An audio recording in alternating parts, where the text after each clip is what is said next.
Welcome, Minister. Thank you very much, everyone. We may be seated.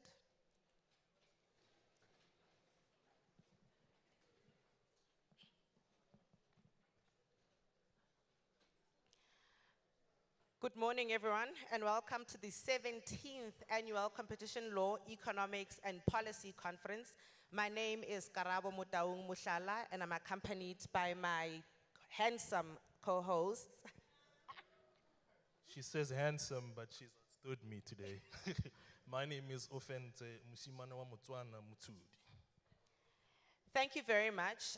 Maybe just some housekeeping rules quickly. Auditorium seating is not always the best, but we do ask that we try as much as possible to leave space on the ends of each row for our latecomers. So if we can try and come towards the center, that would be highly appreciated. Again, just to avoid interruptions, if you could please all keep your cell phones on mute. With regards to bathrooms, our restrooms are outside towards the right is the one set. The other set of bathrooms is towards your left, past the lunch area. We do have ushers outside who will direct you as well. Of course, it wouldn't be a competition commission conference if we are not streaming live. So we are streaming live on our YouTube channel. It is the Competition Commission channel. We have Wi-Fi available. It is CompCom, and the password is CompCom2023, all small caps. And of course, we are here and we're hoping you are all going to make us trend today. Our hashtag is ACLEP, which stands for Annual Competition Law Economic Policy. So that is hashtag ACLEP. And the second hashtag is hashtag Competition Conference 23. Before we head into the final and formal proceedings of today, I would like to welcome on stage Mr. Sbonelo, who is the venue host, who would just like to do some safety protocols quickly.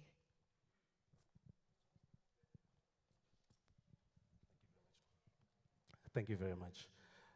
A very good morning to you all present here today. My name is Sbonelo Duma. I'm the venue managing agent. I've been asked to do a quick safety briefing for today. I'll start with the evacuation procedure. In case of emergency, you have 2 doors behind you and 2 doors in front of you. You will use either of those doors depending on what our fire marshals are saying we should evacuate. From there, they will guide us to our assemble point where a head count will be done while the venue is being assessed whether it is safe for us to return.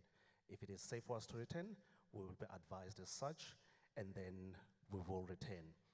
I have been told also today that we do not have any fire drill planned, which means that if you hear a siren or a horn, you will be requested to evacuate this auditorium. While doing so, it is requested that we only take our immediate belongings and we walk slowly towards the emergency exit so that we do not trip and fall and create a stampede.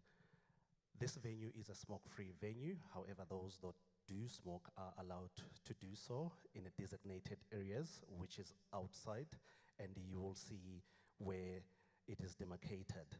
I think that's it from me. One last one, we only have load shedding at 2 o'clock today, which means that we will have a very small downtime of about 1.5 minutes while the generator kicks in. So please do not panic when suddenly the venue goes dark on you.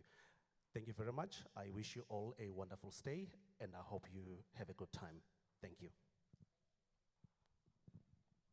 Thank you, Sbonelo. Good morning, ladies and gentlemen. Before we start with today's proceedings, we thought it might help to set the mood by briefly talking about what the theme of this year's conference is. So for those that have the program in front of them, you will see that the theme for this year's conference is towards competitive markets, transformations, and deconcentration. And perhaps it is fitting for me to start talking about what the preamble of the Competition Act says. Now, as many of us who are in here know, because we eat, breathe, and live competition law, we would know that the Competition Act espouses an equal society, and one of the key principles that it acknowledges in the Act are the injustices of the past that have been perpetuated by discriminatory laws.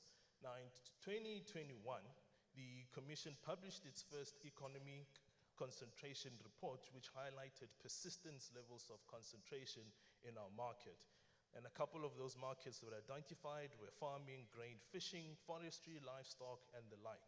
So it is with those words that we begin our conference, and I'll hand over to my lovely, lovely colleague. Thanks, Fense. Ladies and gentlemen, without wasting any more time, it was with great pride and enthusiasm that I introduce our first speaker of the day. She is the Competition Commission's first female commissioner, appointed on 1 September 2022, making this her second conference. Let's welcome on stage Ma'am Doris Tepe for opening address and welcome.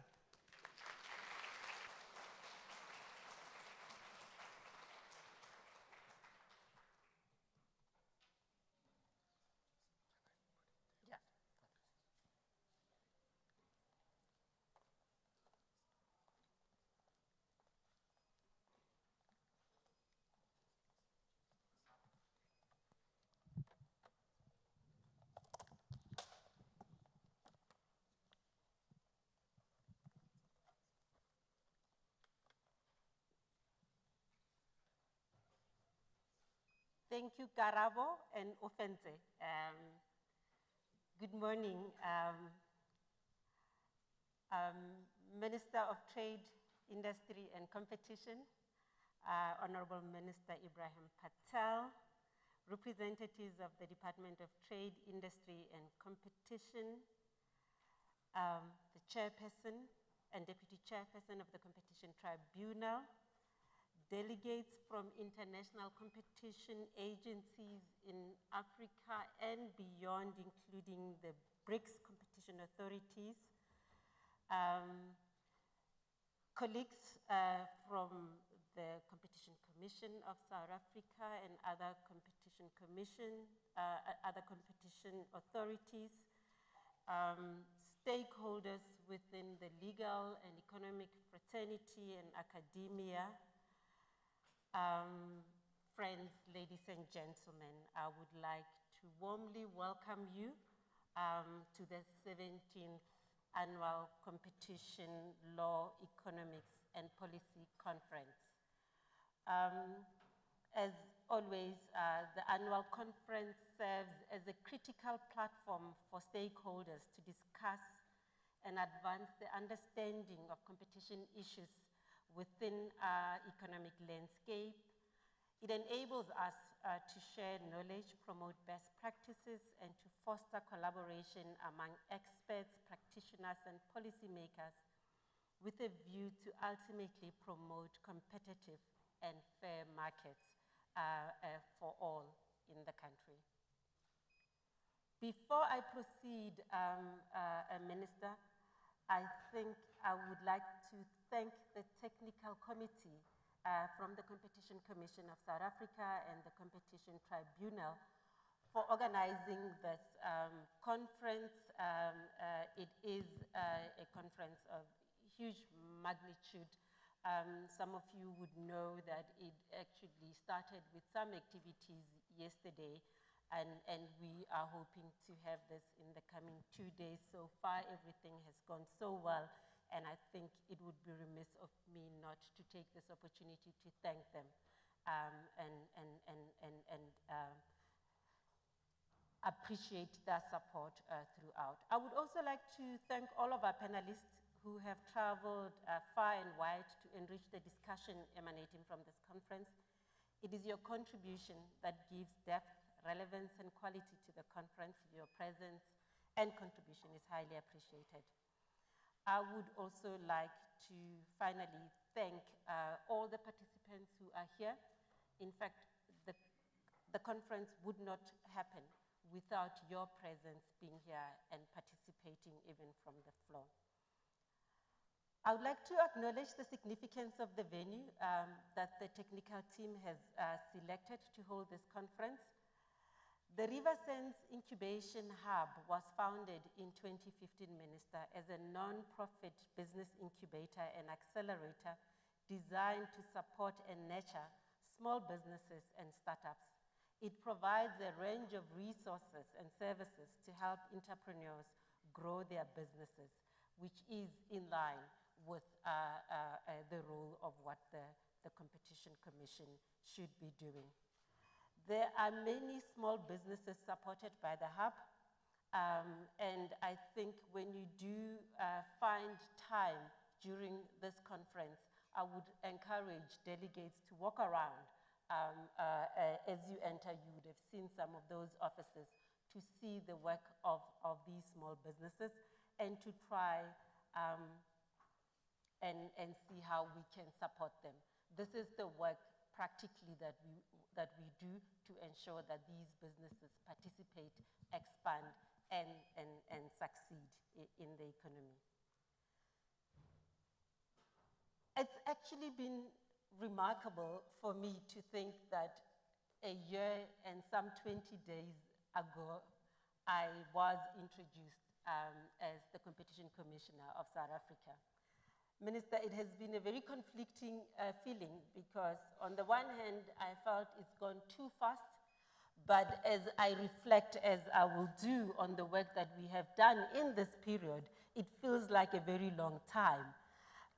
But I am very happy to have been here and once again wish to thank Minister and the people of South Africa for trusting me with this immense responsibility to head the Competition Commission. As I said, it was, my tenure actually began at this conference last year, having taken over the reins from Mr. Tembinkosi Bonakele, who had vacated the position on 31 August 2022. What I'd like to do, Minister, is, and ladies and gentlemen, is to take you through the program of the coming 2 days. But I also would like to reflect on the past year, what we have been doing as competition authority, but also to look into the future in the work that we're doing currently and that we continue to do over the coming days. The program, as you would have it, I'm told, it is a digitization, and we're trying to save the environment. So the program is accessible online. You can use a QR code. I've been shown how to do that, and it's quite fascinating to me. I don't want to reveal my age, but in fact, I have to tell you that Sia posted on my birthday in the executive committee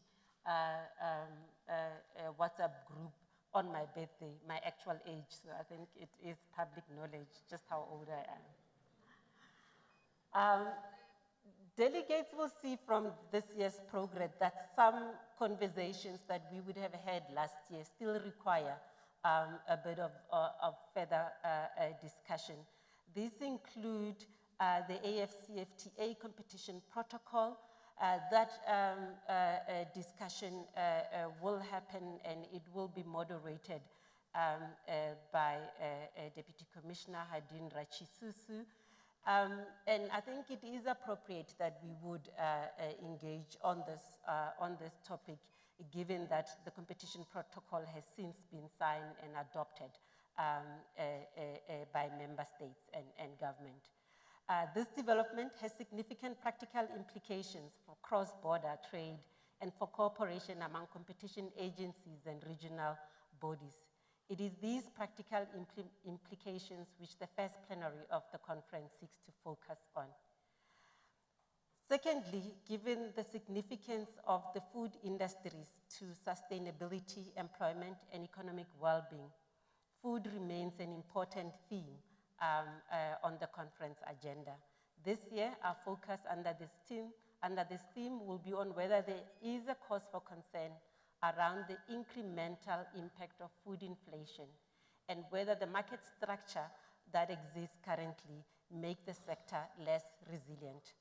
The panel will also explore more competition enforcement that we may engage in and advocacy around inflation.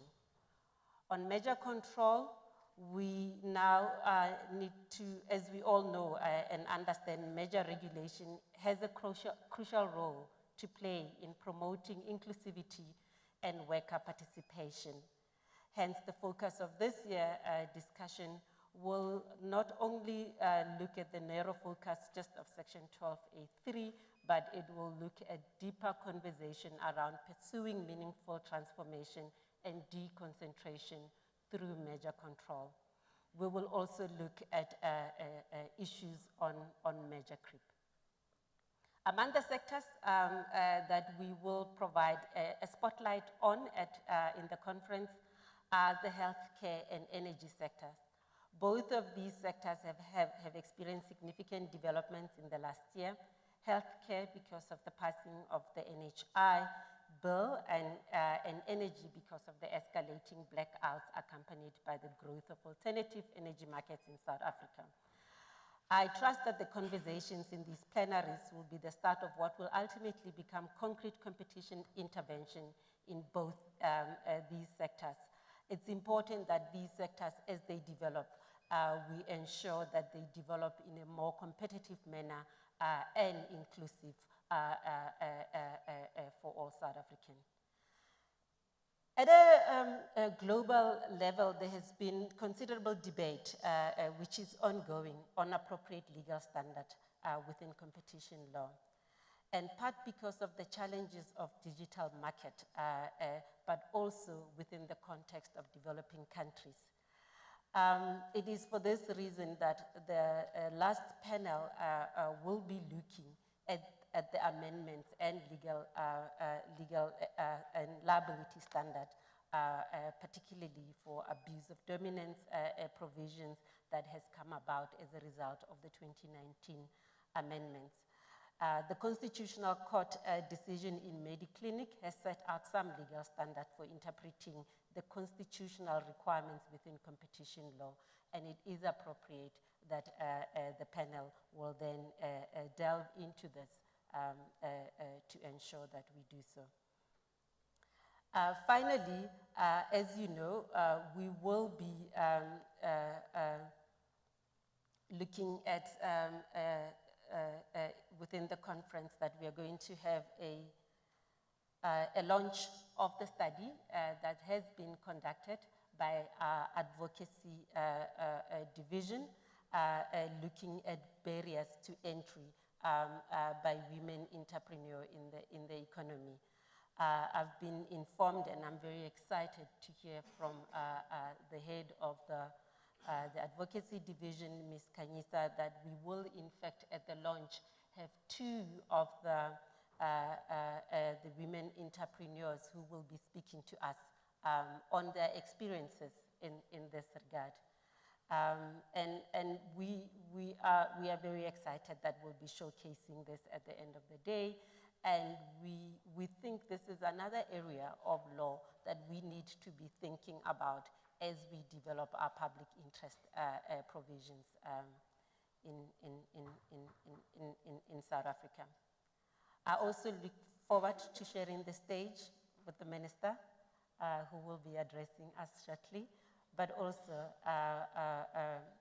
the Chairperson of the Competition Tribunal, Ms. Mondo Mazwai, who will be addressing us tomorrow, together with the Judge President of the Competition Appeal Court, Justice Norman Noyem.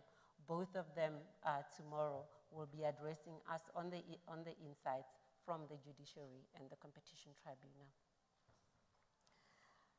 Just on the reflections, Minister, ladies and gentlemen, of the work that we have done in this past year, I thought it is important to look at the context within which we were operating. Last year, we were emerging from the COVID-19 pandemic.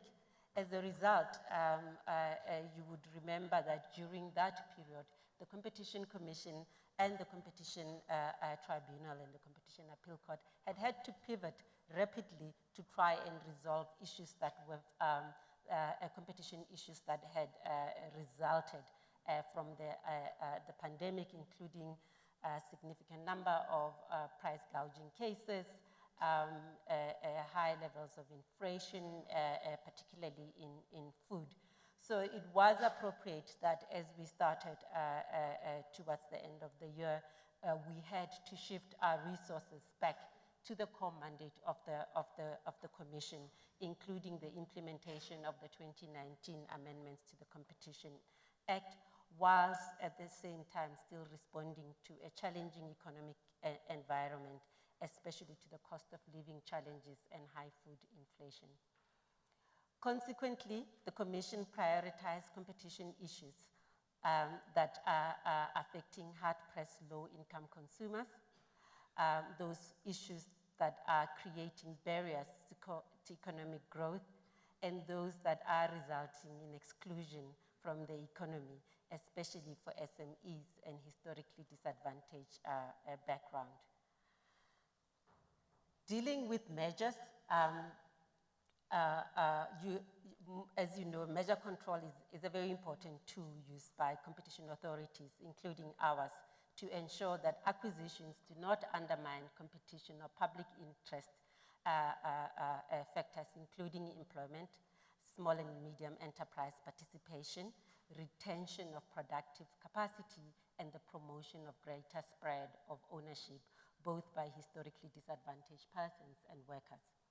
Over the past year, the Commission has focused on developing its approach to the assessment of public interest in measure control, and in particular, to ensure that measure control contributes to the transformation and deconcentration of markets as envisaged in the 2019 amendments to the Act.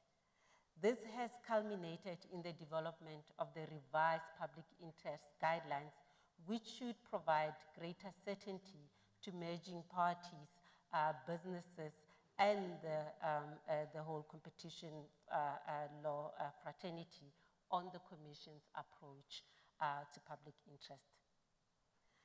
The Commission is always mindful of the need to remain responsive to the challenges faced by the most vulnerable South Africans and to focus on the impact of our work. In the past financial year, the Commission's measure conditions have resulted in commitments to establish 2 ESOPs and enter into HDP transaction in 12 cases. The total value of these commitments is estimated at more than 16 billion. Please pardon me, I told you about my age. Vision becomes problematic, and I just want to have the correct figures. Major parties have also made commitments to support the entry and participation of small and Black-owned firms in their sector or supply chain. These commitments amounted to approximately 36 billion rand. I think it's fair to admit that measure control will always face the challenging prospect of balancing competition concerns and pro-competitive effects and efficiencies. The Commission has taken the principal position in several complex cases in the past year that the point of departure in measures is not to default to insufficient and unsatisfactory remedies at all costs, but that these cases must be ventilated further in appropriate fora. And we have seen this in some of the cases that we have referred to the Competition Tribunal. And one of those cases would be the case of Corisil and Neopac measure, which in fact went to the Competition Tribunal, where the Competition Commission had recommended a prohibition of this measure, and the Competition Tribunal agreed with the Commission that this measure should be prohibited. And the point was mainly that the behavioral remedies that would have been proposed would not have been able to address the permanent structural change that would have been brought about by this measure. So for us, we need to ensure that in these cases, we are firm and ensure that we do not have remedies that are not workable, but will then not deal with some of these permanent structural difficulties that will not only impact negatively on consumers, but will add to the concentration of these markets. The Commission has also seen an increasing trend of deals being structured to avoid merger control. This takes several forms, including the acquisition of large but non-controlling stakes in competing firms or structuring deals as franchise arrangements. The Commission is monitoring these developments closely and will continue to act in the interest of ensuring that markets remain open to greater participation by all South Africans. In this year, particularly in December 2022, the Commission has also revised its small merger guidelines because there were concerns that potentially anti-competitive acquisitions, particularly in digital and technology markets, are escaping regulatory scrutiny due to acquisitions that are taking place at an early stage in the life of the target firm before they have generated sufficient turnover or accumulated capital and physical assets that would trigger mandatory merger notification as set by the turnover or asset threshold. The merger guidelines which the Commission published is meant to address or seeks to address this gap. Importantly, today, I'm pleased to announce that the Commission will today publish the draft revised guidelines on assessment of public interest on its website. The guidelines, as I've said earlier, clarify the Commission's approach to the public interest assessment in merger control following the 2019 amendments to the Act. These amendments explicitly created public interest grounds to address both transformation and the imperative to open markets to greater participation by small, medium enterprises and firms that are owned or controlled by historically disadvantaged persons. The Commission's approach to the amendment is guided by the transformative intent of the South African Competition Act as expressed in the preamble of the Act and as emphasized by the Constitutional Court in its judgment in the Mediclinic matter. The draft revised guideline will be open for public comment for 30 days from the date of publication in the Government Gazette. Moving to enforcement, as you are all aware, market concentration, the resultant abuse of dominance or market power through exploitative and exclusionary conduct remain key features of the South African economy. These result in widespread allegation of market behavior such as excessive pricing, exclusive dealing arrangements, and conduct such as price discrimination and excessive exercise of buyer power against smaller players. The Commission has therefore prioritized abuse of dominance enforcement to give greater emphasis on addressing market concentration and barriers to entry, again with a view to enable greater participation of SMEs and firms that are owned and controlled by historically disadvantaged persons. In our enforcement efforts of market abuse, we continue to prioritize socially significant markets, including food and agriculture, healthcare, and importantly, recently, energy markets, given the energy constraints that South Africa is facing. In this regard, we have investigated a number of cases, and we have referred 3 cases for adjudication to the Competition Commission in natural gas markets, gas storage facilities, and the transformer markets. We're also investigating pricing of renewable energy products, particular solar panels and inverters. As I said earlier, it is important as this market is developing that we ensure that it develops in a very competitive manner and includes all South Africans.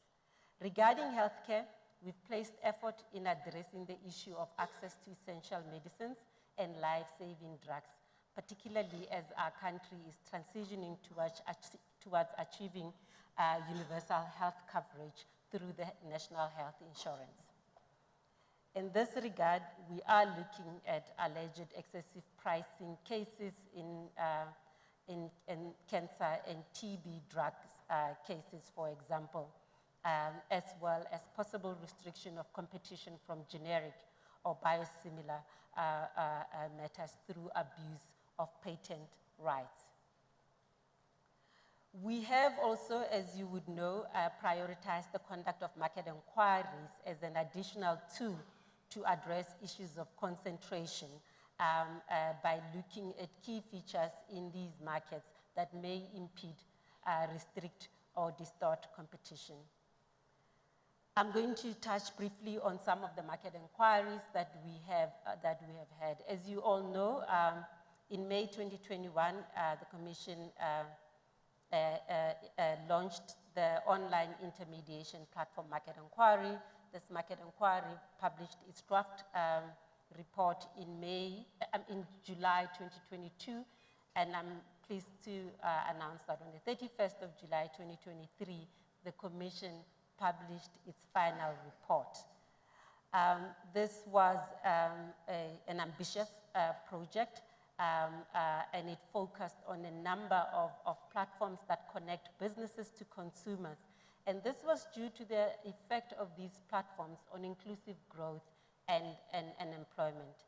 The areas that the inquiry covered included e-commerce, online classified, both property and automotive, food delivery, travel and accommodation, software application stores, and Google search. And as you all know, Google search was an important component, and it is that first entry point for consumers as they seek to go on their journey of online transaction. It was a proactive inquiry because what we sought to do in this was to enhance competition in digital markets that are rapidly appearing to be concentrating. The inquiry placed specific emphasis on the ability of small SA platforms to compete with large local and global platforms.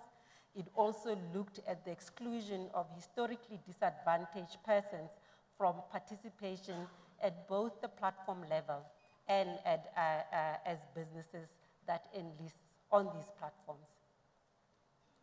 I'm happy to say that the report has been widely welcomed, both locally and globally, by both competition authorities and stakeholders alike. It has been presented before Parliament, the Parliamentary Portfolio Committee on Trade, Industry and Competition, and before Cabinet. Both have praised the work of the Commission to bring competition in the digital market. Also of importance is to note that the majority of the platforms have accepted the findings and the remedies of the Commission. There are a handful of the platform who are challenging the findings and the remedies of the Commission. The other important inquiry that we have launched in March 2023 is the market inquiry into fresh produce. This market inquiry is chaired by the Deputy Commissioner, Hadin Rachisusu. It will examine whether there are any features in the value chain of this market which impede, restrict, or distort competition. The scope covered aspects from the sale of fresh produce by the farmer to the customer, being the retailer, processor, or export market. It covered a number of themes, including efficiency of value chains, market dynamics, and impact of these on key inputs for growers and small and HDP growers and their participation in the industry, and to look at possible barriers to entry for expansion and participation. Earlier this month, the Commission also released the terms of reference of the Media and Digital Platform Market Inquiry.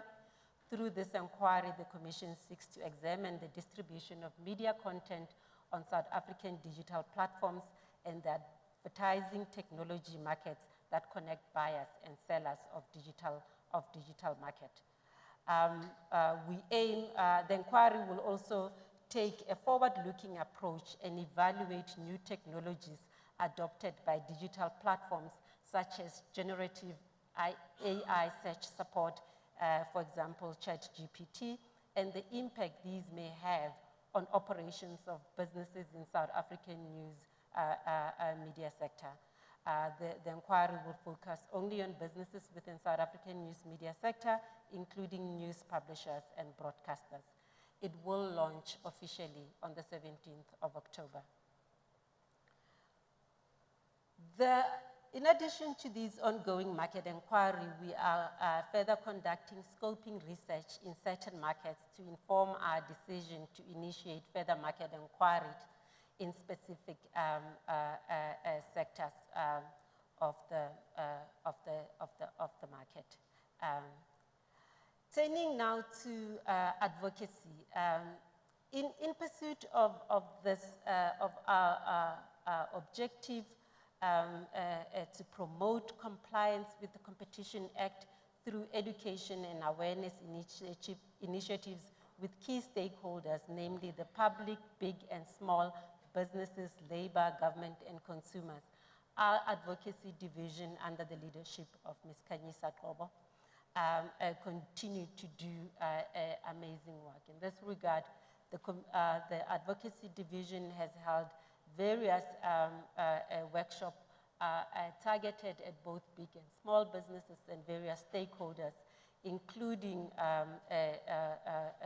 speaking through the guidelines on the exchange of competitively sensitive information that was published recently by the Commission. Perhaps an important work of the Commission, of the Advocacy Division, is the work that I have spoken about, which we will be showcasing later today, and that is the work on barriers to entry and participation faced by women entrepreneurs. I have tried to touch on a number of the work we are doing. It is vast. If I were to do so, it will take the whole day. But I thought what I needed to do also is to talk about some of the work program of the Commission as we go into the coming months and years of my tenure. The broader work program of the Commission will prioritize a number of key areas that aim to strengthen the impact, but also to bring greater certainty to business. In doing so, as I've already stated, we will be publishing guidelines on our enforcement approach to all amendments and establish parts of the Act to provide a precedent in all parts of the Act to provide businesses certainty and aid with compliance. We hope that in some of the key areas that I have spoken about, cases of price discrimination, buyer power cases, and the new provision on excessive pricing, that we will be taking up some of those matters through the Competition Tribunal and the Competition Appeal Court to create jurisprudence in this area and thus provide legal certainty. Clear prioritization to ensure efficient use of resources is critical, but also will enable us to have to look at high impact work of the Commission. Obviously, we need to find a balance of looking at enabling participation and growth by SMEs, or especially SMEs and historically disadvantaged background, but also stamping out exploitative practices that exist. And in this regard, the work of the cartel division is very key. And we are doing interesting work to ensure that we strategize in dealing with some of the areas in cartels, particularly dealing with characterization, especially in public sector bid rigging cases, because these cases rob South Africans of the resources that we have that we should be using to have a greater impact in the country. We hope to be proactive and not reactive on casework, and to utilize a range of tools to bring resolution of investigation and enforcement in as speedily a manner as possible. This is already evident in the approach of the past year. The Commission has prioritized proactively and initiated matters in the healthcare, food staples, and digital market. This includes rapid investigation to ensure timely impact, and the food price monitoring work and reports that the ERB division does helps in detecting early potential anti-competitive behavior and adverse consumer outcomes. The Commission has also used a range of advocacy and enforcement tools to achieve this important outcome, as I've already stated.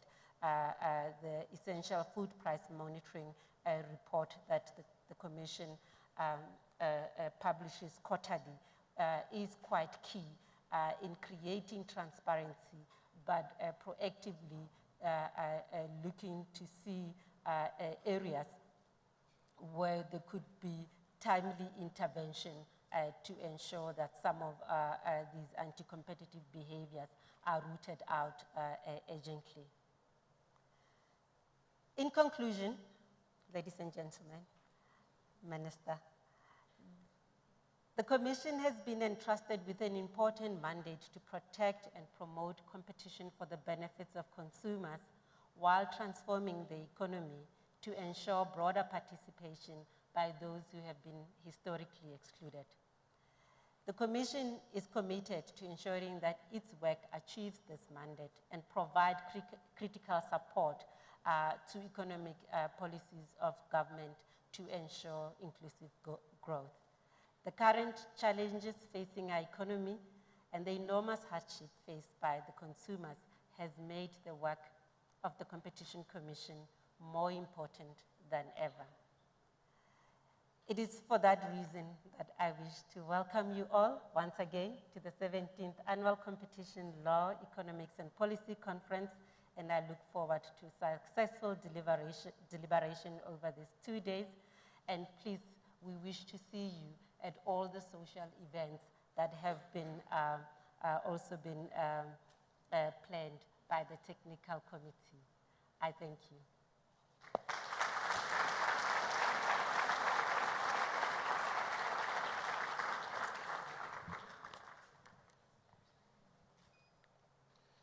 Thank you very much, Commissioner.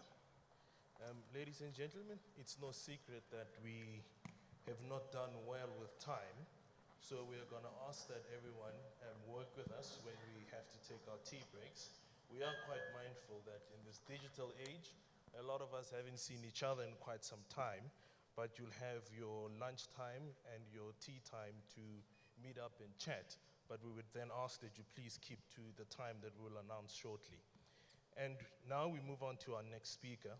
I think our next speaker doesn't need any introduction, not because of the office that he holds, but because he's a standing feature of every program in the conference. So ladies and gentlemen, I'd like you to assist me in welcoming Minister Patel, who will deliver his keynote speech.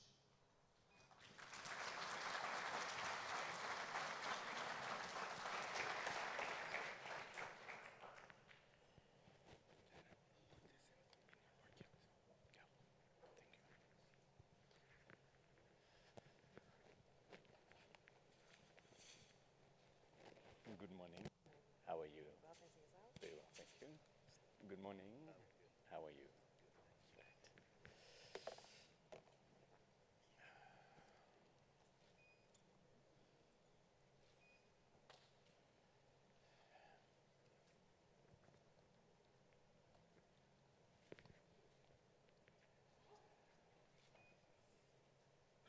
Commissioner Doris Tsep and staff of the Commission, Chairperson of the Competition Tribunal, Mondo Mazwai, Deputy Chairperson Liberty Ngube, and members of the Tribunal, Judge President Norman Minoyem and members of the Competition Appeal Court, competition practitioners and regulators from other countries who have joined us today and tomorrow, members of the legal fraternity,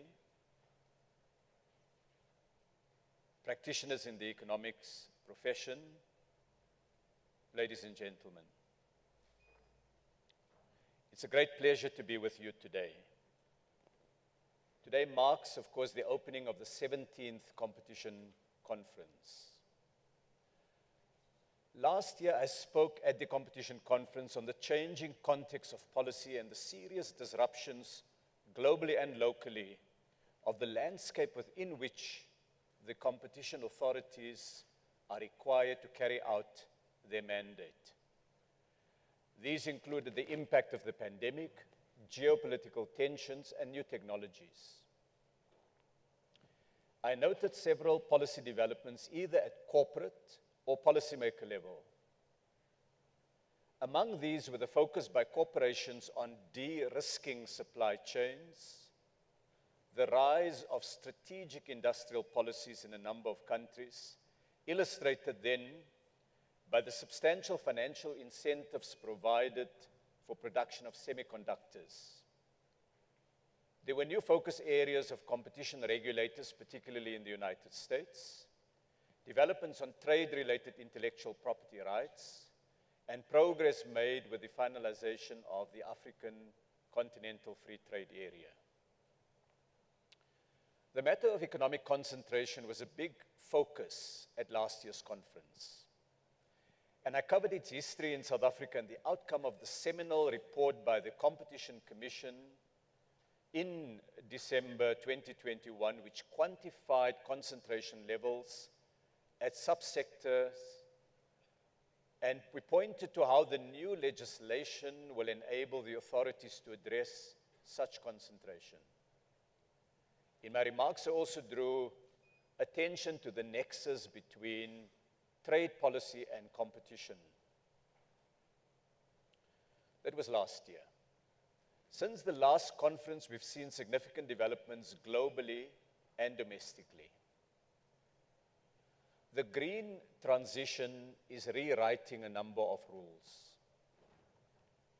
In the United States, the Inflation Reduction Act has mobilized enormous levels of federal subsidies for new green technologies and industries, and shifted the United States from being a skeptic of industrial subsidies to being the largest user of state resources to drive industrial policy.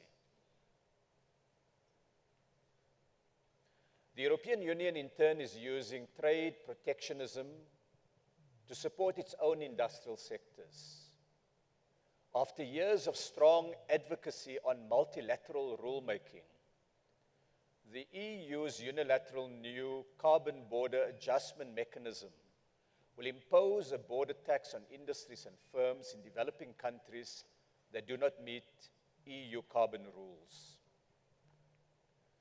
China's dominance in certain green technologies were highlighted by the expansion of electric vehicle production and its battery value chains, making China today the biggest producers and the largest consumer market for these technologies. In 2018, The Economist magazine called for a more activist approach in the United States on antitrust, or what we call competition enforcement.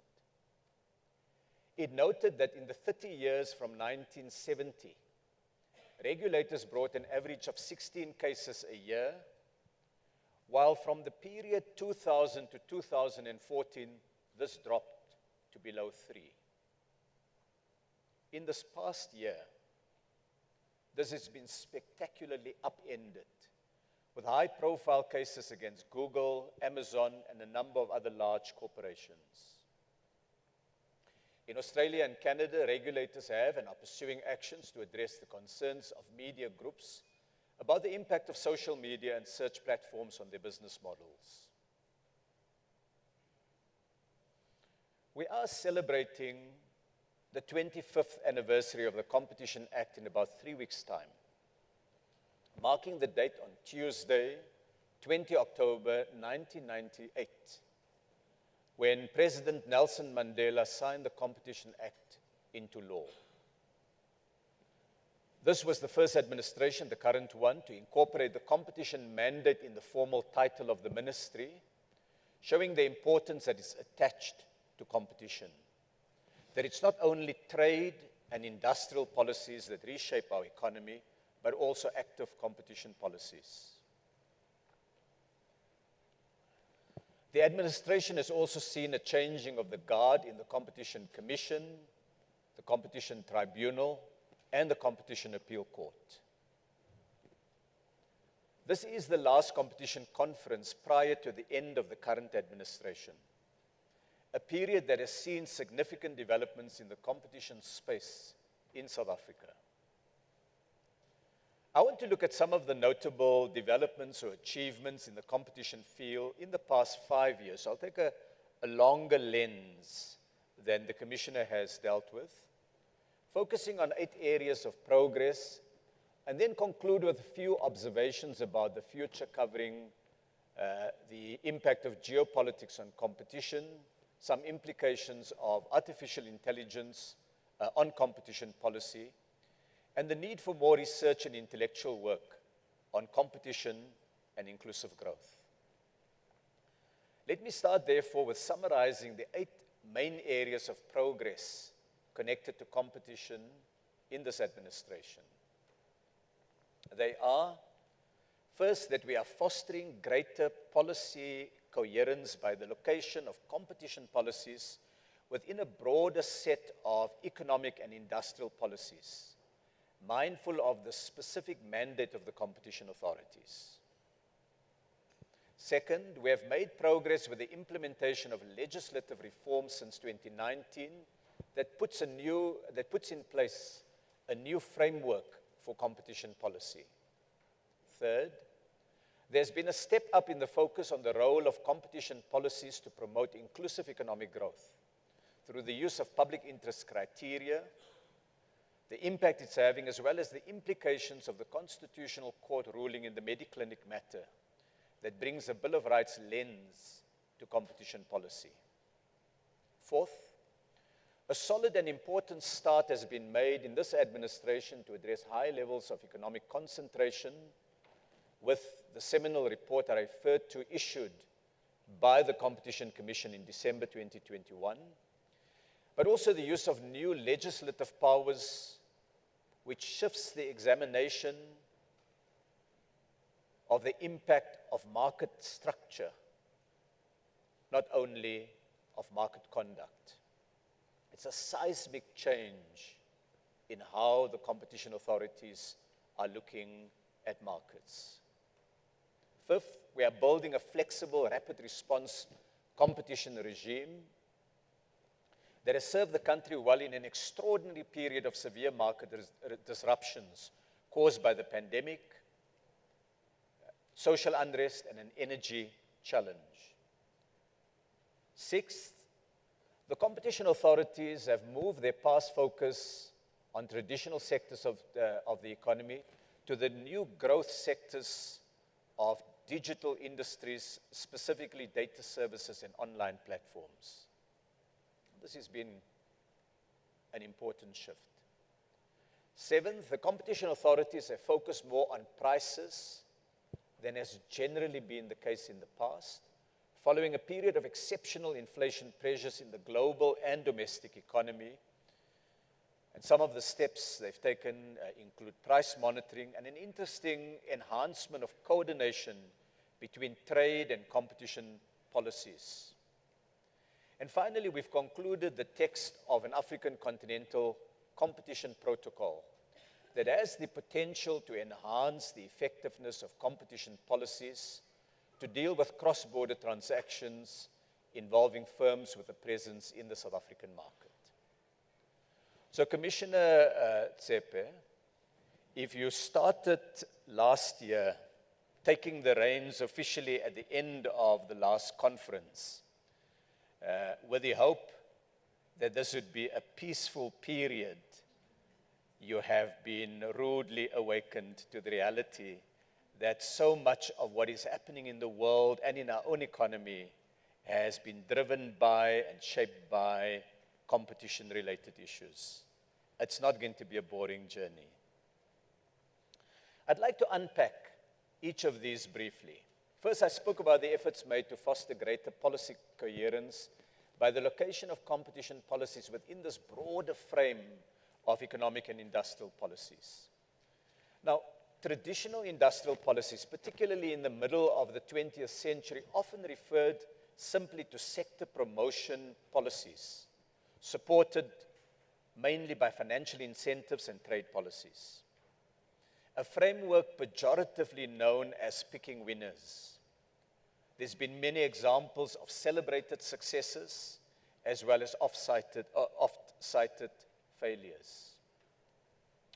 Industrial policy in the 21st century marks a break in significant ways with the old model and with the old industrial and sector development frame of industrial policies.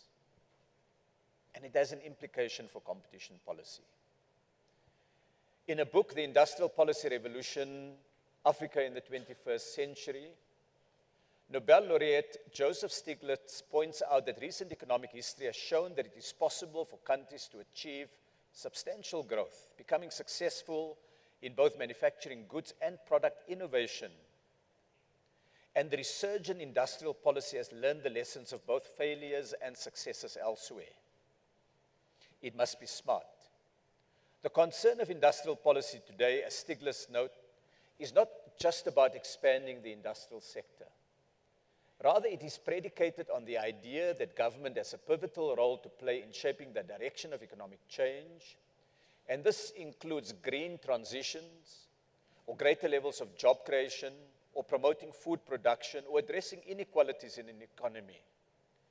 Every successful industrializing economy used a wide toolbox of measures, one that drew on core state functions. So the old model that industrial policy is about a series of financial grants and loans and incentives is no longer the one that is holding attention. He then goes on to say that these include shaping infrastructure and supply chain logistics to ensure that output can move cheaply and quickly between countries, innovation and R&D as well as technology policies that deepen the local technology base, education skills and productivity policies that identify the best way to empower millions of workers and entrepreneurs, competition policies that simultaneously improve market access and act against abuse of market power, not as aims in themselves, but as tools to promote employment and industrial capacity. Trade policies that integrate markets, creating the critical mass and the economies of scale, while maintaining space for new industries to emerge. Financial policies that ensure access to finance at affordable terms, even by small and medium enterprises. And macro policies that ensure stability and competitive exchange rates. So a complete new vision of industrial policies, breaking with the past, and having quite a critical role for competition policies, R&D policies, and other policies. In June 2019, at the start of this administration, the President set out the vision of what he called a reimagined industrial strategy, which embraced a number of elements to promote structural transformation of the economy. Many in the room will be familiar with key elements. It's about combining growth with transformation to enable greater levels of economic inclusion and job creation. A focus on industrialization to promote jobs and rising incomes, but focusing on industrial upgrading to create competitive advantage along value chains or in new sectors, and often done in partnership with industries through what are called master plans. Strategic trade and investment promotion to build new capabilities in the economy, expand trade with other African countries while ensuring greater value add in our export basket. It's about greening the economy and ensuring greater capabilities with production of green components and technologies so that we are not only consumers of green goods, but also producers and exporters of those products. It's infrastructure development that links investment in economic and social infrastructure to South Africa's industrialization strategy. And of course, it all requires a capable state to ensure improved impact of public policies. And as I noted, our competition policies are part of the legal and regulatory measures to drive the reimagined industrial strategy. The second focus area in this administration has been on implementing legislative reform on competition policy. In 2019, the most significant change in South Africa's competition law since the commencement of the Act some 25 years ago was finalized by Parliament and signed into law by the President. They included changes in the law covering, among many others, abuse of dominance with new provisions or measures covering price discrimination, predatory pricing and monopsony, unfair pricing or trading conditions, as well as tougher penalties for breaches of the law. A change to the focus of market inquiries and the power of the Competition Commission. It included changes in how public interest criteria should be considered in the work of the authorities, and it introduced provisions to regulate consideration of national security interests in merger proceedings. During this administration, most elements of the new legal framework was brought into operation. The Commission published a number of guidelines to provide clarity to the market. Regulations were published that enabled key provisions to be implemented. I published ones on buyer power and price discrimination, as well as a definition of medium and small businesses. The Commission received a significant boost in its funding from National Treasury, with the budget increasing by some 60% between the end of the old administration and last year. These changes, taken as a whole, will with time enable the competition authorities to play an even more significant role in addressing a range of anti-competitive practice and structures that inhibits growth and economic inclusion. So let me therefore turn to the third aspect, the focus on inclusive economic growth in the public interest. This has been the subject of much commentary about the South African model. Neoclassical economics focuses on the stated challenge of expanding levels of growth on the premise that higher levels of growth will inevitably have wider positive effects on equitable and inclusive development. Paraphrasing the Bible's book of Matthew, then Ghanaian leader Kwame Nkrumah said in 1957, "Seek ye first the political kingdom, and all else shall be added to you."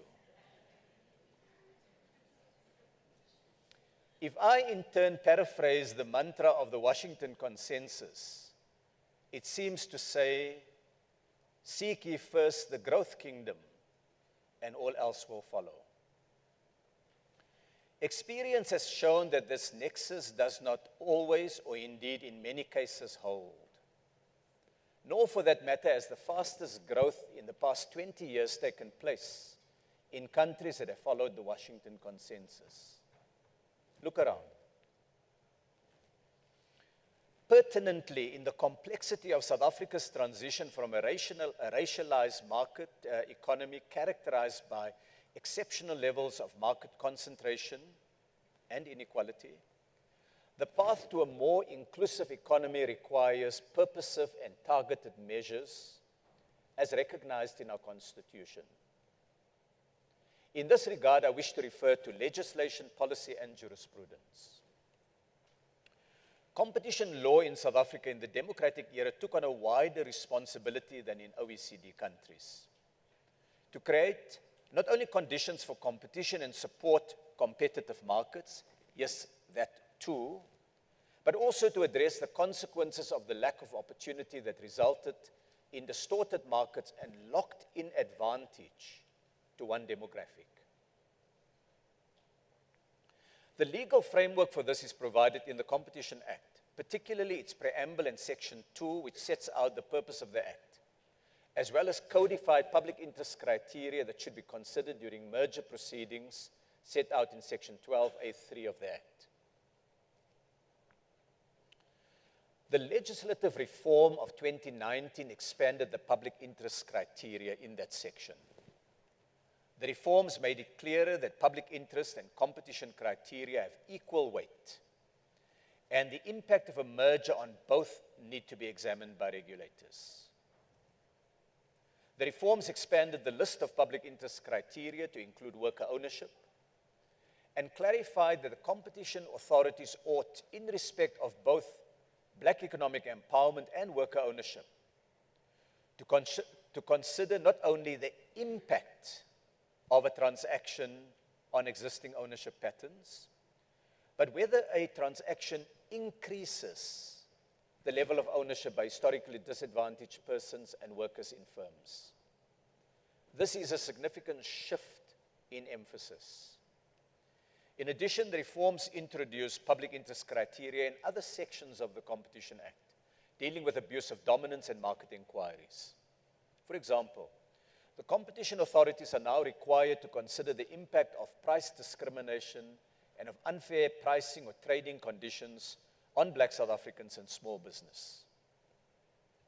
In May 2021, the Ministry published a policy statement setting out more explicitly what our competition policy seeks to achieve, titled Competition Policy for Jobs and Industrial Development. Public interest was lifted out as a core focus of competition policy. In October 2021, the Constitutional Court, our highest court, in the Mediclinic matter, addressed itself to matters of public interest and significantly affirmed the importance of the preamble and purpose of the Act as underpinning competition policy and the work of the competition authorities, and applied a Bill of Rights lens to the public interest provisions of the Act, effectively extending it beyond those explicitly provided for in the Act. It also provided a ringing endorsement of the transformation objectives of the Competition Act, laying to rest, we hope, the concerns that the competition authorities are overstepping their mandate when dealing with transformation. The law is clear, the law passed by Parliament. The policy direction of the executive is clear, the policy statement issued. The ruling from the highest court in the land is clear, the jurisprudence could not be more unambiguous about the importance of public interest and transformation. Public interest has been pursued in merger cases through several measures by both the authorities and the ministry. They include provisions on jobs, SMME and supplier development, local market sourcing, investment commitments, skills development, export promotion, and ownership transformation. I want to highlight and make the point that public interest conditions are not the same as corporate welfare programs. They're not corporate social responsibility by another name. They are an intrinsic part of our efforts to effect structural transformation, to place the economy on a higher and more inclusive growth path. The impact of this is beginning to reach scale where it can make a significant difference to the economy. I wish to illustrate these with the provisional results of a study by the DTIC of settlement agreements reached or public interest conditions applied across some 65 mergers concluded over the past 5 years. Not all of these have full data sets on each condition and the impact, so I will refer to some of the findings, and we hope to update these and publish a more detailed and comprehensive picture. But it's to illustrate the impact, but also the rationale. One of the structural constraints to higher growth is the weakness and absence of a small business supplier sector in South Africa, in markets that are often dominated by 2 or 3 large corporations. To address this, merger public interest conditions have often included requirements on firms to set up supplier development funds to boost local production, in some cases supplementing these funds with explicit additional procurement targets. Around a third of all commitments studied include concrete pledges to increase or preserve local procurement of products as diverse as malt, medicine, and mining equipment. Considering only 6 of those commitments for which data was available, 19 billion rand in cumulative local procurement was unlocked through competition policy, of which 90% will prioritize procurement from SMMEs and black-owned firms. So when we see a structural problem in the economy, public interest conditions can address that and complement what we do with the market inquiries. In addition to this, well-over policy is to lift an economy's productivity base, then the availability of skilled workers is a critical means, and the unavailability is a key constraint. Employees and communities were supported with just under 1 billion rand in skills development programs from 22 merger commitments. Mergers are often about consolidation of market power. When one business acquires another, instead of organic growth, it generates fresh investment. And there's a role for mergers in any economy. While such mergers help shareholders of the firms concerned, it can come at the expense of increased investment in the economy, constraining growth. You don't have to always expand your investment in fixed assets. All you can do is buy investment in fixed assets. All you can do is buy the investment of someone who has done so. Merger public interest conditions have therefore included investment mandates on firms to try to ensure that high levels of mergers in an economy doesn't have a chilling effect on increased investment. The study indicates that 67 billion rand in investment commitments were made by 25 companies, covering firms in beverages, food products, retail, paper, steel, oil, mining, logistics, and other sectors. Investment pledges in manufacturing are valued at the equivalent of 8% of gross fixed capital formation over the last 5 years, while total investment is roughly equivalent to 2% of private sector gross fixed capital formation, showing that competition pledges are making a large and meaningful contribution to driving aggregate investment. In similar vein, mergers are in many cases about increasing shareholder returns through cost-cutting efficiencies in staff and other overheads, rather than through growing and aggressively expanding in new markets. Not only does this leave large numbers of workers vulnerable to retrenchment, but it provides no incentive to a company to retrain and deploy workers in productive activities through market expansion corporate strategies. 2 companies, one buys the other, no expansion of market. You now have duplication of functions. You cut the duplication of functions, you increase the aggregate return. Good for the shareholders. Not always good for society. There are societal benefits. Efficiency is a societal benefit. But there's the challenge of what happens to the people who are made redundant. To address this constraint to the better utilization of South Africa's labor force, commitments have been incorporated through public interest conditions that protect existing workers from merger-related retrenchments. In some cases, firms have committed to new job creation.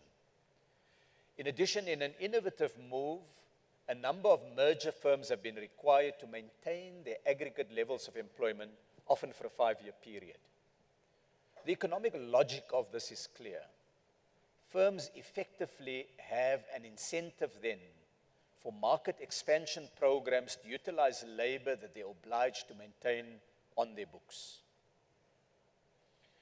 What has been the results of some of these measures? Commitments to create about 22,000 new jobs were made during merger proceedings, and protections of existing jobs or retention of aggregate employment levels covered some 236,000 workers.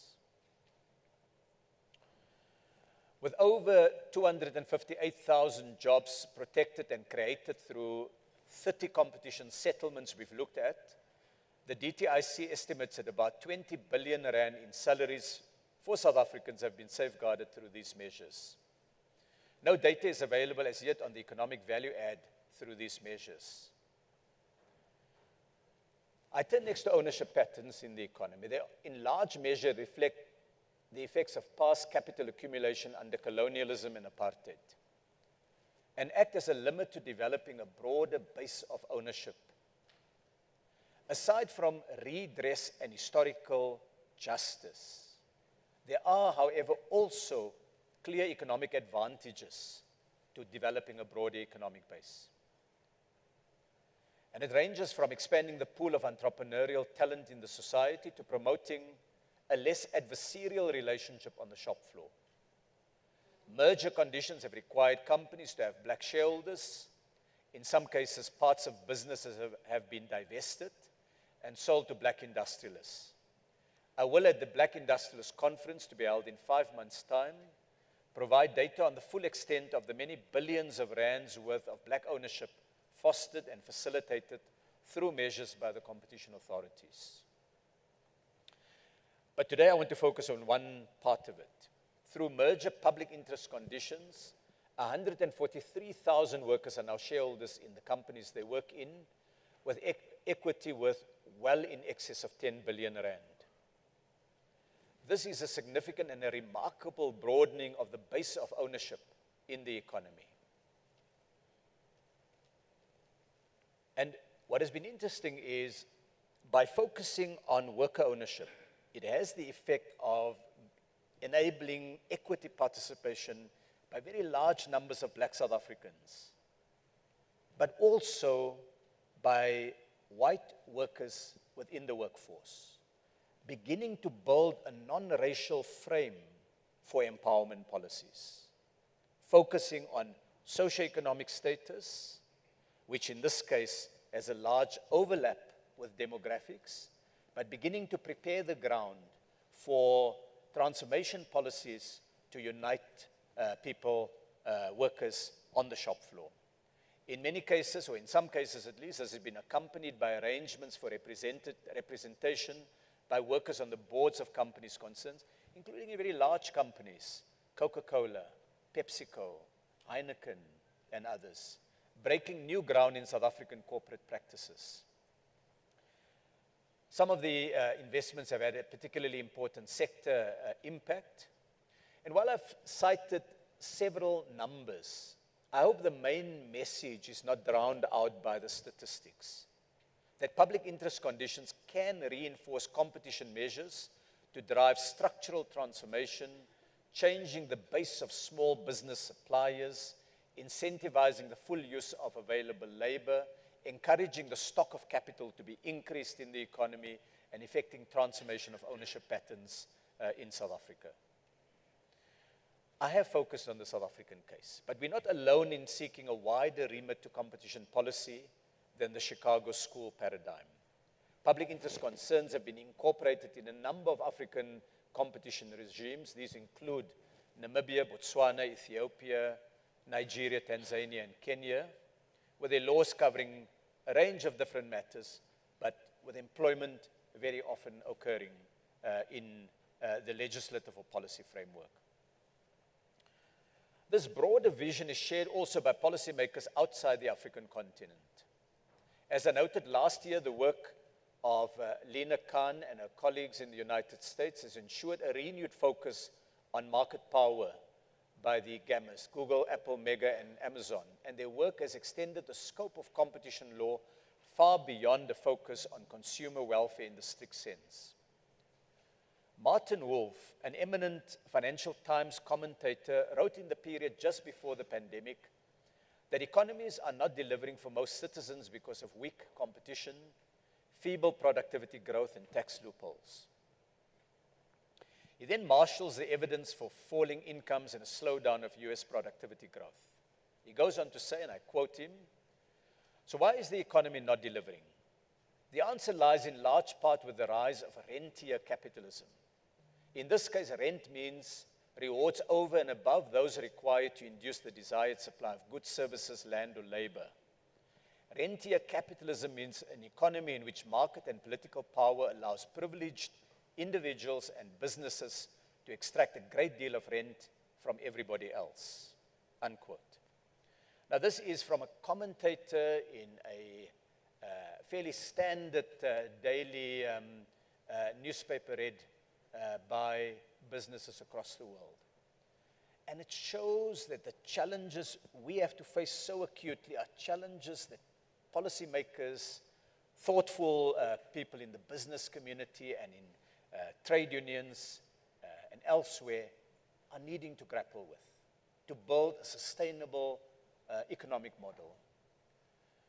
The history of modern competition policy can, of course, be traced to the Sherman Act in the United States and its concern about corporate power, only later narrowed to focus largely on consumer welfare and efficiency. On efficiency, it's worth drawing a distinction between short-term efficiency and long-term efficiency with an analogy. And the analogy I want to use is that it's clearly cheaper to drive without a spare tire, as long as you don't get stranded with a puncture on a deserted road. Then it's no longer cheaper. The COVID pandemic and other supply chain disruptions visited the full cost of short-run efficiency and what are seen as simply consumer welfare policies on the African continent and elsewhere, where many countries were stranded without the capacity to produce essential diagnostics, therapeutics, and vaccines required to address the effects of the pandemic. And it was not only developing countries who faced this problem, which led to a growing appreciation of the need to factor resilience into the economic equation. But having made the argument for public interest considerations that promote more inclusive and sustainable growth models, I want to point to the danger of too broad a lens. A competition policy that does not adequately promote efficiency and does not carefully balance traditional competition and public interest factors can result in a regime that protects inefficient producers rather than defending markets and making markets more inclusive. Let me turn to the fourth area, which are the steps taken in this administration to address high levels of economic concentration, the report by the Competition Commission, the use of new legislative powers that marks a shift to an examination of the impact of market structure, not just conduct. The rationale of this is clear. Theory and experience shows that it's not only corporate behavior in the form of abuse of dominance that can act as exclusionary forces in markets. In the 1970s, there were already efforts in the US Senate to pursue legislative reform to address what was called no-fault monopoly, to deal with structure, not only behavior. Now, that reform program stalled, but the challenge that it sought to address remains unresolved in the view of some US competition practitioners. In the South African case, the legislation provides for the authorities to consider the structure of markets and its impact on competition and the entry of small business and black South Africans in the market. The market inquiry also provides the Commission with new powers to make mandatory findings subject to appeal to the Competition Tribunal. Prior to the new legislative provisions being activated, the Commission had completed some 6 market inquiries. Since then, 1 market inquiry has been completed under the terms of the new law, and new ones have been announced on fresh food produce markets, on the steel industry, and on media and digital platforms. I spoke earlier about the fifth area of progress, which is building a flexible, rapid response competition regime. Now, in normal periods, every public regulatory regime faces a tension between clarity of law and flexibility. Faced with shocks to an economy or a society, regulatory systems are often castigated as too rigid, designed for circumstances that no longer apply. Between 2020 and today, South Africa was faced by an unusual number of shocks: a pandemic, a period where there was civil unrest in parts of KZN that impacted on supply chains, and a debilitating energy crisis. During the competition reform process in 2018, we had built into the law provisions that were subsequently used to respond with agility to market disruptions caused by some of these events. In the early days of the pandemic, a severe shortage of personal protective equipment resulted in sharp, sudden rises in prices of essential products. The authorities responded with speed, both the Commission and the Tribunal, and the Competition Appeal Court. Investigations were fast-tracked. The Tribunal operated under special rules that enabled expedited hearings. The definition of what constitutes the market took into account that during lockdowns, if there's a sole supplier in one community, that local area constitutes the market. Market disruptions required temporary and clearly set out exemptions from certain provisions in the Act that prohibits coordination and information sharing between competitors or within a supply chain, the vertical and horizontal practices. The Ministry was able to issue some 7 block exemptions using the new provisions in Section 1010. They enabled competitors to work in clearly defined areas to address these challenges, to collaborate, to coordinate. Banks were able to coordinate, enabling the banking sector to manage the banking infrastructure in those early days of COVID, including payment infrastructure, ATMs, and branches, avoiding panic in the market. Hotels could coordinate facilities for persons that were placed under quarantine. Remember, in the early days, the minute someone was COVID infected, there was not enough scientific knowledge, so everybody had to be quarantined. Hospitals, medical specialists, and others could coordinate to enable the sharing of healthcare facilities, management of capacity, and reduction of prices. Retail property firms could coordinate to minimize the negative impact on small independent retailers, particularly those operating in big shopping malls, where there were mandatory closing of shops, but the rents were still due.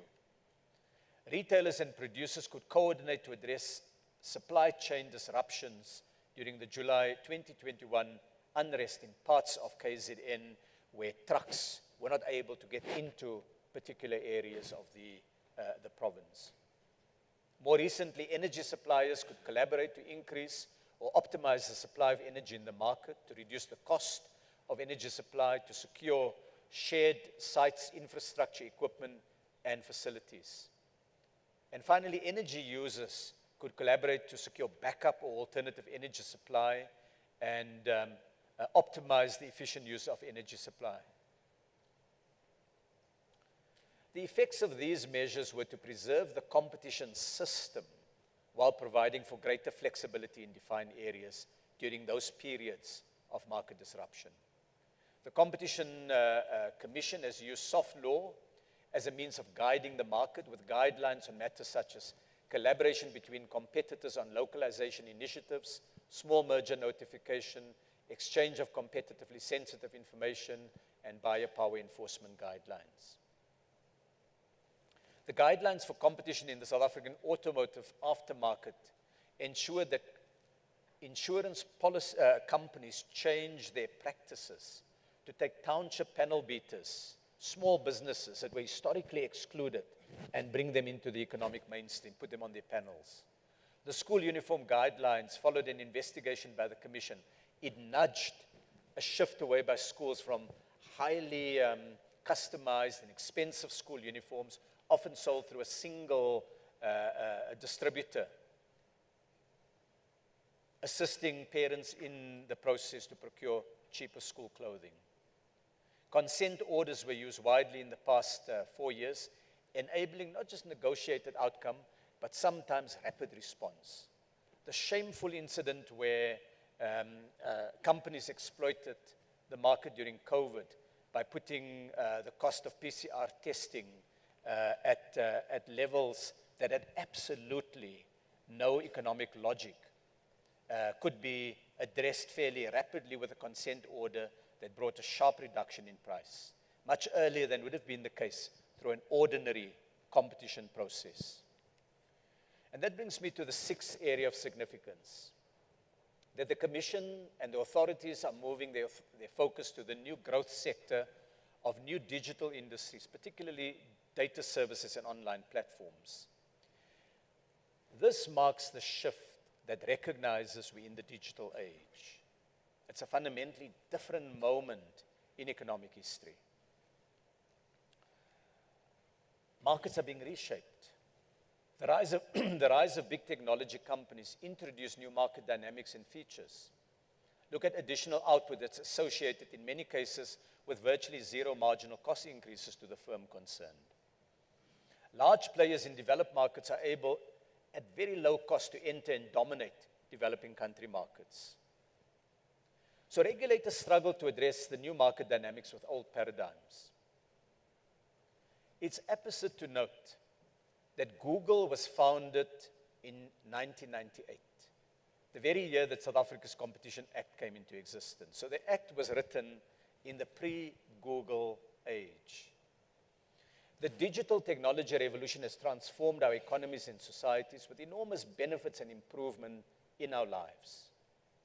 Technology and the digital age is a huge boon and benefit to society.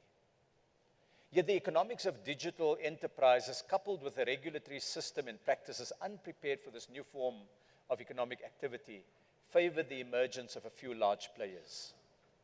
For South Africa, the challenge has been how to avoid pricing or market practices in the new economy that simply replicates the worst features of the old economy, such as economic exclusion. Two very significant market inquiries were conducted in this administration. The first was the Data Services Market Inquiry, which considered the data pricing practices of large telecoms. Data prices matter greatly, its impact on economic growth, inclusion, but participation of citizens in social, cultural, and community activities.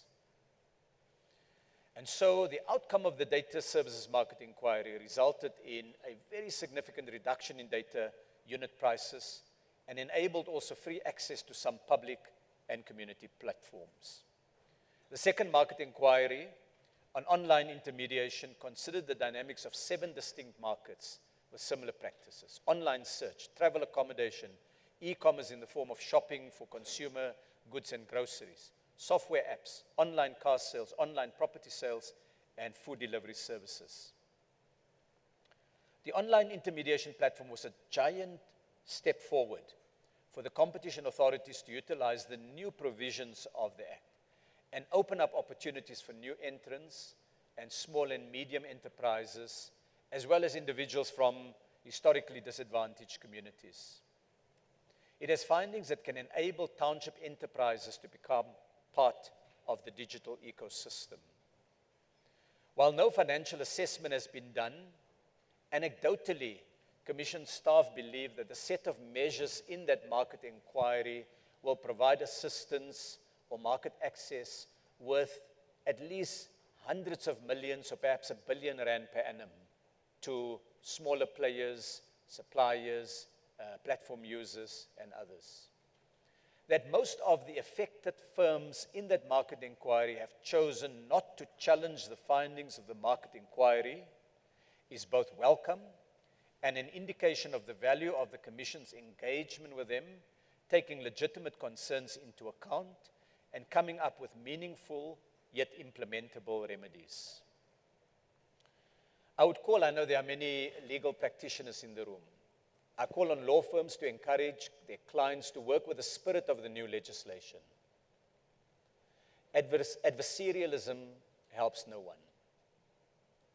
It's not in the interest of the economy, of firms, or anyone that we seek to replicate the litigious traditions that we've seen in the world's largest economy. For the Commission, adversarialism ties up public resources in litigation that can be used elsewhere. For government, it impacts on the speed with which the will of the legislature can be realized and the economy can be transformed. For corporations, it exposes them to adverse judicial findings or legislative reform with more onerous outcomes than the status quo. None of us wins. My penultimate area of progress, the seventh one, is the focus by the Commission authorities on prices. It's a step away from the past because the Commission is not a price regulator. So it has been cautious, rightly so, not to get into price regulation. But when we've seen this period of exceptional inflation pressure caused by disruption of supply chains, particularly due to the pandemic, more recently the war in Ukraine, citizens then look to the public sector for measures and interventions to address high food prices. To help establish a factual basis to food price patterns, the Commission produces a twice-annual monitor of food prices that provides deep insights into food markets and specific value chains. And where this monitoring sees exceptional price rises, the Commission has investigated, and this very step has, we believe, helped to moderate price behavior in the market. It's a signaling effect. More recently, there's been an interesting new development in the interface of trade and competition policy focused on prices. Now, trade policy, as those practitioners in the room who deal with it know, among other things, provide for increases in the level of protection in the form of tariffs in support of a set of industrial products that face potential damage from cheaper imported products, or anti-dumping duties to protect products against price practices where a company prices a product in one market below the market price in another, and it causes material harm to an industry. So that's the logic of trade policy. When a justifiable case is made for tariffs or duties, it comes, however, with a challenge. Namely, that in a small market dominated by large players, shielding a domestic producer from foreign competition can and often does cause prices to rise. Rent-seeking behavior not only hurts consumers, but also removes the spur to innovation and efficiency. Yet failing to raise prices, or to raise tariffs rather, to raise tariffs, can result in destruction of domestic industry. In many cases, policymakers are faced with a binary choice: jobs versus low prices. In a number of recent cases, government engaged affected firms and secured undertakings that tariff increases would not result in high prices. It's a pragmatic way of minimizing the trade-offs between jobs and prices. In two anti-dumping cases recently involving tires and poultry, government imposed anti-dumping duties on the strength of the evidence that was considered by the regulator, it's a regulator called ITAC, and requested the Competition Commission to monitor prices and warned that undue price increases would simply lead to a suspension of the anti-dumping duties. And that brings me to the final observation on the past 5 years, and that's been the conclusion of the text of an African Continental Competition Protocol that has the potential to enhance the effectiveness of competition policies to deal with cross-border transactions involving firms with a presence in the South African market. Cross-border cartels in particular poses a challenge to national regulators, and a continental body can assist. In addressing the impact of harmful market conduct by large global corporations, national competition authorities in developing countries do not always have the firepower available that those in larger markets have. This can be addressed by continental coordination. It requires, though, a steady building of institutions and investigative capacity. Overreach or poor technical work can undermine the potential of the protocol. A continental competition authority must be focused on the worst restraints that hurt African industrialization and development. It must be selective. It must otherwise leave competition matters to national authorities. It must make its mark, and quickly. And so I want to conclude with a few brief observations about the future. The next few years will no doubt see a focus on consolidation by the competition authorities, which would entail full implementation of the legislative reforms, assisting with the implementation of the AFC-FTA competition protocol, building the institutional capacity in the Commission to conduct multiple market inquiries simultaneously, and identifying any tweaks to the legislation that is needed to ensure that the aims of the reform package is fully realized. As part of the consolidation, there's now scope to speed up conclusion of large merger processes with significant public interest matters.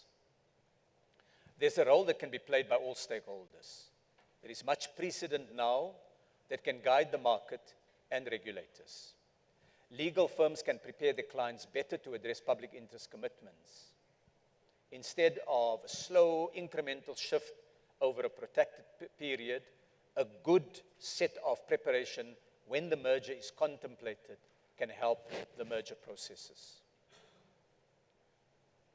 The investigative capacity of the Commission can be strengthened and should be strengthened. The role of the Department and the Commission on public interest matters can be better aligned to avoid sequential processes. First complete the one, then start the other, that can delay expeditious consideration of a merger. There's also a need to consider ways of discouraging vexatious objections by competitors during a competition process that delay conclusions. Another part of the consolidation will require more focus by the competition authorities on abuse of dominance cases to complement market inquiries and thus enable the development of jurisprudence that can guide the market. The new provisions on price discriminations, predatory pricing and monopsony, unfair pricing or trading conditions, they're crying out for enforcement, and they can complement the work being done on market structure. Geopolitical factors will no doubt play a bigger role in policies in particular countries at the front lines of these tensions. And competition policies are no exception. In the United States, the CFIUS regime that enables national security considerations to be applied to mergers can be expected to be deployed to mergers involving countries with which the US is in geopolitical competition. In China, similarly, we can expect that foreign ownership will play a key role in decisions about market access and mergers. There may be a greater focus by the EU on state aid rules. In South Africa, we have provisions on the statute book that can address legitimate and defined areas of national security, namely Section 18A, and over the next few years, we would be in a position to activate it as circumstances require it. Technological innovations that reshape markets and production processes always challenge regulators. I anticipate that artificial intelligence will raise new questions for competition policy. They include the matter of AI and collusion, where product pricing is driven by algorithms that mirror price-fixing behavior through price monitoring and matching algorithmic software. AI will also raise the issue of what is the benchmark for illegality and who is liable, the corporate user or the software owner, or both. There will be questions about AI software developed in one jurisdiction with a specific test of illegality, and that same software applied to another jurisdiction with a different test. The terms of reference of the media and digital platforms market inquiries already identified the role of generative AI systems in digital platforms, including news content aggregation and assimilation on competition in the media space. I want to end my remarks with a call for more intellectual work on competition and inclusive growth. The Chicago School has not worked, And it especially does not work for developing countries, or indeed even in developed countries. This is increasingly recognized around the world. We need a new articulation of a pro-competition or antitrust economic framework. It must be an alternative to the Chicago School, one that recognizes power, recognizes the growth of new forms of power, recognizes abuses that should be stopped. It identifies winners and losers from both the market and competition enforcement. And it seeks to correct persistent imbalances where the elites almost always win, and at least win the lion's share of gains at the expense of the vulnerable, including the historically excluded. It must be about a competition policy that is not a silo, but appreciate the range of modern societal problems that interface with competition policy, sometimes synergistically, sometimes antagonistically. A policy that appreciates the slowness, the overtly technocratic problems of competition enforcement, and integrates solutions either within competition policy or adjacent regulation. South Africa has been a pioneer in introducing notions that the world has accepted in part. Inclusiveness as a value. Inclusiveness may be necessary to make markets more efficient.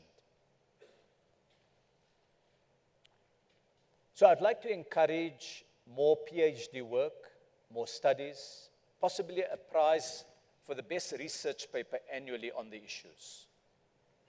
We should also consider publication of an economic development scorecard annually, setting out the quantified impact of the work of the competition authorities and the DTIC. There are grounds for establishing a competition institute that collaborates across borders to develop a competition policy fit for the rest of the 21st century.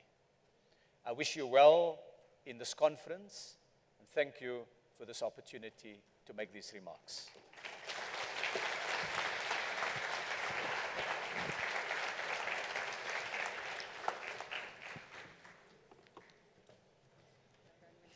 Thank you very much, Minister, and thank you to the Commissioner as well. Ladies and gentlemen, we are going to take a very short tea break. Ofense had said earlier that we are running behind schedule. It is 11:07 on my time. I am going to round it off to 11:10.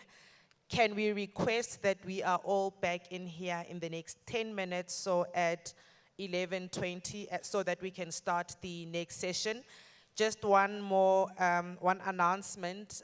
Media colleagues that have requested interviews with the speakers as well as with the minister, can you please meet Butsia outside? He's the gentleman at the back there with the blue suit.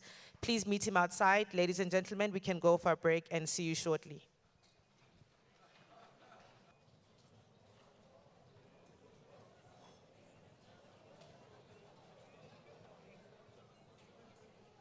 Of the competition protocol. This session will be moderated by the Deputy Commissioner Hadin Rashisusu. I will allow him to introduce his panel. It is a very exciting topic, I think very timely for South Africa, for Africa more broadly, and so we look forward to all the insights that we should be getting from our panel members. Again, ladies and gentlemen, can I ask that we please keep it down? We do want to start the session. We are running behind time, and we are trying to make sure we all get the best and the most from our conference as possible. Thank you very much. Thank you very much, program directors. My role today is hopefully a very simple one. As a moderator to this conversation that you're about to have. Can you hear me? No, you can't. Okay, so maybe it needs to really be. You hear when it's like this. Okay. Can you? Yeah, I think I'm audible. Karabo, am I audible? Okay, thank you very much. As I've said, my role is hopefully a very simple one. I will be moderating this very important conversation, which fortunately is part of the Minister's 8 areas of progress. The last area he mentioned, which is the AFCFTA competition policy protocol. I have for you today, from the AFCFTA Secretariat, I think, Malik, you are not the head of the competition division, right? The full-time head of the competition division. Mr. Malik Diallo. For those who've been around for some time, you probably know him as the Secretary General of the Senegalese Competition Authority. That was many years ago. Many, many years ago. Don't be deceived. Don't be deceived by the looks. Mr. Isaac Tausha from the CCC, the Commercial Competition Commission. He's the chief economist there. Ms. Tanya Van Mielis over here. She's our boss. She's the acting Deputy Director General for Competition Policy in the Department for Trade, Industry and Competition. We have Ms. Molly Askin, quite familiar, I'm sure, to all of you. You've visited us a couple of times now. She's the counsel for international antitrust for the US Federal Trade Commission. Mr. Tony Ehrenreich, we are fortunate to have you, not a public office bearer, and I'm hoping that we will hear the best of both today, with no pressure from your constituencies. But you are still with COSATU, the Congress of South African Trade Unions. He is the Senior Parliamentary Liaison Officer for COSATU, which is a federation for trade unions, the big one. There are other smaller ones, but this is the main one. This is the main one. Mr. Wangombe Kariuki, also known as Francis Kariuki. So I think most of you know him as Francis Kariuki. He now prefers to be called Wangombe Kariuki. And I think I get it right because I got this from a Kenyan. So I pronounce this properly. He is a consultant, competition and trade, quite familiar to all of you. As a former DG for the Competition Authority of Kenya, he has graced this occasion many, many times. We have also reciprocated and visited Nairobi many, many, many times. I know that we were meant to start, I suppose, earlier, but we'll do the best maybe to, that if we give them some 15 minutes back, they would really be grateful. Now, how we're going to deal with this is that, and I think you have heard the minister, and I liked what he said about, in fact, this is what we were going to say in the introductions, that he has mentioned that the competition policy protocol has to be selective for it to work. It has to, there should be no overreach. And this sort of aligns with what Professor Eleanor Fox said. And she has said something about the success for the AFCFTA competition policy protocol. What would be that success? And she says Africa has a once-in-a-lifetime opportunity. If the right blueprint is put into place, it can make a real positive difference to the lives of Africans. If an unfocused, unambitious, or overly ambitious program is adopted, the protocol will do little significant work and the inflection moment will be lost. Think of a pie chart and think 5 or 10 years out, how would you like to see the African Competition Commission spending its energies and resources? Consider these 5 functions that can be ascribed to the competition protocol. And listen carefully. When I was sitting there, I thought today, with this classroom setting, there's gonna be a lot of learning, it seems. But there will also be some unlearning. So, what she says is, number 1, think of this. You're very smart guys, I know. 1, world-facing leadership with Africa at the table. 2, selective enforcement against the most serious and widespread pan-African restraints. 3, nature and leadership in coordinating with regionals, national authorities and the ACF and building up the scaffolding. Coordinating right tightly with the AFCFTA Free Movement Directorate. Researching the economic facts that go to the heart of integrating Africa. 4, that's the role again of this protocol, vetting and clearing measures. 5, vetting and clearing agreements. If at the end of the 5 years or 10 years, tasks 4 and 5 fill 90% of the pie chart, that's vetting measures and vetting and clearing agreements. Eleanor Fox says the mission would have failed.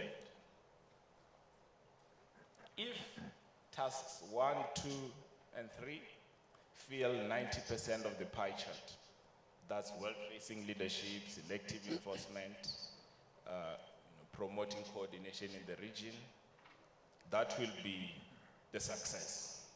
But this is for the panel to ponder. If you want to Google the paper as we are running, it's Competition Law for Africa, Vision for Africa, for AFCFTA. It's there. Now I go to the panel. This, it's good that this is a question that has been posed to us by the minister. He posed it very sharply. Eleanor Fox has also done so. Now this is a question to all of you. What ought to be the priority areas of focus for the AFCFTA protocol on competition policy? And I'll start with Tanya. Thanks very much. So the first area of focus is getting the regulations agreed that need to be agreed and getting the institution established. So it's really legal and institutional work that needs to be done, but it needs to be done correctly so that when implementation takes place, it's taking place off a strong, well-resourced base. The specific areas that I think the authority needs to focus on is areas that are not sufficiently addressed by national authorities, either because national authorities don't have the competition law or capability to address it, or because some of the actions are outside the jurisdiction of those individual countries. We're very excited about the potential of the Africa Continental Free Trade Agreement. But if we take tariffs down and we don't ensure that there's appropriate competition, any of the gains that we thought we would make would be lost. So we need a very strong focus on on cartels, on anti-competitive behavior as a priority, I think, and then also focusing on specific cases where we can have large results. What can be done by a national authority should be sent to a national authority. What can be done by a regional authority should be done by a regional authority. Thank you, Tanya, for that, and I'll just ask Isaac the same question. Okay. Thanks, Adin. My focus obviously will come from the fact that COMESA has been operational for some time now, which I believe the experience that COMESA has is quite helpful to the functionalization of the Continental Competition Authority. I would like to express that obviously the views that I will say here are mine and not those of the COMESA member states. It is important I mention that. And also to highlight that for us to have a better understanding of what areas should a FCFJ really focus on, it is best that we highlight some of the challenges that COMESA itself faced, and then how it dealt with the challenges to be where it is today. So the area of focus from our perspective, given the challenges that COMESA faced in its formative years up to today, will be critical. So we realized that the regulations were promulgated around 2004, and then eventually the COMESA Commission was formed in 2013. And you see that there is a very huge gap in there, which is something that my friend here has to pick up a bit of lessons from it, to say that there could be the protocol, which we all agree, and there could be the development of instruments that they are going into now, where they are coming up with regulations. All those COMESA had before the functionalization of the agent itself. So there is need really to focus on making sure that there are instruments which will facilitate the functioning of the Continental Competition Authority itself. There are issues around creating buy-in from the various stakeholders who will be very critical in the functionalizing of the Continental Competition Authority. Let me hasten to highlight that our COMESA experience shows that our African colleagues and or governments are quick to sign agreements, but when it comes to implementation, it takes them a bit of time. Now they will get into the reality and become a bit hesitant in some instances, and so to avoid falling into the same, COMESA really had to go for a push to make sure that the governments, the different stakeholders understand what's the rationale of having a Continental Competition Authority.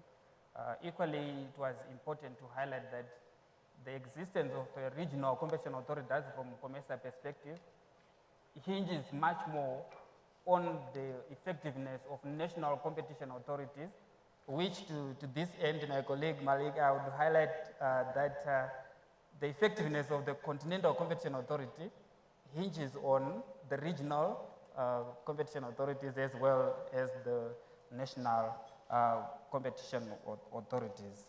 So that is in terms of creating buy-in from the stakeholders who are important in the functionalization of the Continental Competition Authority. There will be a bit of some resistance. We appreciated that. It happened when COMESA was starting because there was a lack of understanding the different levels of development, where some countries didn't have national competition authorities, some didn't even have the laws themselves. So COMESA took a deliberate action to try and capacitate the individual countries to come up with the laws, and equally also to come up with the national competition authorities. And I will talk about priority setting and then implementation. I'll end there, Hadin, so that I don't take much of people's time.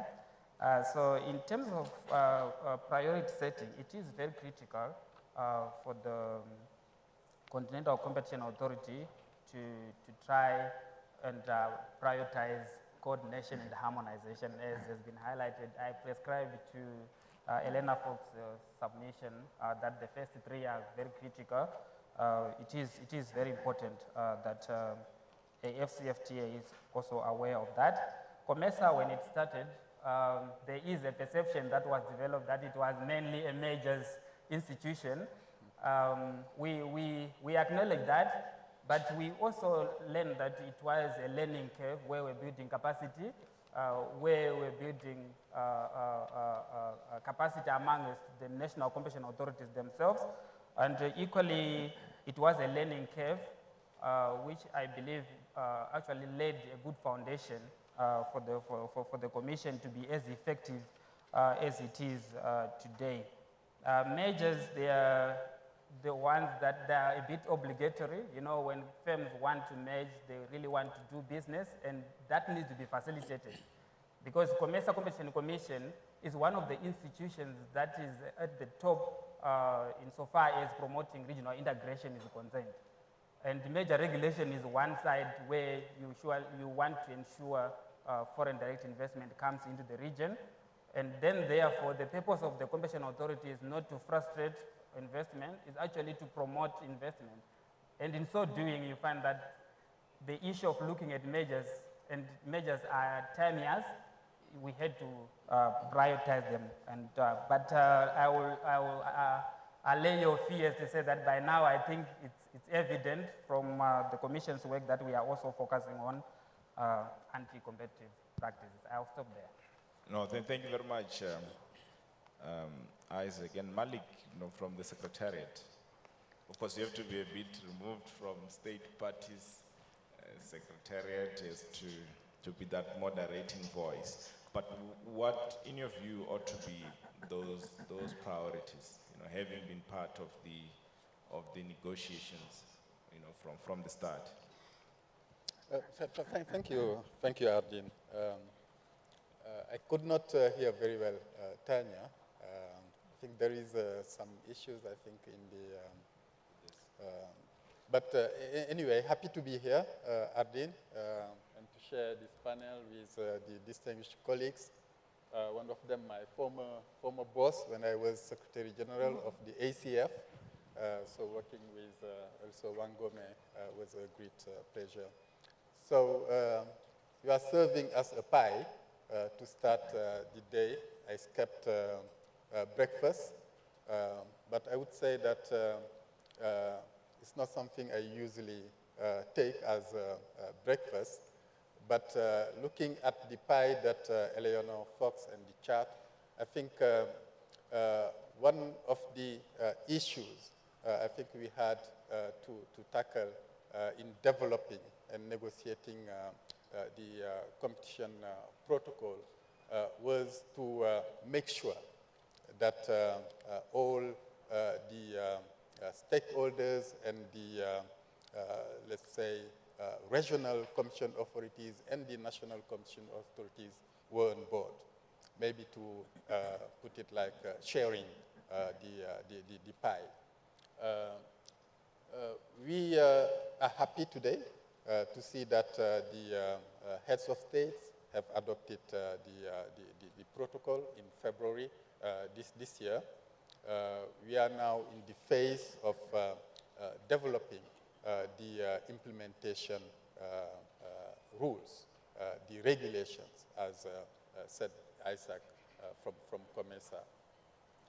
So I would say that when it comes now to implementation, it will be obviously for the board of the Continental Authority and the executive director to determine the priorities. But I would say that, building a young authority as the Continental Competition Authority, there will be a lot of challenges. We will certainly face constraints in terms of resources to start, we know how difficult it may be at the level of the African Union to mobilize, the requisite resources to fund the activities of the authority. So that needs to be figured in the strategies of the future competition authority. For me, I think the advisory role that the authority will play is important. As you know, in the protocol, the authority will have to report to the Council of Ministers on the state of competition in the continent. So policy advice to the Council of Ministers will be extremely important, and I think it's will be an important area of focus. Now, in order to do that, they will need to also have to look at the priority sectors that drives the integration of the continent in terms of trade. I mean, there are important sectors where we need to focus and to see how, more competition in these sectors at the continental level can help, the agenda of the AFCFTA. I think about the, let's say, air transport market, for example, logistics sector. These sectors are important for movement of goods across countries and across regions. I think also about the telecommunication sector, which used to be very concentrated in many African countries. So market studies in those sectors would be extremely important. I think also about, soft tools for implementation, like advocacy. I think it would be important for the competition authority, the continental one, to engage in these activities so that we can build competition culture around the continent. As you know, many countries are at different level in this area. Some of our state parties do not have yet competition laws, competition authorities, so we need to push them in order to adopt, the legal and institutional frameworks on competition policy and law. I think also that it will be important to tackle these, let's say, hybrid, anti-competitive business practices, where you have, some large firms in our countries that are, let's say, in a situation where they are rent-seeking. And I think Minister Patel was alluding to that. I come from a region where, some businesses have been, if I may say, colliding with the governments in order to, for example, maintain prices at a high level, in order to seek protection from entry of foreign businesses. And those kind of practices, I think, also hinder the investment and the building of the AFCFTA market.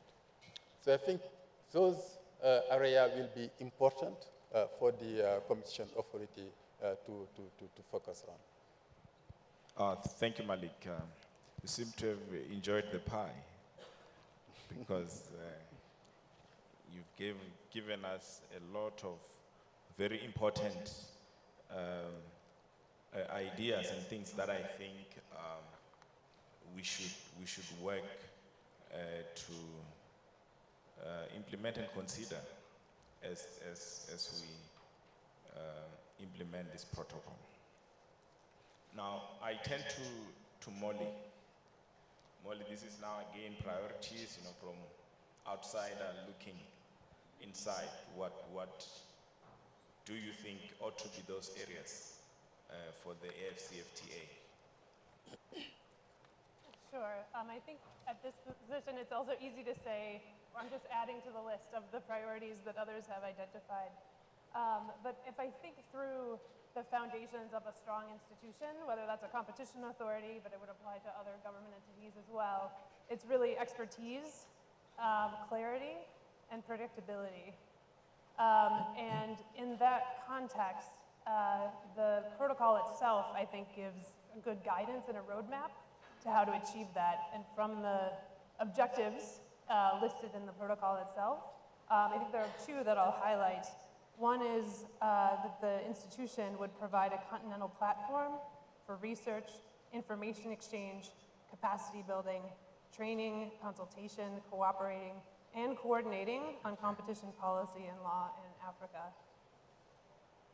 And coming from another institution, the Federal Trade Commission, and I'll note here that that is my employer.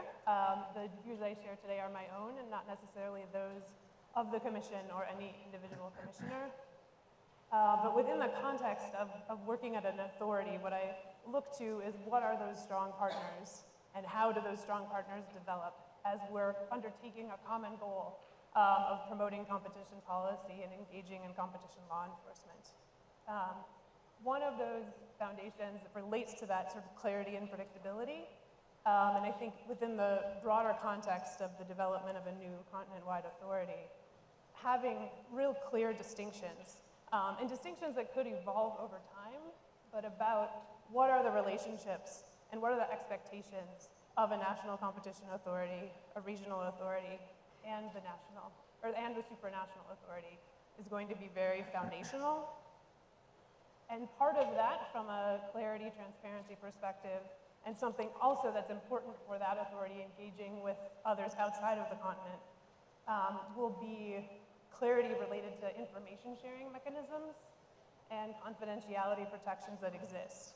And I think that's going to be very important to have clear to the staff of an authority, but also to set the expectations of other stakeholders engaging with a supranational authority, the national authorities and regional authorities, and other partners to ensure that as that collaboration on policy and law enforcement starts to build and builds momentum and builds regularity, that foundation is clear. And I think that will encourage engagement and encourage some of that buy-in we heard about that will be based in also the rules and regulations that we heard about as a priority. But I think that's going to lay the foundation for a strong and responsive supranational authority. Thank you very much, Molly, for those insights. Now I'll move to the largest federation in South Africa. It's the largest labor federation in South Africa, COSATU. Tony. Thank you very much, Chair. And can I also just add to my colleagues that the processes that we follow has to be rules-based. So we absolutely support the idea and the institution of a continental-wide competition policy that ensures that we're able to deal with the challenges that exist. But we have to take a moment to step back while we've spoken about the process to define what is it that are our ambitions. We know in South Africa when we define the competition policy, and the minister spoke to it now again, what is our ambitions? Well, it's got to lead to economic growth and the kind of growth that I think the minister spoke to, not just an adding on to those who own the economy at the moment. And one of the big problems in South Africa is the level of concentration. Partly an inheritance of apartheid when the economy was owned in a particular way, but something that we clearly have to find a way to overcome. And then it's got to deepen democracy, and it's got to transform what our society looks like, what the economy looks like. And if we look at anything, many of the features of the challenges in most African countries is deep levels of unemployment, growing levels of inequality, and the levels of poverty in our society is clearly without question. So these must be the ambitions that the competition policy speaks to. How we do that, my colleagues have spoken to that and what are the mechanisms that we should be pursuing. We have some particular experiences in South Africa, Mercosur and others have their experiences, and I think the points that have been made is about finding the best experiences to make sure that we can give effect to our ambitions. But ultimately, it's about public policy. It's about what is the kind of society we want to create and how do we go about doing that. If we step back for a moment and see what unbridled power in companies have done in our jurisdiction, we can see the corruption or collusion around bread prices, chicken prices, the building of the stadiums, steel prices. So clearly, unfettered free market practices has to be constrained. And we're starting to codify that in a careful way in our jurisdiction, but also on the continent now, as is the case in many other countries. But as we look to that, we've got to appreciate and accept the point that this is just another area of public policy, and the public policy must respond to the public challenges and take us along the trajectory to building the kind of society that we want. Now, on the levels of inequality, we know that many of the African countries, clearly not all of them, has this problem about elites setting policies. So often, the elites in the state collude with the elites in the private sector, and our policies are not able to be given effect to, so that we're able to protect what is essentially the consumers and the populations of our society. Because competition policy is about making sure that there is best practices and affordable prices for people. The final point we'd want to make in respect of what must be our ambition around the value of deepening democracy is like in South Africa, where unions play a significant role in triggering Competition Commission investigations, but also in using Competition Commission as a way to defend employment practices and the practices of companies. We know at the moment it's not as clearly defined in the protocol, but we'd like to see a role for labor and other social partners in the Competition Commission at the continental level that ensures that we're able to engage with the policies and help direct the policies. But it's also important from a participatory point of view that the unions can both monitor what is happening and can have a role to play in making submissions that alerts the competition authorities to what the challenges are.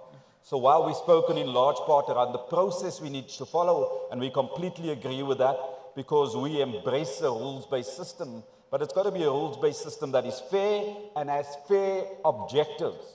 We don't want to run the same danger that we, for example, have seen in the World Trade Organization, where there is a rules-based system, but it doesn't promote rules that ensures that there's the equal development of all social partners to those agreements. So it's absolutely essential that we ensure that the national regime of regulations that we have fits in with the regional regimes and fits in with the continental regimes, and that synergies, that can be managed by the different secretariats and their points of interaction given their own competencies in their countries.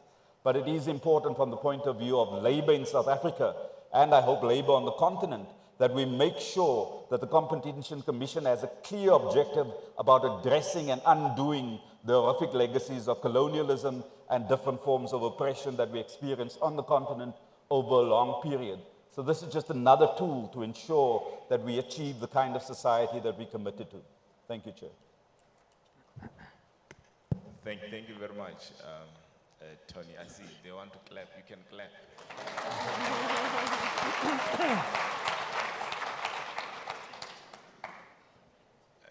So I think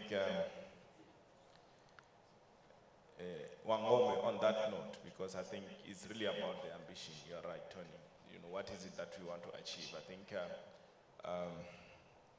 I think for Africa, it's not enough anymore just to talk about the potential.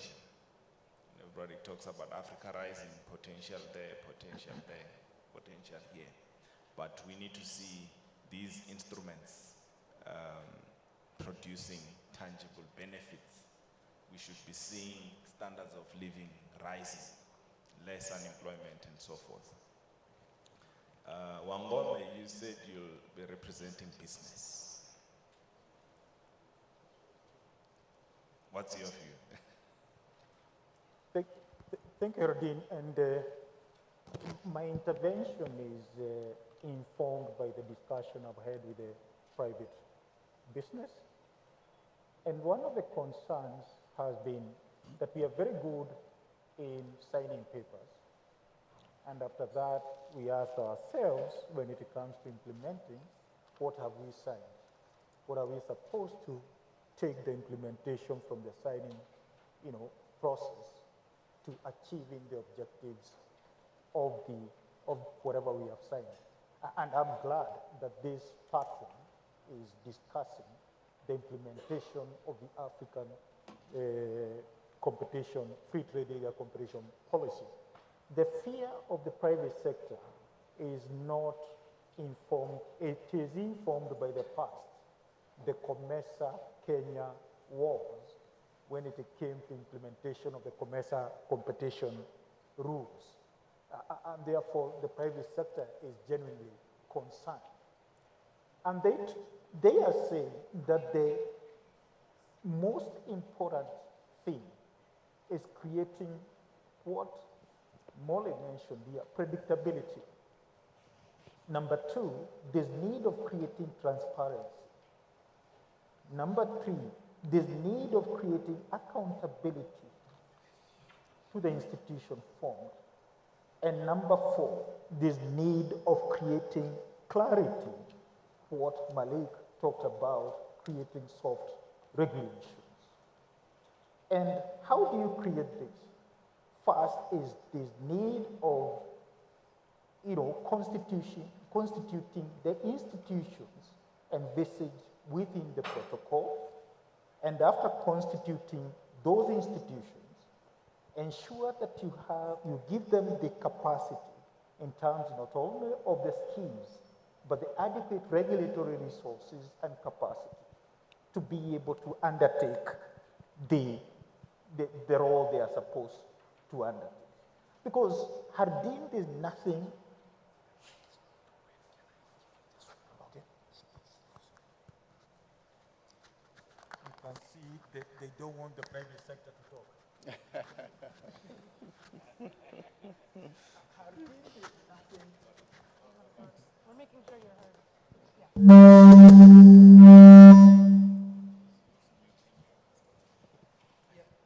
Hardin is nothing as bad.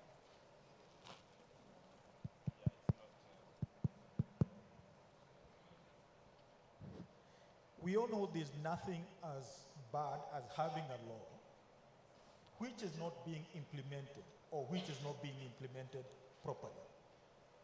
And I'll give an example. We have the East African Community Competition Law. The agency is functional, but it's not operational.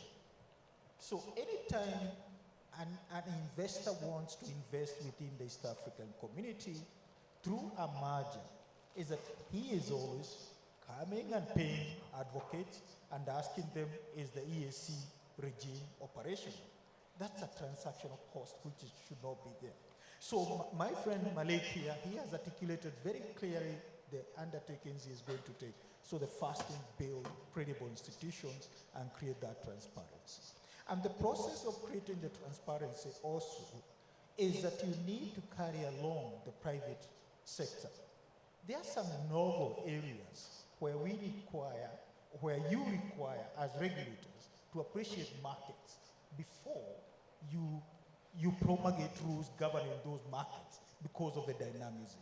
So public participation in terms of promulgating soft regulations, it's required. Then it comes to the other issue, the fees we impose as regulators. Are they commensurate with the work we have done for the markets? Or we impose merger filing fees to support our own operational expenses, which are not supporting the growth of the market. So I would like to say those are some of the things. So let's create credibility, credible institutions.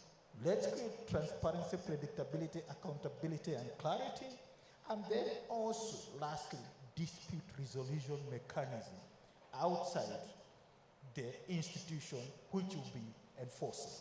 And number four, Malik has mentioned that board. I've seen from where I come from, the region I come from, the effect of having a board which is not well informed and how it affects the achievement of the agency which is implementing the law.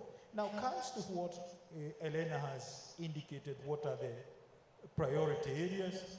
To me, yes, I speak for the private sector. Let's go for the areas where we are seeing that we are encouraging investment, whether it's through removal of regulatory obstacles by tackling those logistics and supply chains which are hindering trade across Africa, or the big pharmaceuticals, but also let's not forget the mergers, because also mergers are a form of investment and they create employment which will elevate, which will act as which will help us achieve the public interest objective as the minister indicated. Thank you. No, thank you very much, Wangombe, for that. And indeed, I think it's from a very informed perspective, having run successfully, I think, the CAK from inception.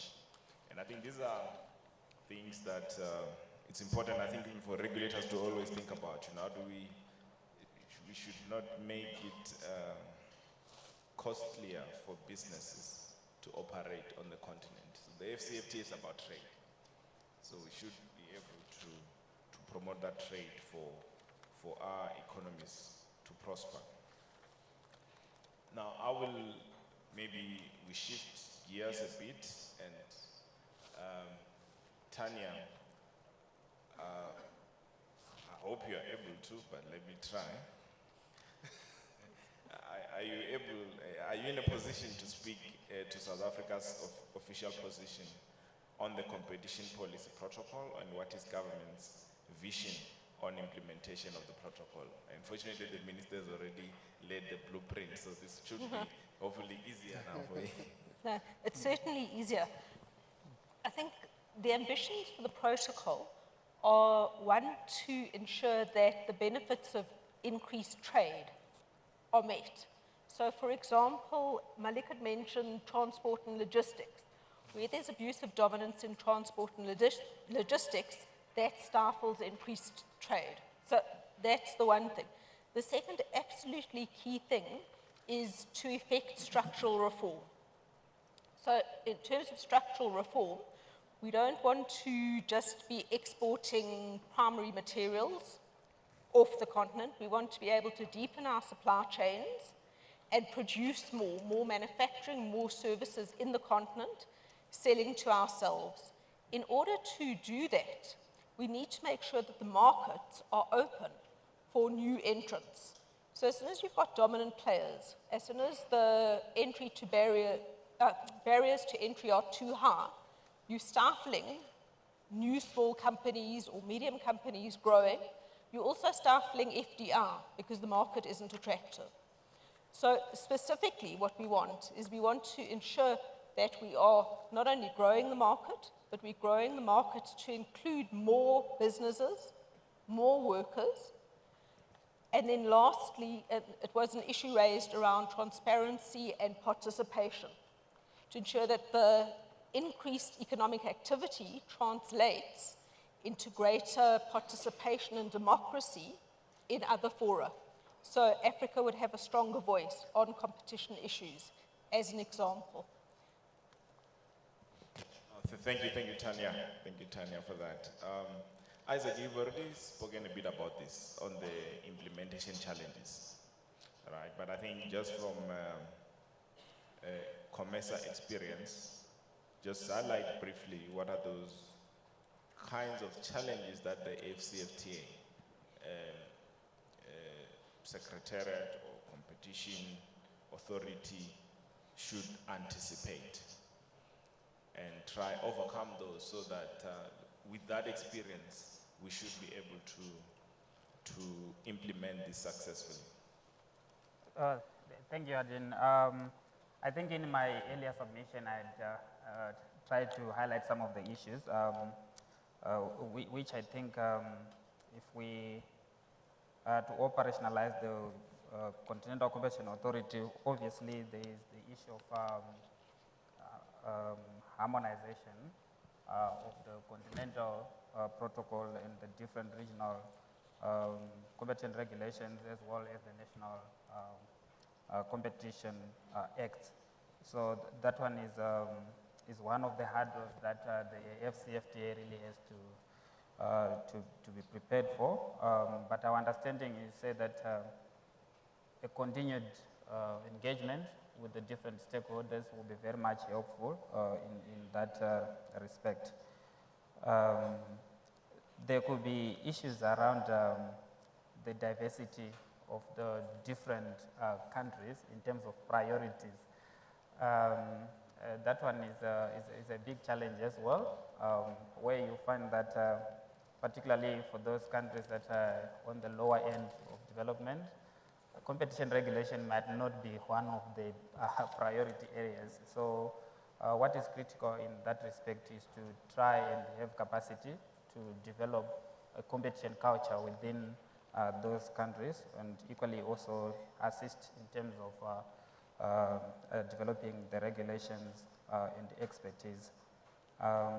If you check on the protocol, there is a requirement that there is need for 22 ratifications before it comes on, before it becomes effective.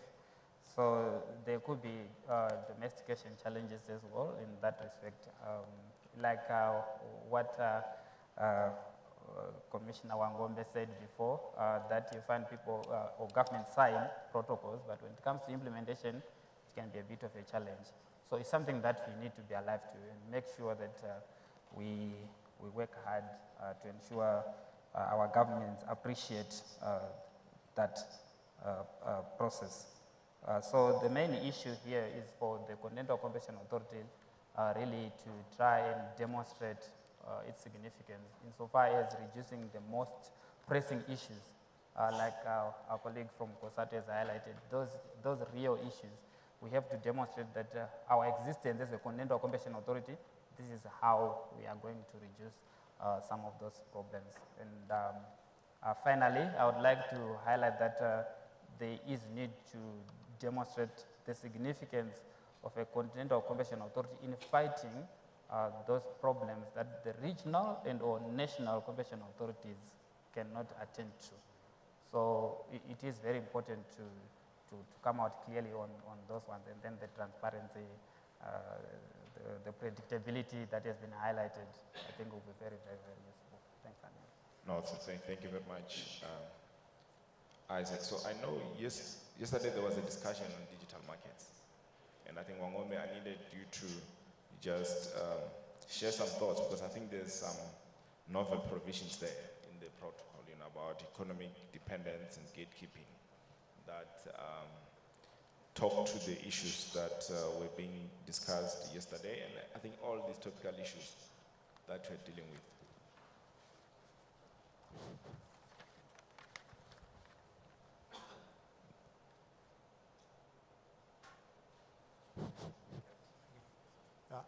I was not in the meeting yesterday, but I'll give my thoughts in regard to, I think it's Article 11 of the Competition Protocol, which focuses on economic dependence and gatekeeping. To me, it's quite a good provision, but also the challenge now comes to implementability.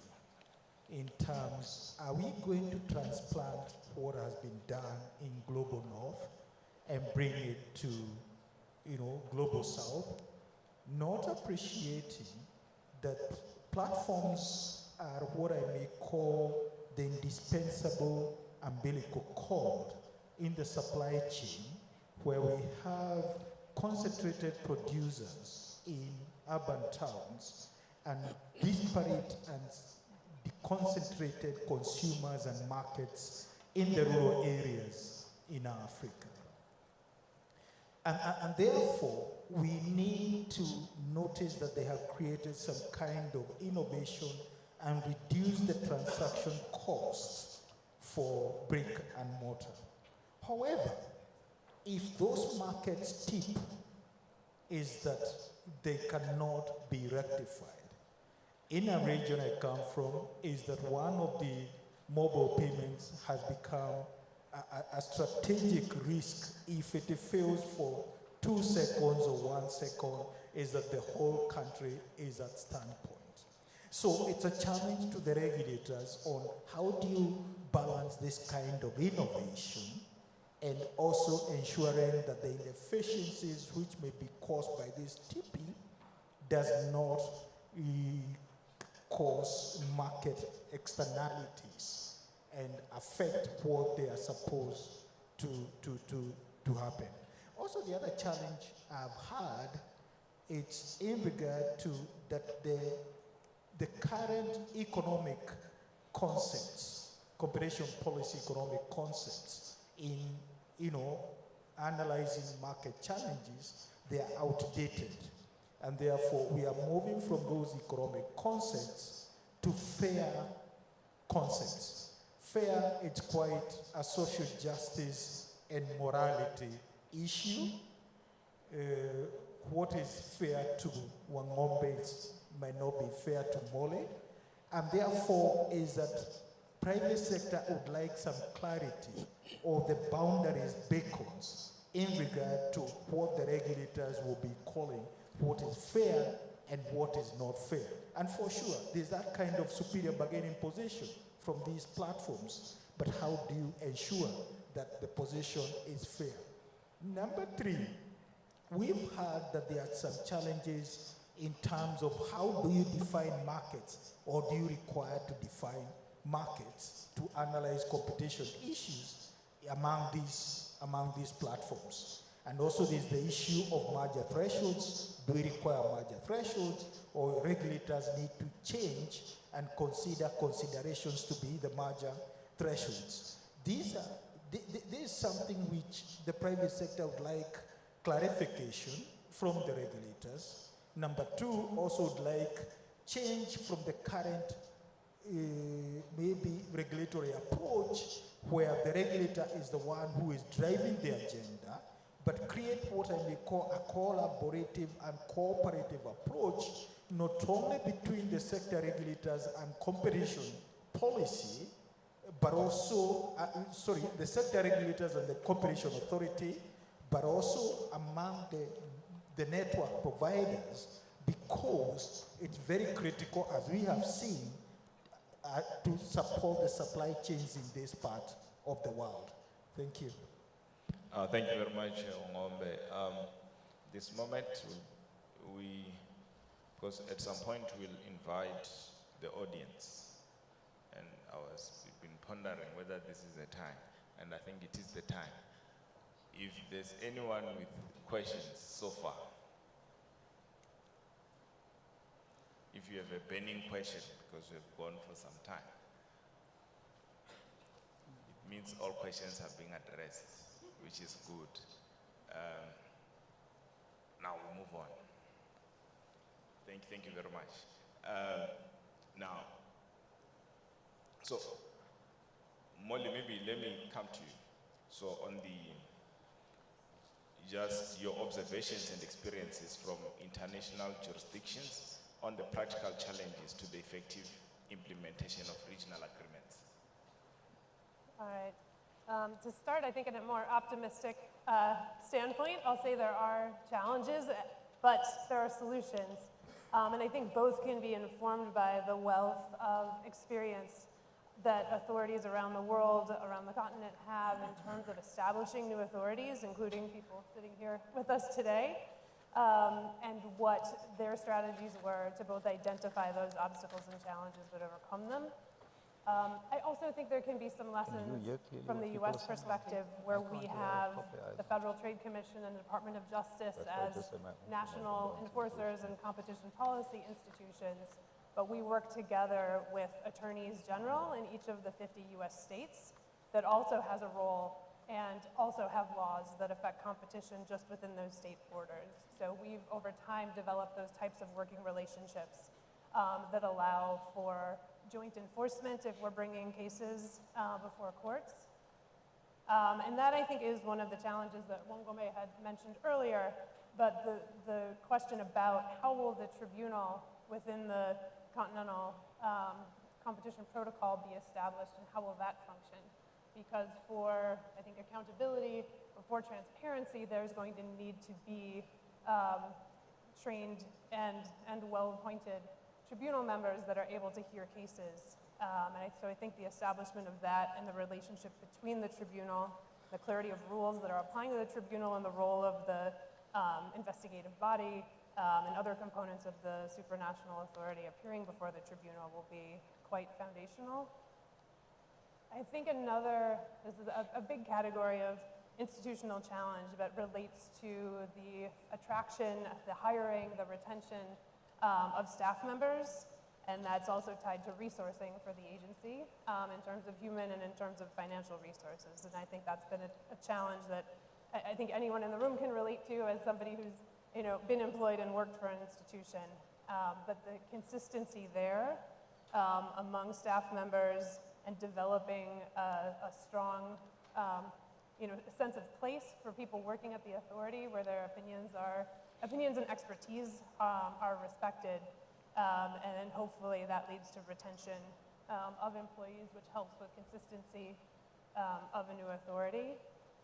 I think also related to that, strong leadership that can help promote and sustain a political will for the continued growth and development of a new institution, and to lead the relationships that the new institution will have with those existing institutional and other non-institutional stakeholders that are going to be very important. So those are big things to take on. I think other important considerations are the prioritization that we each contributed to earlier, but I think part of the expertise that will develop within an agency, and especially a new agency, can really be tied strongly to that market analysis or market study function and the advocacy function that Malik had discussed earlier. Thank you very much, Molly, for that. And maybe Malik, I come to you because just from the Secretariat, what do you think, how can the Secretariat assist in at least finalizing the legal framework in a practical manner for the effective implementation of the protocol? And I think, of course, you note from some of the challenges that are being raised here as well. Thank you, Ardin. And maybe before I go there, in the chat, I think maybe COMESA also maybe was the issue they faced. In the protocol, we have established mandatory notification regime for mergers, which means that once you have that, the trap of having to focus on mergers, of course, in our instance, it will be mergers that have a continental dimension as defined in the protocol, but you will receive notifications from the businesses, and you will need to deal with that. And you may end up, focusing a lot on those measures and acquisition notification. And maybe when Professor Fox says that, if you focus a lot on vetting measures, maybe you will be failing. There is maybe some issues there, as I think COMESA have also faced. Now, I think we are busy now developing the regulations so that we can finalize the legal framework and move to the implementation on the ground. Molly reminded us about the roadmap that is attached to the protocol, which we have also to implement. So the next step on our work is the regulations.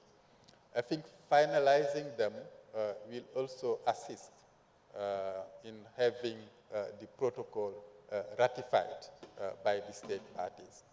I think as it stands, it's the big picture that we have in the protocol, and some may wish to wait until having all the other pieces so that they can ratify it. But I think we will need to have this work to be done in parallel so that, developing the regulation will not also preclude the state parties to ratify it. So, as you know, we have first the regulation on the thresholds for dominant position. We need to define that. We have also the threshold on mergers and acquisition that have to be notified. And of course, this competition tribunal, which is, a completely new elements that we will have to put in place. How it will function, what would be the modalities, where the judges will come from. All these elements will need to define so that what Francis is calling accountability and review can be also ensured. So we were expecting to have the first set of draft regulations to be finalized this year so that we can start negotiations. But I'm afraid that we'll have some delay in this process. Maybe early next year, we will be able to have the drafts on the thresholds, but also on the cooperation mechanism and the powers and procedures of the authority to be ready for negotiations. That, I think, is extremely important. In particular, this cooperation mechanism that Molly was talking about. We have these, let's say, 3 levels of competition regime now on the continent, and it will be extremely important that all the competition authorities at the REX level, at national level, and continental level can work together in an harmonious way. Of course, we have another regulations also, which is on the area of the digital markets. That one we have pushed it at the end of the process. I think the private sector, now that Francis have moved to the other side, the private sector, I think, will be involved in this process. So, as a secretariat, our role is to, assist the member states or the state parties in this process, but they are in the driving seat. We will put, the necessary resources in order for the Committee on Competition, which is the negotiating forum, to be functioning effectively and to be able to deliver on time, these instruments. So this is what we are currently trying to do at the Secretariat, but also to engage with the stakeholders. We have started working with the REX on capacity building, sensitization, so that we can develop this ownership of the competition protocol. And I should say that so far we are quite happy of the collaboration we are having with the REX. This is, I think, a good signal that we can work together for the benefit of the consumers, the businesses, and the entire, let's say, African continent.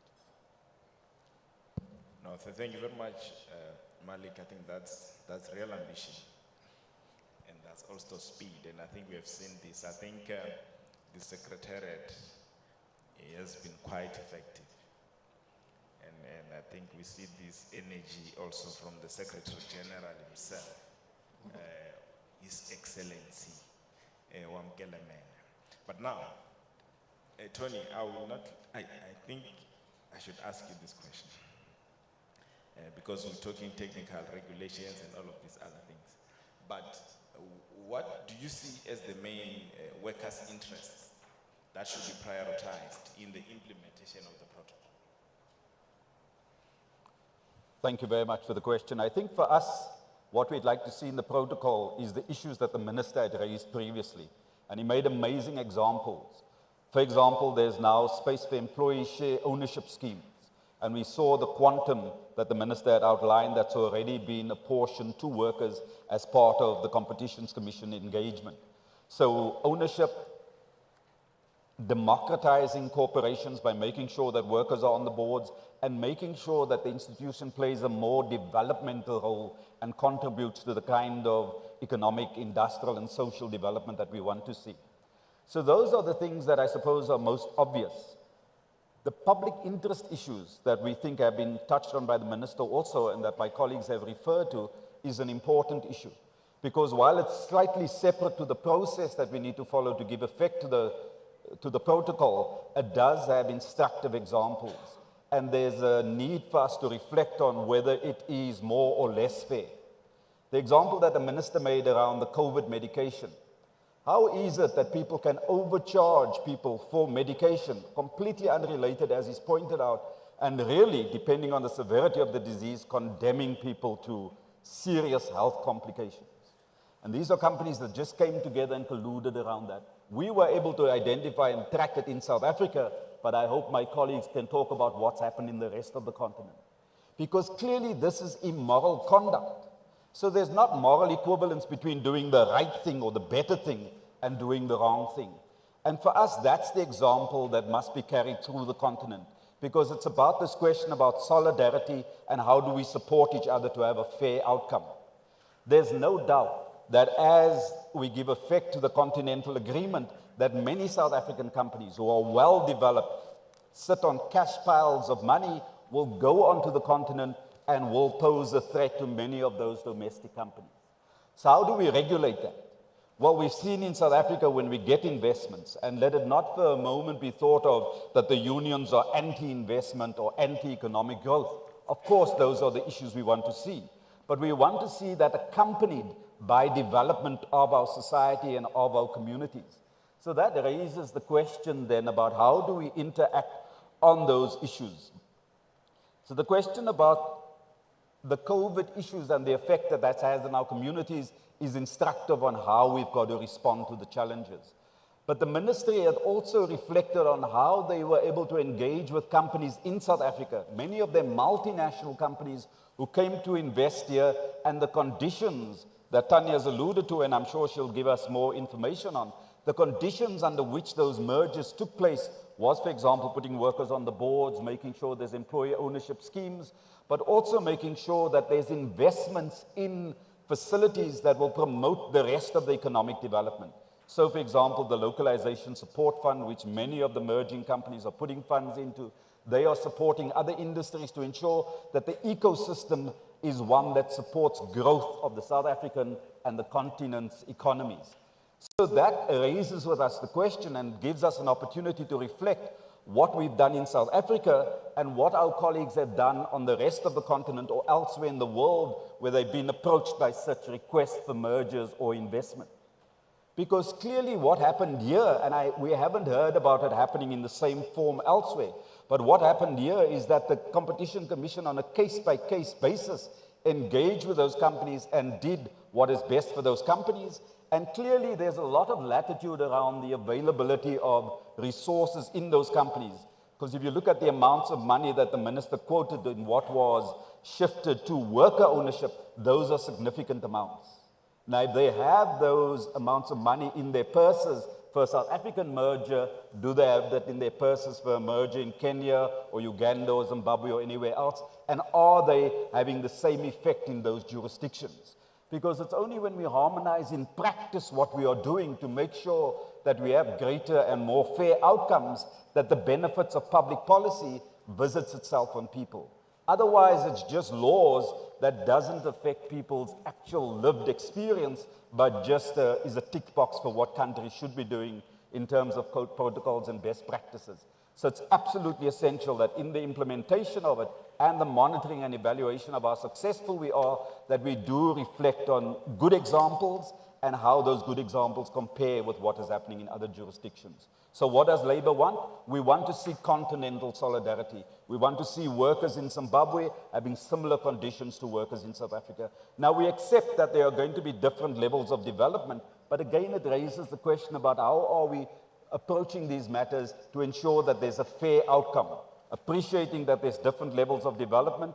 And I think if we look at the exclusions in the protocol around collective bargaining agreements, then that starts to ring-fence an issue that I'm sure the unions will come back to, but at the moment, in the way we've concluded it, is with the desire to make as much progress in the shortest possible time so that we align ourselves with other jurisdictions and also make sure, which is the point that Tanya made, that we don't undermine the advantage of trade liberalization by what may be happening at the competition side. Thank you, Chair. No, thank you, Tony. And it seems that's meaningful transformation and for all workers on the continent. I think that's quite commendable. That is not just about South Africa.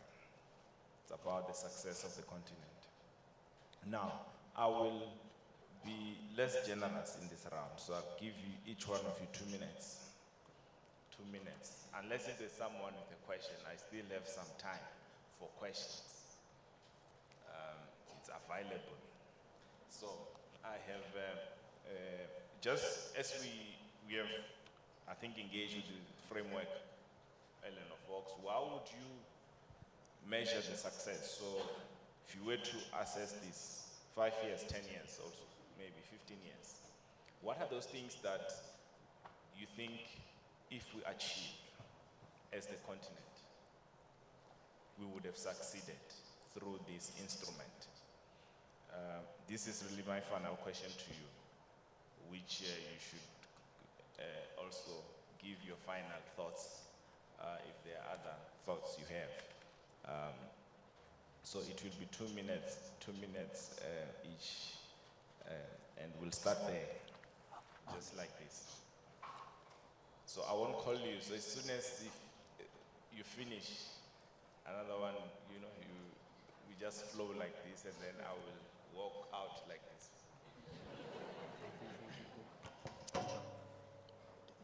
To measure the success of the competition protocol is that we have to look at its general objectives. You know, one, it is meant to enhance trade and also increase integration. And when I'm discussing this point, I have something in mind, what happened with COMESA. The price of maize grains in COMESA was $200 per ton, you know, in Malawi and Zambia, and in Kenya it was $600 to $700 per ton.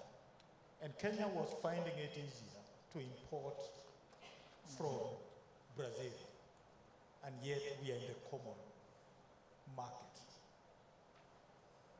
So there's a common market, there's a competition authority, and that price disparity.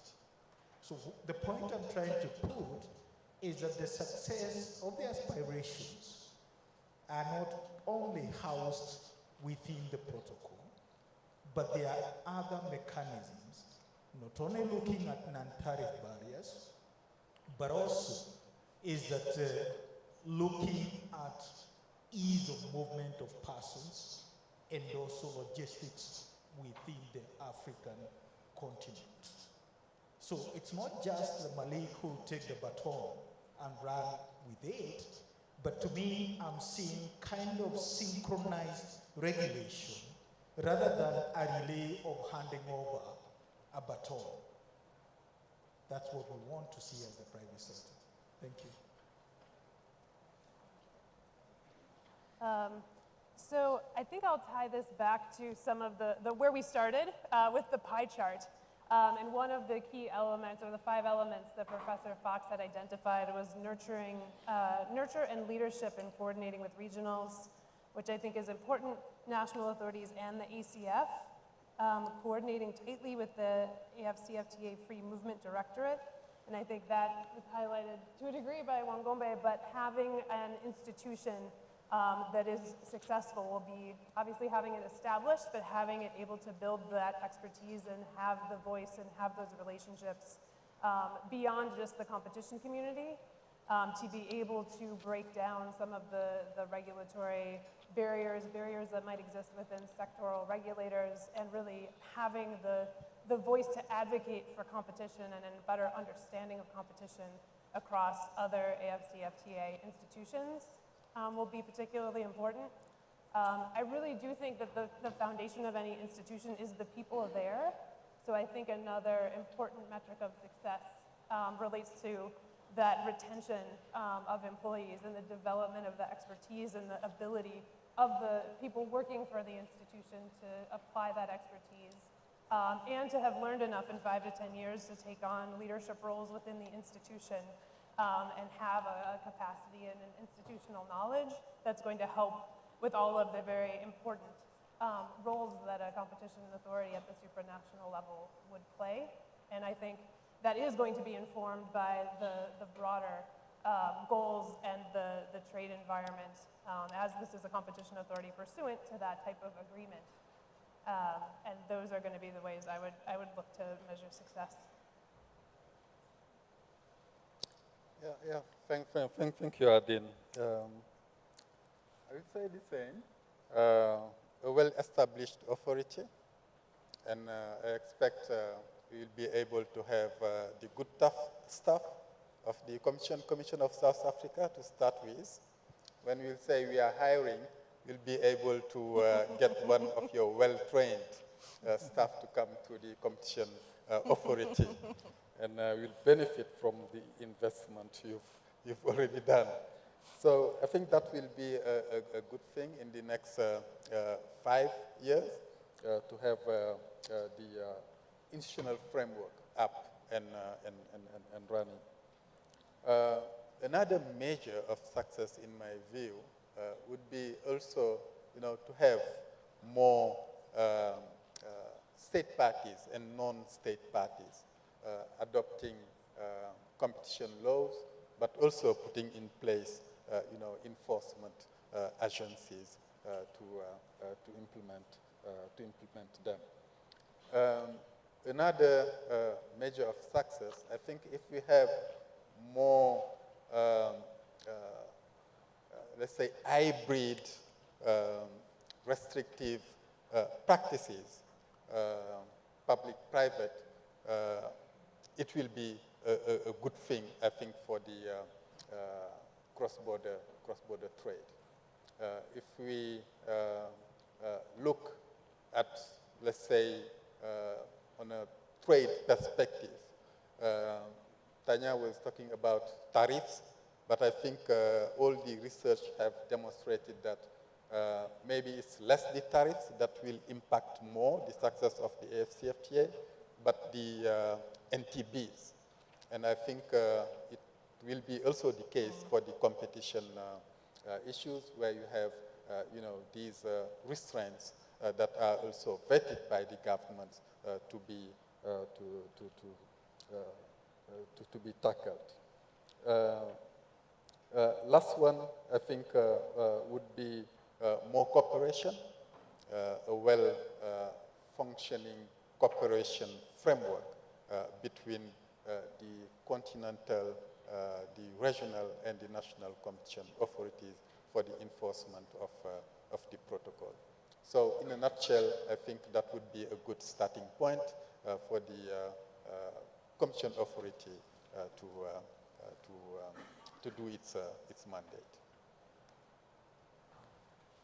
Adin, being the fourth person to talk about one and the same thing can actually be difficult.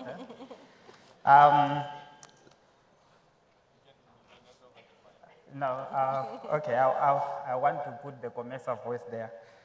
Actually, I think functionalizing the Continental Competition Authority itself would be a very critical and actually a very big achievement in 5 to 10 years period.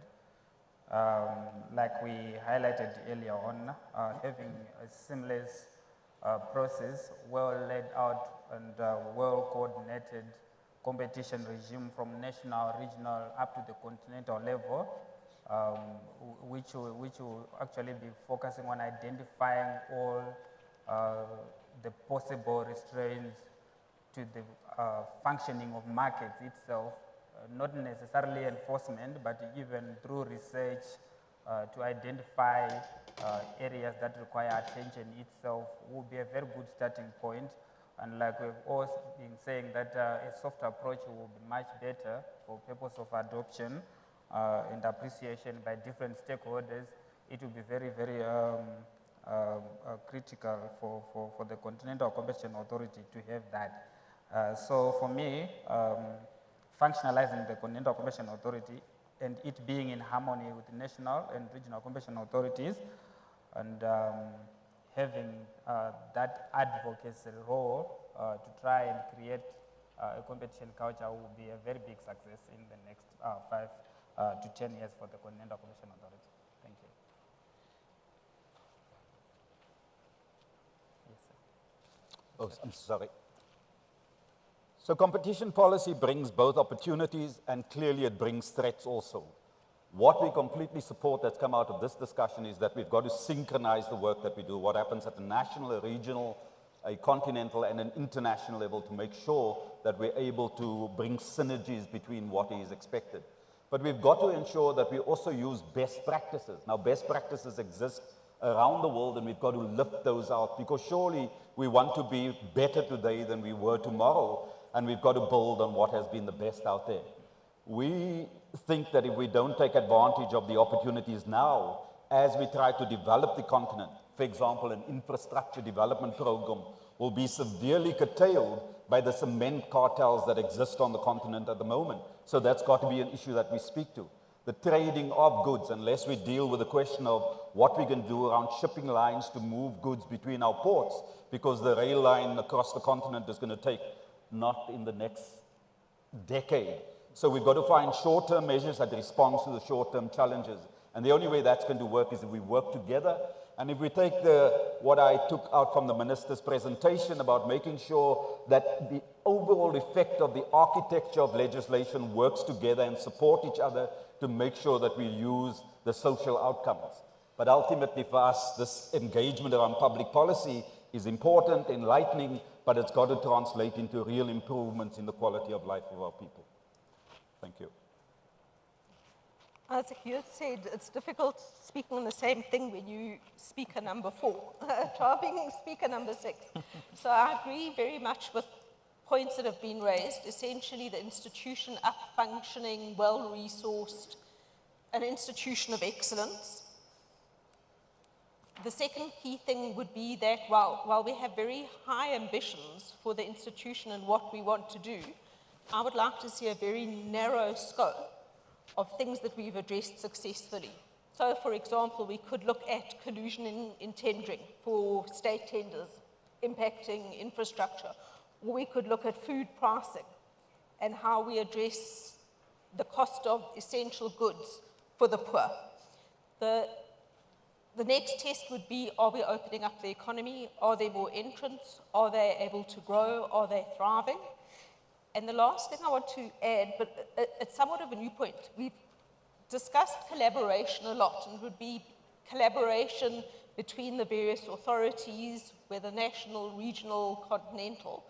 But I would like to see us using the protocol to help increase collaboration within the region. So, for example, in master plans, we have business, labour and government coming together to set a path forward for the sector and deciding what to do. The protocol allows for exemptions, and we could give exemptions, for example, on joint research and development, the development of SMMEs or specific subsectors in a value chain. And if we can use those exemptions and build a collaborative approach between business, labour and government to strengthen those value chains, that would be a big one as well. Thank you very much to all our speakers. And I think if speaker number 6, number 3, number 2, you are worried, if there's a rating scale and the highest, it's expert response. I would give it to all of you. Because you answered that question very well. And why it is important, and to all those who are streaming, is that in 5 years' time, this material will be available. So we have a view from the Secretariat, we have a view from a former enforcer, we have a view from the FTC, COMESA, Labor, and government. And when we assess this protocol, it has to be reviewed every 5 years. Malik, I'm correct? So we need to at least have a sense of where are we where we thought we could be, right? So I think these discussions do help a lot, and I think indeed this could be a game changer for competition policy on the continent. This is, at the level of even higher than what we have in the EU. Just looking at the sheer number of state parties that are party to the AFCFTA, it's a huge, huge and mammoth task. And it requires, I think, experts, technocrats, to give effect to the ambition of the heads of state and government. I believe this is tabled at the AU Assembly. Malik, you might have been there. All heads of state say, we need this. All heads of state on the continent, they need to see markets regulated for competitive outcomes. So I've been going to a lot of committees, so what we do is we start like this, like that, left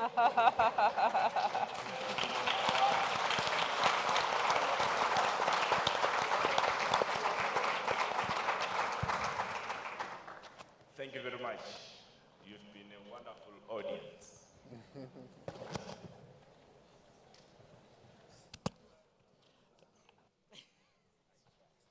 Thank you very much, Hadin.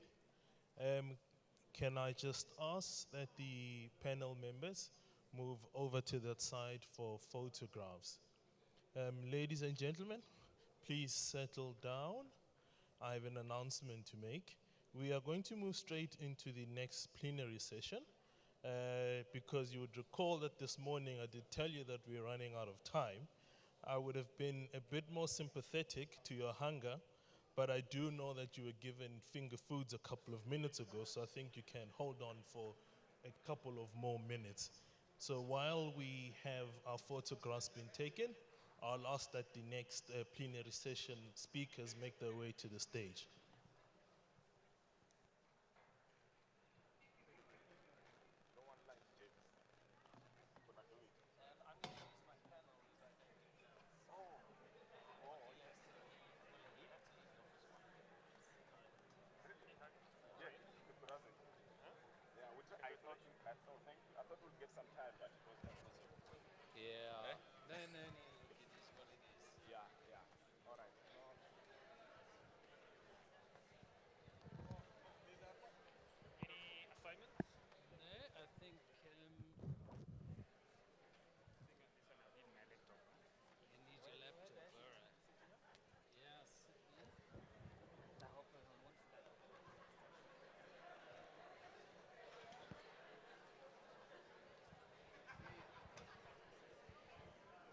And ladies and gentlemen, might I remind you again that we are streaming live, and the hashtags for this conference is the ACLEP hashtag and hashtag Competition Conference 23.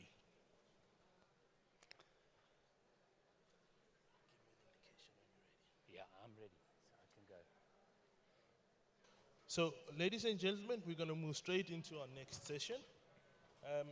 The moderator of our next session will be the Chief Economist of the Competition Commission, Mr. James Hodge. And depending on which side of the fence you are on, Mr. James Hodge has either made your life or broke it. And in this context, I'm talking about his work in the market inquiries, where the attorneys in private practice have been the benefactor of the work that he's done, and unfortunately the clients have had to pay for that. But be that as it may, we are moving on to our next session. Now, I think we all know that the COVID-19 pandemic profoundly affected food security and disrupted supply chains all over the world. Rising food prices during this period caused worldwide concern, and what this has done is that it has driven the prices of food internationally to skyrocket. And some have even commented that the prices have reached the time when we were going through a global food crisis in 2010 and 2007. So I will allow Mr. Hodge to then introduce the topic for the next plenary session. Thank you very much. Thank you for that introduction, and I know it's particularly cruel to be having a session on food when you should be having lunch. But I promise you we are committed to a 2 o'clock hard stop, because otherwise we're going to lose our panel. So we will just shorten and keep it focused. Just in terms of my introductions, Isaac doesn't need any introduction as he hasn't moved from the previous session. Then we have Alexei Ivanov, who is Director of the BRICS Competition Law and Policy Center. We have Rina Dasner, who I'm sure everyone knows, Associate Professor at UJ and Senior Research at CRED. And then we are honored to have Wandile Silobov, the Chief Economist of the Agricultural Business Chamber, to bring that wisdom to this panel. So just to paint a bit of the context, as the introduction was done, food inflation has been at record high levels, but I think more than that, it has been particularly hard felt for the poorest consumers. So over the since the COVID began, we've seen food prices increase by about 34%, but for vegetables, oils and fats, breads, dairy, all of those have seen much higher levels of inflation. And for your poorest 10% of households, food is 40% of expenditure, and that compares to just 5% for your top 10% of households. So it has had a completely lopsided effect in terms of affecting the poorest consumers most. Now we know this is partly a result of many shocks that have happened, from COVID, supply chain, war in Ukraine, but also a lot of climate change events that have meant that global markets have been affected severely by droughts or flooding in different parts of the world. So I just want to start off the panel by turning to you, Wandile, and just getting a sense of how South African markets are linked to the global markets in terms of either commodity pricing or key inputs that would affect price formation and cost structures domestically. Yeah, no, thanks, James, and good afternoon to all of you guys. It's actually good to have this conversation, James, in person. We've been having it through the Sunday Times and reports. Because I mean, when you guys, I don't know, when you guys on the research team came up with the report, I mean, you did paint a story of how much South Africans are under pressure and everything, which was good. We had to be concerned because many South Africans are under pressure at this point. Because I think, though, my part of my irritation on the report had a lot to do that we didn't pay or have enough appreciation of the dynamics that were driving the cost pressures on that, which again speaks to your question, James.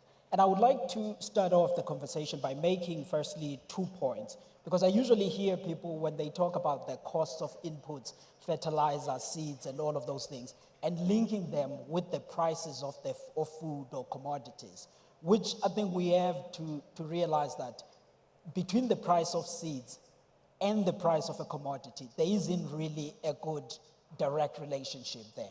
The only way a farmer can interfere or somehow influence the price of a commodity is through limiting how much they produce, not only transferring the prices of inputs and all of those things.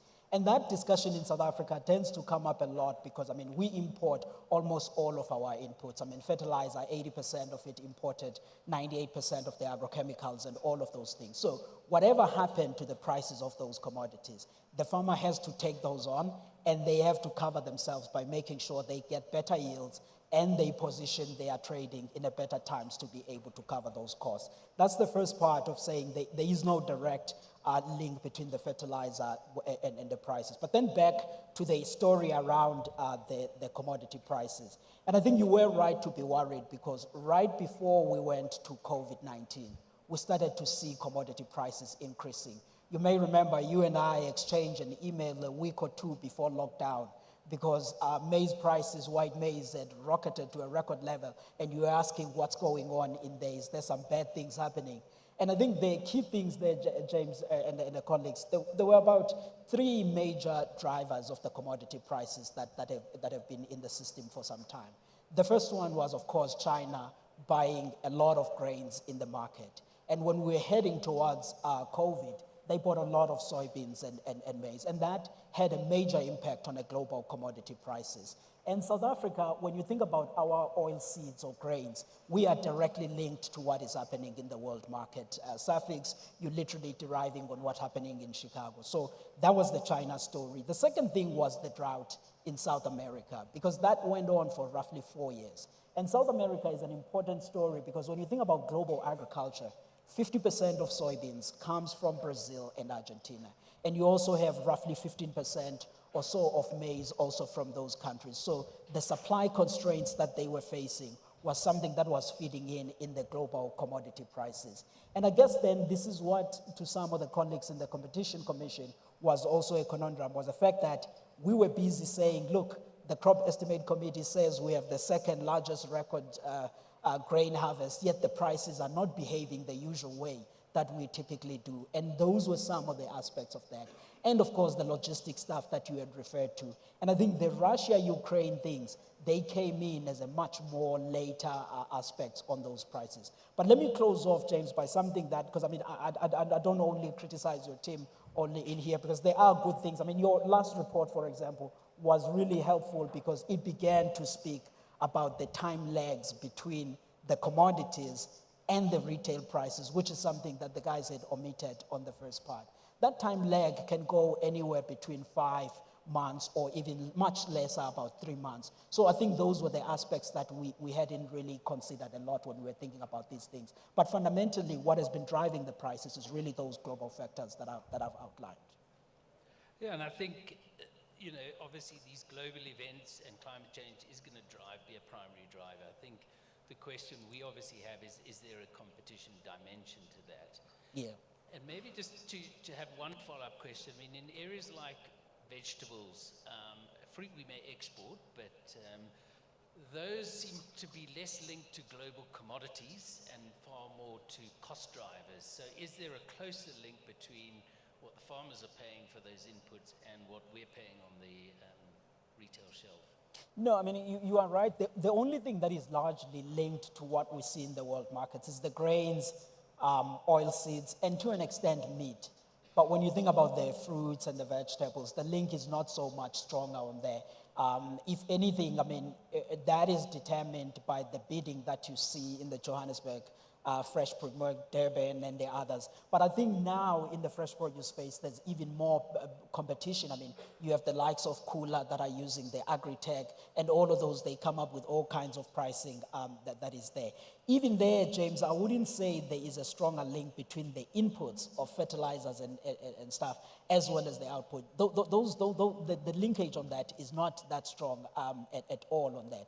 But the only point that is important when you think about vegetables in South Africa and fruit is that they are not as strongly linked with the international one. And the basic reason with that is that, I mean, we're not sending cabbages and spinach to the EU or as the world circulating the vegetables. Our vegetables only go to our neighboring countries, and likewise with any other market that you see out there. And then there you find that there is that weak correlation that you see. But I think for inputs and products, the link is very weak on there when you think about the prices. Thanks, Wandile, and I'm glad you make it into the Sunday Times. I'm never usually. I'm normally on radio and television, but maybe you'll be a co-author in our next report. Alexi, I just wanted to turn to you. Our assumption with products driven by global markets is these are competitive markets. It's almost the archetype of a competitive situation because we've got buy-sellers globally producing. From your perspective as director at the BRICS Center, have you seen concerns around trading and some of the inputs that suggest this is less competitive than we think, and some of our markets may be in fact influenced by competition at a global level? Yeah, thanks, James, and it's great to be here. Last year, we did a presentation of this book here, actually, on global food value chains. I think it was a very interesting discussion we had with Eleanor Fox, Judge Dennis Davis, and Yanis Lianas, head of Competition Commission of Greece. And we had a discussion how actually global markets are organized now and what are essentially becoming new form of market power in global food dimension. And global market power is changing not only in digital, although digitalization in agricultural production is a big thing, not only in production itself, but also in distribution. And we see that a lot of digital technologies coming into the trade. But global food value chains, why are they essentially important? I mean, first parameter is actually importation of input production, and that's a big thing because it became globalized. And for last couple of decades or 3 decades, essentially we had a dramatic change in the legal regime for production of seeds. Seeds became biotechnology product rather than just traditional form of, input which farmers were collectively utilizing and collectively actually aggregating for their next production season. And also we had a dramatic change in amount of food to be traded. Actually, growth in trade much exceeded the growth in population. If we see that for last 4 decades, the number of traded grain and other food produce increased about tenfold, although population didn't increase tenfold. So we have a clear reliance on trade, on global trade, by players all around the world.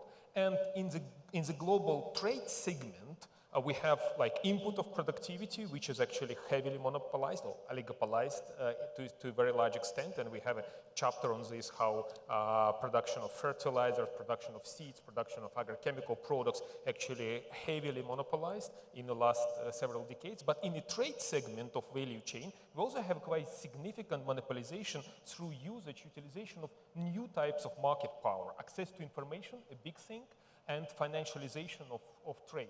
A lot of global traders, ABCD, those ADM, Bunge, Cargill companies, they rely heavily on one hand, speculative instruments. They trade future contracts, they trade derivatives. And most of those derivatives actually traded not on exchanges, but OTC, over the counter, so they can't be really regulated. On the one hand, they rely a lot on financialization through this type of new mechanisms. On the other hand, they present in the trading segment, so they benefit out of information asymmetry. Because the big guys, they know what's going on the ground in countries which import and countries which export grain or oil or other important commodities, and they can actually play with this. And that's a new type of market power, very close to market power of digital giants, which control people's attention on one hand, personal data, and enjoy, benefits of network effects. So in a global trade of agricultural products, we have a very similar situation with growth of new, unique type of market power. Competition authorities all around the world try to actually address this through different instruments like bargaining power, superior bargaining power position, buyer's power instruments, and I'm glad that competition regime in South Africa incorporating these things. But essentially, when we talk about this type of players and this type of analysis we have to do for agricultural markets, for food markets on local basis, we can't ignore this global dynamic. It's just impossible. So we're advocating for global food value chain approach. So value chain approach which has a real global dimension and which can't be ignored. That's why cooperation is key. Information sharing is key, because these guys, they enjoying their market power through control of big data and information, and competition authorities are not.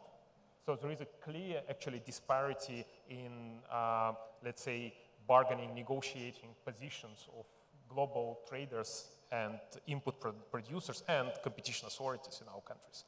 So that's why I think we have to act locally, of course, but also think globally and act locally through cooperation frameworks. It's very good that in Africa you have this African protocol, which allows you to act on a continent, scale.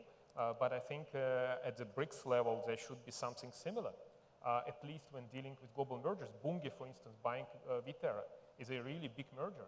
and they don't file yet to BRICS countries. They don't come to BRICS countries to share information and to explain what they're actually doing and why they're doing this. Why they doing this? Why they consolidate in a really consolidated market? I mean, maybe a follow-up there. I mean, you've raised the point. Is there much we can do as South Africa or BRICS or the continent in terms of these mergers? Because often we're limited to our own jurisdiction, the effect in our own jurisdiction, and these patterns may be affecting global trade, but may be difficult to sustain a case domestically. I mean, it's clearly the question of, let's say, aggregation of bargaining power, yeah, of the way authorities can actually increase their leverage against these big companies, and this is why cooperation could be a key thing. Basically, there could be a protocol of certain type among BRICS countries when we say, okay, these global companies, which inevitably come to our jurisdictions, they have to come to our jurisdictions, but they should avoid strategic filing. They should avoid, this type of, steering strategy when they come to one jurisdiction, wait until you exhaust your, deadlines, your time, and then come to another jurisdiction and also prevent sharing of information. They don't supply same set of data to one authority, another authority. They basically manipulate. They kind of, playing around. And that's not a good thing. It's not a good thing. It's not a fair thing. They act globally. They have access to global information. They know what they're doing. They understand how commodity prices are changing. They live in these big cycles. They're good forecasting. They're very good in predicting, what's going on. And competition authorities have to analyze a very limited perimeter, very little sector. So I think there should be some sort of regional regime where they have to come to all the authorities simultaneously with same information and disclose what they're doing on global scale. Because we are terribly dependent on global dynamics. That's a very unique situation, actually, for food markets, because food markets were treated many years. I mean, I would say, like, it's historically we deal with food markets as local phenomenon. But now it's clearly a global phenomenon, so you have to deal it with as a global situation. Yeah, cooperation is a key. New regime probably could come into place. But James, don't go away from this point. Sorry, I'm jumping on it. Because this is important, but then you have to ask your question as to whether is there something bad that is being done. I'm not talking about morally bad. I'm talking about on a competition side on that. Because if RINA, for example, knows that in May, the harvest is actually not going to be at 10 million tons that we are expecting. It will be somewhere at 5 million tons, and she buys all of the maize that is in here because of that information stuff. I mean, technically, you can say, oh, you shouldn't be speculating on food because there are real-life consequences on that. But it's another discussion as to whether then that there is a competition question that needs to be investigated onto that particular point. And if you want to deal and clear up those issues, you would have to figure out something at the global level. Because many small open economies like us, I mean, you pretty much will take the prices that are there, and those prices are influenced by a multitude of things. But for trading companies, they exist and they make their margins in between of how much information do they know about each market and the other market and that trading. That's the only way they can make the prices on that. But then you have to determine at a global level as to whether you want food to be categorized as a commodity and be speculated. It cannot be a one country regulation thing because the prices are global. And I think Wandile, market structure alone can mean that we don't get the optimal outcomes. And so it may not just be about bad behavior, and there's plenty track record of bad behavior in the food markets. I mean, we have a long history of prosecutions, cartels, etc.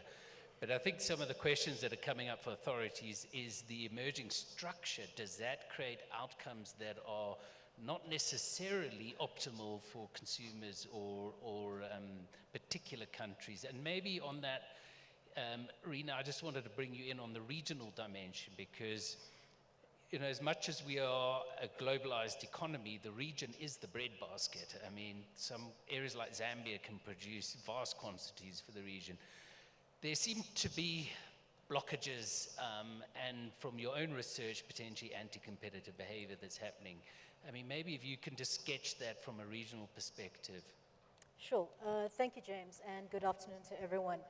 Absolutely. If we create more inclusive regional value chains in food, that can contribute to the resilience of food value chains in the long run. So developing food markets that can replace imports of inputs or even replace imports of processed foods. As we know, the continent is a net importer of processed foods, makes us a little bit more resilient to some of these global shocks that everyone here has been talking about. We also really have to think about this in the context of climate change. South Africa is a water-scarce country. We all know this. We cannot continue to grow certain foods or certain crops in South Africa given this situation. But there are other countries in the region that have more suitable climatic conditions and perhaps a bit more water certainty that can grow these crops. So we need to think about how do we develop regional value chains where we beneficiate these primary products into value-added food products within the region. And perhaps we can replace some of those imports Wandile was talking about of soya beneficiated into animal feed, which goes into poultry production. We could replace that from South America and create our own regional value chains in that respect. So there are these opportunities, but it requires coordinated policies and efforts to develop these value chains. And of course, very importantly, it requires competitive markets. Without competitive inputs, other players or small and medium-sized enterprises are not going to be able to produce products at a margin that's sustainable. So we need to think about how we reduce costs in these regional value chains. And one aspect of that, which was raised in the earlier panel by both Tanya and Malik, was around the role of transport, efficient transport networks between countries in the region. If there are competition issues in cross-border transport, then we are going to have a higher cost of moving products at different levels or different stages of the value chain from one country to the other. So we need to deal with the competition issues in transport and logistics. And it's good to hear that the AFCFTA competition protocol has prioritized this, because that really hampers the development of regional value chains. But let's move on to the downstream level. When we're talking about food markets, we can't not talk about the large players that are present both at the processing level as well as the retail level. And I think anybody who knows me knows I will have to talk about supermarkets in this regard. So we are talking about how do we get suppliers, how do suppliers get their products to end consumers? And often it is the large supermarket chains that are the gatekeepers between suppliers and consumers. And we know that in the Southern African region, for example, the South African chains are quite dominant and they're spreading into the region.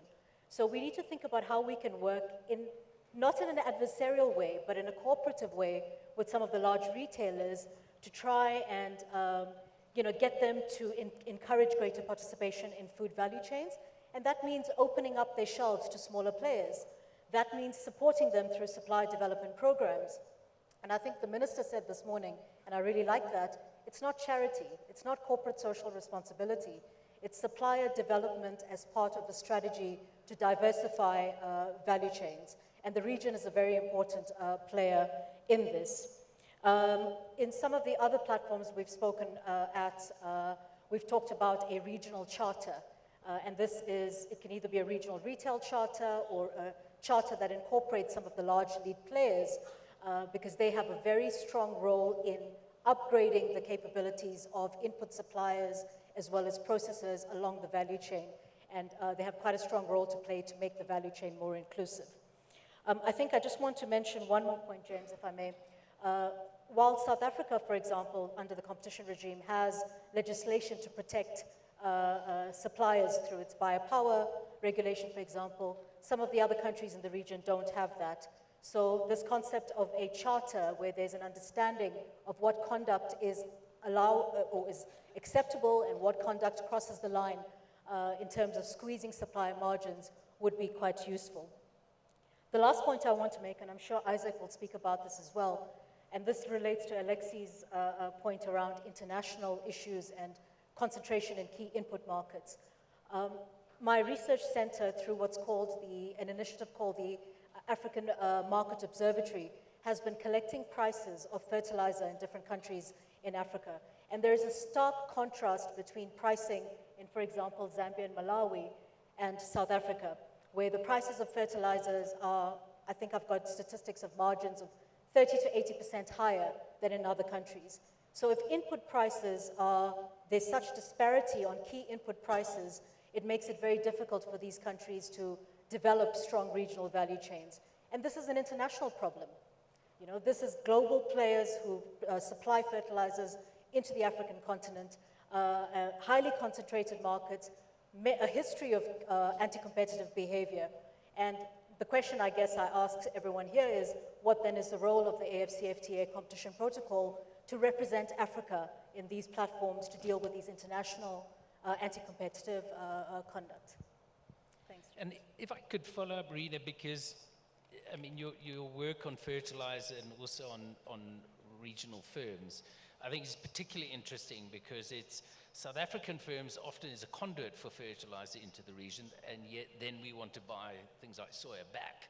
And this, I think, highlights quite neatly almost the regional value chain issue and also the competition angle to that addressing a competition issue potentially in South Africa or the region might actually affect positively our own market ultimately.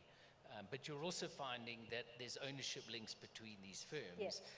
And as we take a national approach, we're not necessarily seeing that regional picture, which might actually give a different perspective on the state of competition. We might just think imports, not realizing those imports are in fact coming from the same company. Yes, absolutely. There are regional linkages with a lot of these firms, and a lot of them are South African firms that are moving into the region. So seeing the bigger picture is extremely important to understand where the bottlenecks are in a particular regional value chain that's looking to be developed. And there's a lot of lessons to be learned from past cases. In fertilizer, South Africa has dealt with some of these cases a few years ago. I worked on a few when I was at the Competition Commission.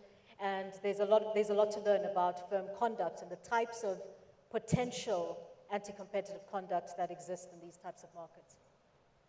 And maybe as Alexi advertised his book, to also advertise that the ACF is doing research on regional value chains and has started that, but obviously CRED has led the way. But Isaac, maybe moving to yourself at COMESA, I mean, COMESA has an overall objective of integrating markets, and your competition commission, where you're the chief economist, has a particular focus on obviously implementation that ensures integration. So the kind of barriers that Rena's talking about and the disparities in pricing across COMESA countries, I mean, how are you looking at this systematically, and how is it informing your enforcement approach and also prioritization? Thanks, James. Good afternoon, everyone. I think we are talking about global value chains, but equally within the global value chains, there are issues that we need to be very careful about, which some we are observing within the work we are doing regarding the food markets. You see that we have been for the past 2 years looking at the agricultural markets, if I could give that background, where initially in the first year, which was 2022, we looked at maize, we looked at maize meal, we also looked at rice and soya cake, as well as soybeans. So we're looking at 5 countries, just understanding the value chains, just understanding the players, the market structures, and the obtaining prices in those given markets. Looking at that market as it was then, we identified quite a lot of obstacles insofar as trade of agricultural products is concerned. All emanating from the market structure as a starting point on the production side, and then on the manufacturing or processing side, and then the distribution part of it.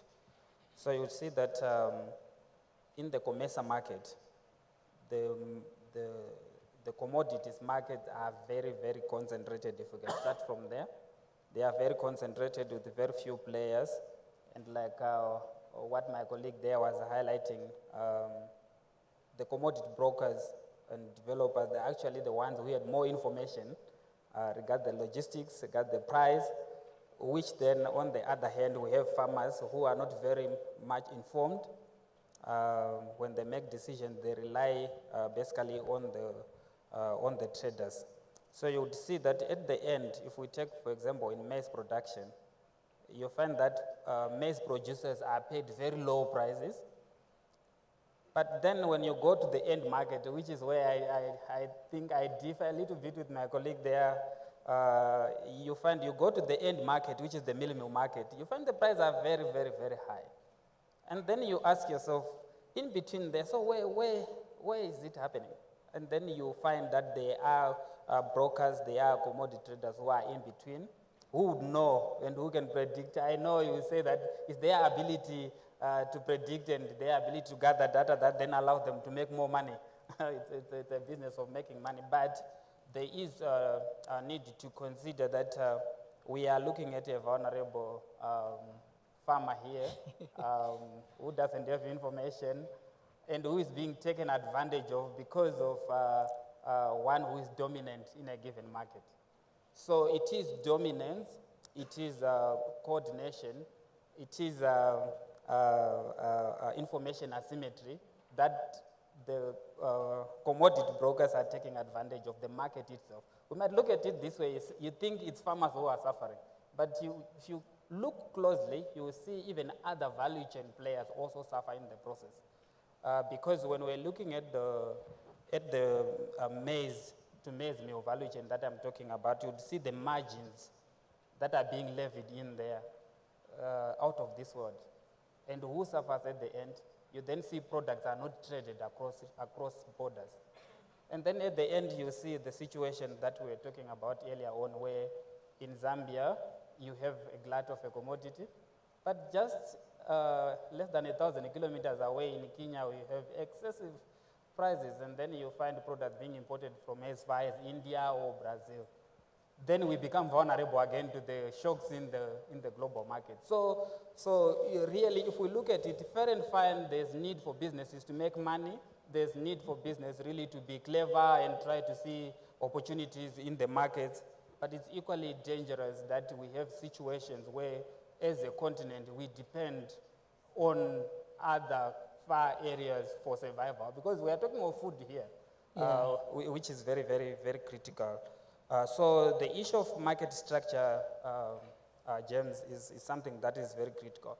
But equally, we also have challenges in the operationalization of these markets. You find government involvement in some instances is becoming a big barrier to trade in particular. I think it's a common cause that we always hear governments here and there banning export of this, banning export of that, particularly soya cake and all that, to try and protect the local producers. That has an implication overall on the market, particularly at regional level. Because the moment that government will ban export of certain product, they are prejudicing the farmers themselves, because now they cannot access competitive markets. Two, in as much as they give advantage to the manufacturers, but at the end of it all, they are also creating a challenge in other regional member states. So from our perspective, yes, the issue of market structure, the issue of barriers to entry into given markets it's a real challenge that we are trying to and find solution to. Unfortunately, the trend we are seeing also is there is much more integration now, emanating from majors, global majors that are happening. So if you look at it from a national and or maybe regional perspective, as in our case, you might not find competition concerns as you do the examination of the transaction. But later on, there will be another transaction happening there. It combines those two other companies. Now they control the whole value chain, from input production up to distribution to the farmer or to the retailer. Then you see there will be cross shareholding somewhere in other jurisdictions, which I tend to agree with my colleague here who say that you then see that sophistication in terms of ownership of companies, and then the value chain integration and all that. So it is issues that we are facing as a competition authority, but we are trying. Like I've said, that we have started last year, which we are going on with this year. I will explain later what we are looking at this year. So that is a way of trying to make sure that possibly we detect and or try to solve some of the problems. And also the dissemination of such information will also remove the asymmetry that we've been talking about. And I think you've raised actually quite a number of important points there, but I mean, to pick up on one, obviously food is particularly vulnerable to non-trade barriers, and is probably a particular challenge within COMESA, because although you are a free trade area, these may be then the tool that's used. But I think you raised another interesting point around almost the balance of power, and the share of the gains, and even if it is set at a commodity level, what the farmer gets, and I'm going to ask Wandile to weigh in on this, and he wants to, I know, but what the farmer gets does matter in a sense, because... But don't change the question, the topic, James, first. If you let me finish my question. Wait, James. Both Rina and Isaac raised important points here. And colleagues, I don't want us to keep using Kenya as an example when we talk about maize prices, because there's a fundamental issue here that has made the prices, if you look at the prices of commodities in Kenya, they're almost twice what you see in Johannesburg. The primary reason for that was the fact that most of the African countries wanted to import non-GM maize, which is priced at a different level than what you see out there in the world market. What you see in the world market is genetically modified maize. 90% of South Africa is that. Then Kenya is now facing a situation where they have to import from very few countries. Even in South Africa, if you were to look at the price of what's traded at the SAFEX, as well as non-genetically modified maize, which is not listed in the SAFEX, the prices are different there. There's a product standard issue that you have to always just keep in mind when you are thinking about the pricings of those dynamics. And you get that, Isaac, if you talk to any trader that is actually looking for maize, you will see the premium that you get to pay there. So let's not use that as a difference. But Rene also, I'll stop talking and shut up. But Rene, you raised an important point here, which is again on the issue of small guys not getting into a retailer shelf and the retailers, all of these things. Look, if we really want to be effective in our competition policy, we have to work with the Department of Agriculture and the DTI and all of the other players in the market, because the point that you are raising is very important. But who writes the Agricultural Product Standard Act about what needs to actually sit on the shelves? It's the Department of Agriculture. And they are the ones that will prescribe about what the product should fit and all of those things. Then it leads us to the situation that we are in now, where some of the products will actually not be fit to get onto the shelves. So the Department of Health, the Department of Agriculture, and ourselves in here, we have to be working collectively if we want to resolve those things. And lastly, on the fertilizer stuff, prices different in some other African countries than in South Africa. We have to be cognizant also of the transaction costs of moving some of these products from South Africa and moving into those countries. Those add onto that, but I'm not saying they justify all of the differences, but those are some of the things that we have to be cognizant of when we think about this stuff. And I think that last comment's a fair point. I mean, I know we, spar in the media, but it's not one or the other. Sure. It's a mixture of factors, and certainly what we have learned in competition enforcement is that competition matters as well. It may, at times of high inflation, not be the only factor, and it may not even be the primary factor, but it can influence these markets. But maybe to pick up on your point, Wandile, about the small business and the integration with and coordination across government, I just wanted to pick up another point and just go then to you, Rina, and Wandile, you can come in after that. But it seems we are in the world of constant shocks, one after the other, and it seems commercial agriculture is particularly vulnerable to oil, because oil affects fertilizer and commercial fertilizer, and it's not as though we can do without commercial agriculture as a model. But is there a market structure that, let's say, brings in different business models, that is, some of those are less vulnerable to those shocks? Because we're talking globally amongst the competition network about resilience in food markets. And is this a route to more resilient markets? Is it something we should be concerned about as competition authorities? Yeah, I think an important point here is to appreciate that a diversity of models and a diversity of different business models can really help with resilient food value chains. So we tend to have a lot of our food products going through very sort of formal channels with large agriculture, large farm-based units going to large processors and then getting sold through large retail chains. And we don't see much diversity in terms of alternative routes to market. So alternative routes to market at the downstream level would be very important. And I'm talking about routes to market such as more resilient informal retailers, independent retailers, so formalized but independent retailers that don't form part of a supermarket chain. Your fresh produce markets are also a very important route to market. So strengthening alternative routes to market can reduce some of the impacts of some of the shocks that we see, because suppliers will have options to get their products to consumers and not just through your large retailers. Of course, this requires effective competition at the retail level more broadly.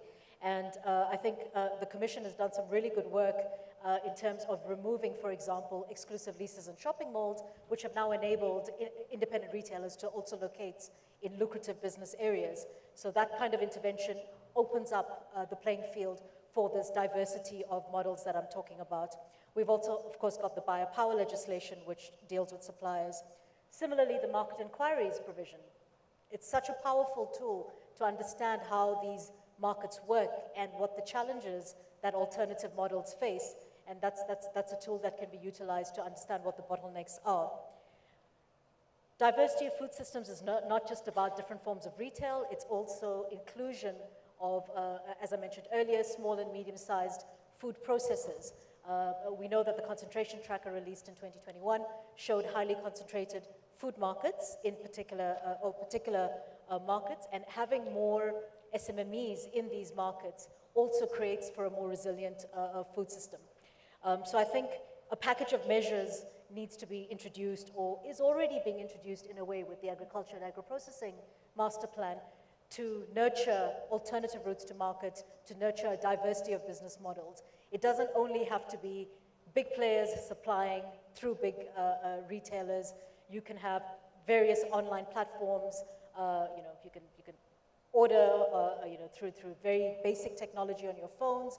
And in fact, a lot of the township enterprises during the COVID period shifted to using basic SMS services for ordering. These are all alternative routes to market, and these are the kind of things that need to be strengthened if we're looking at more resilient food systems. And Wandile, I just want to come back to you on this, and then Alexi, I'll come to you to get a global perspective. But I mean, you've mentioned working with Department of Agriculture. That's something, in fact, the Commission has recommended in our concentration study, that agriculture is, in fact, one area we need this interdepartmental cooperation. The Minister mentioned that industrial policy is now about using all the tools, and he, of course, raised the master plan. So I'm sure you were heavily involved in the master plan. Can I just ask how you see the Commission integrating with that sort of process, and what role and complementary role agriculture plays, the master plan plays, and the Commission may play? Yeah, I think, James, perhaps one can start on René's point about the regional dynamics. For us to have strong regional value chains, the first thing we have to do is to harmonize the standards of the products on seeds, on products at which we trade at retail levels, and all of those things. If we don't have that harmonization, we can make the rules all we want, but these things are not going to function in practice. In as far then as, the competition as well as the master plan, I mean, I think the master plan does already set up a good path for involvement of the medium-scale farmers as well as the small-scale farmers to be able to play a more effective role in the agricultural sector. Where the competition can assist on, I think, I mean, look, your work that you are doing right now, for example, of looking if is there any bad behavior that is happening in any market producing all of this research, I think that is useful work. But I think it will be much more impactful if in the process of doing that, there's a lot more interaction with both the people that are in the private space as well as some of the other interdepartmental conversations that you can have. If you can do that, I think you would consistently make sure that you produce some of the useful work, but also for the players that are in the value chains to know that you are constantly there. Even if they were thinking of doing bad things, they won't do those because they know that you are consistently scanning in that environment. I think that would be one of the useful things. Where it becomes a problem is if you then don't talk to anybody and then you release the stuff and then you find that it's actually not in line with what is in practice, because now people see it as antagonistic of some sort. And then I think that is unhelpful for all of us who are in the South African economy in that way. So I think those interactions would be useful. And by the way, I mean, the whole thing of small farmer, medium farmer, as well as big business and medium business. I mean, what we are doing now, and I'm wearing my hat as an advisor to government, we are actually saying we want better few but better farmers. We are building a new class of commercial black farmers.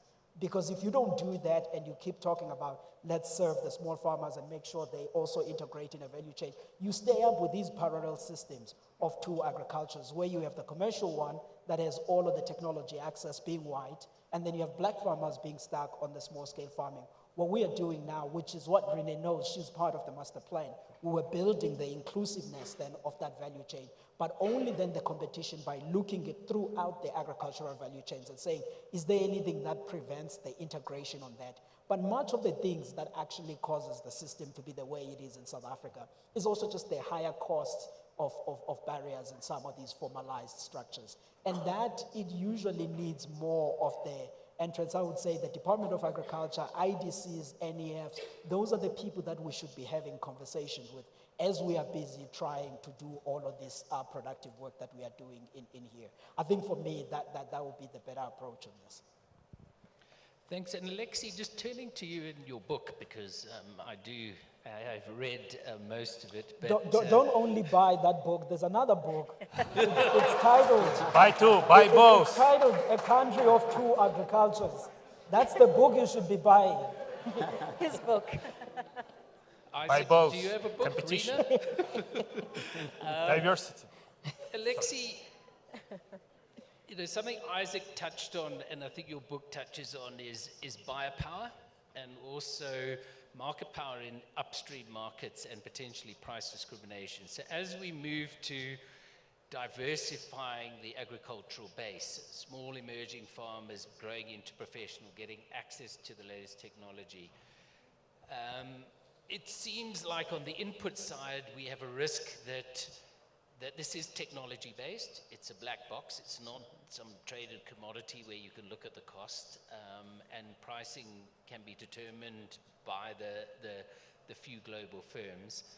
But also on the processor side, or even on the global trader side, we're dealing with potentially buyer power and the issue Isaac raised about whether farmers get much.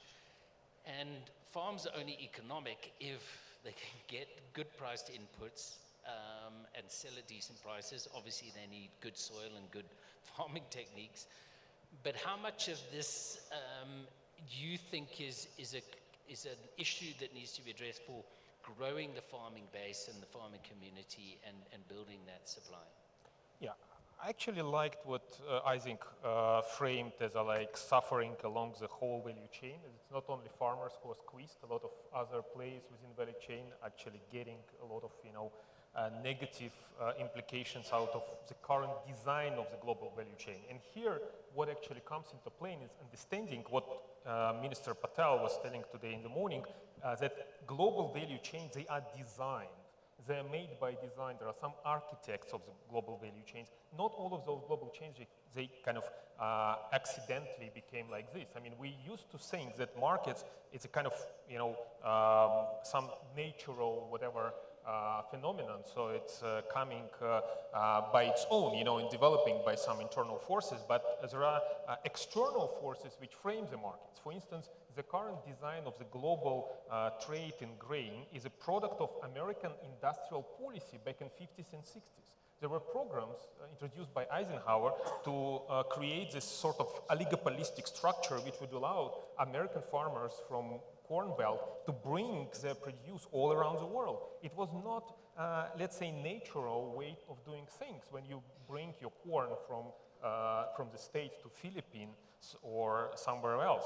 And so when this system, this design was established, then there are basically beneficiaries, those who get out of this design and those who are losing.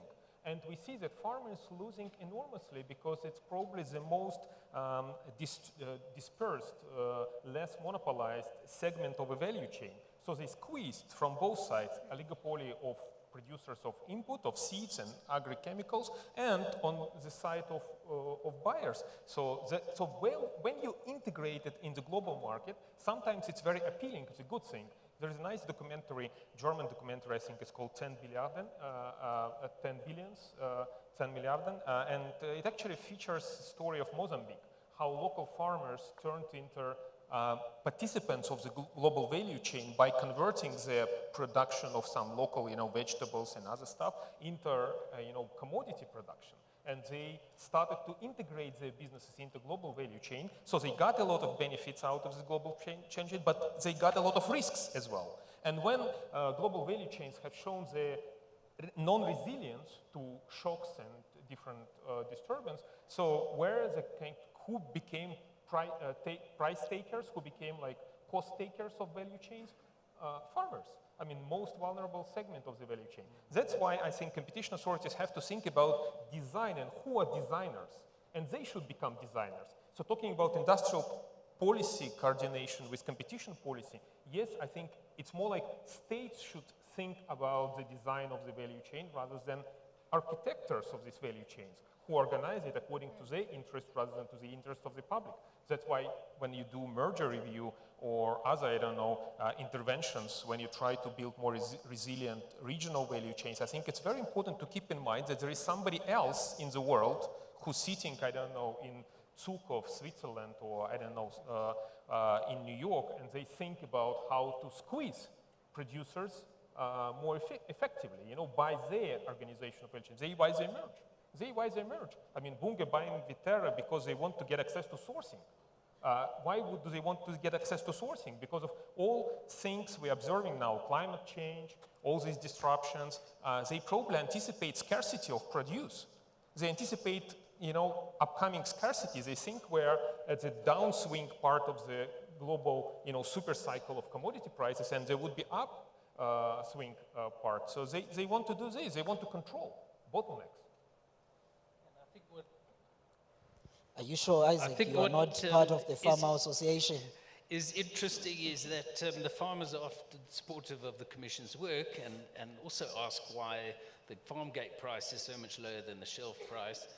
And we've seen some say maybe we should be vertically integrating as you're suggesting, Alexi. But I'm going to have to unfortunately bring this to a close. I made a commitment for 2 o'clock. You're hungry. I'm sure you're hungrier now. At least you know where your food may have come from and how much it costs. So please appreciate it. But I'd like to ask everyone to give a round of applause for a great panel.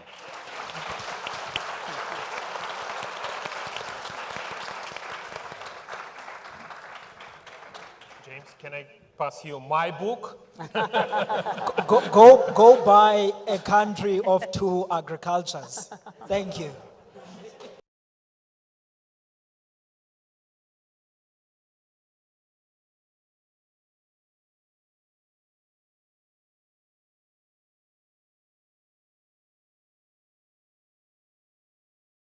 Economic and competition regulation, I heard him say something about we need to promote PhD studies. So, but before we get to PhDs, we do need to go through our MCOMs. So CRED has got these pamphlets outside by the registration table. The MCOM program on competition and economic regulation is open for next year. So they are taking in applications, so do grab a pamphlet if you are interested. I think with that, I'm going to leave it over to Weary and the team who are going to keep us all awake with a very interesting and an exciting discussion. Thank you. Thank you very much, Karabo, and afternoon, everyone. It's my great pleasure to moderate this next plenary session entitled Pursuing Deconcentration and Transformation in Merger Control. I have a number of learned panelists, more learned than I am, starting with Advocate Michelle Leroux, SC, who most of you are familiar with. We do have Lisa Demashi-Slay, who's a Deputy Assistant Director at the Federal Trade Commission, and we're very thankful you've traveled all the way from the US to join us. Chris Charter is Director and Head of Competition Law at Cliff Decker Hofmeyer, and many of us here are very aware of who Chris is. Then my colleague from the Competition Commission, Rachi, is here. He prefers us to call him Rachi, so I'm not disrespecting him.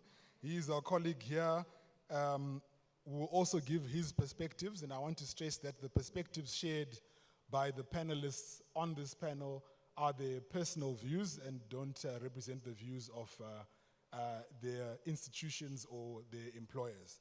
So in the spirit of trying to have a lively and engaging debate, and of course being mindful of time, we'll start off with Michelle Leroux setting the scene for us, just talking briefly about her perspectives and remarks about what the amendments or life post the 2018 amendments to the Competition Act has meant insofar as the imperatives to address concentration and transformation are concerned. So Michelle, if you would please try and limit your remarks to 5 minutes if you can, but I think we will give you some leeway if you are, if it's possible, but over to you. Sure, thanks, Weary. And I've already haggled with you that I'll give up airtime later in the panel so that I can sketch a scene up front and frame some of the debate. So I'm under no illusion as to what my brief is, because I see my participation in the Commission conference to be a catalyst for reflection, which means I'm going to be blunt in order to be clear, and I'm going to preface everything that I'm about to say by saying I have enormous empathy and sympathy for the role and the position that everybody in our competition community has to play in merger control. And I'm going to say that from the promiscuous position that barristers occupy, and because I get to act for the regulator, the minister, the unions, the merging parties, the interveners, I'm going to use that rounded perspective to make some remarks that I hope are some truths and some opportunities for reflection for all of the different constituencies that make up our competition community. And I want to put it under two headings. The first is because we must, and the second is the excuse that we often give each other, which is because we can. What do I mean? Because we must means we know that we have to undo the racist ownership structures of apartheid. We know that we have to break the concentration and the untransformed conglomerate nature of economic structure in South Africa. We know that we need SMEs. We know that we need broad-based Black economic empowerment in order to transform society.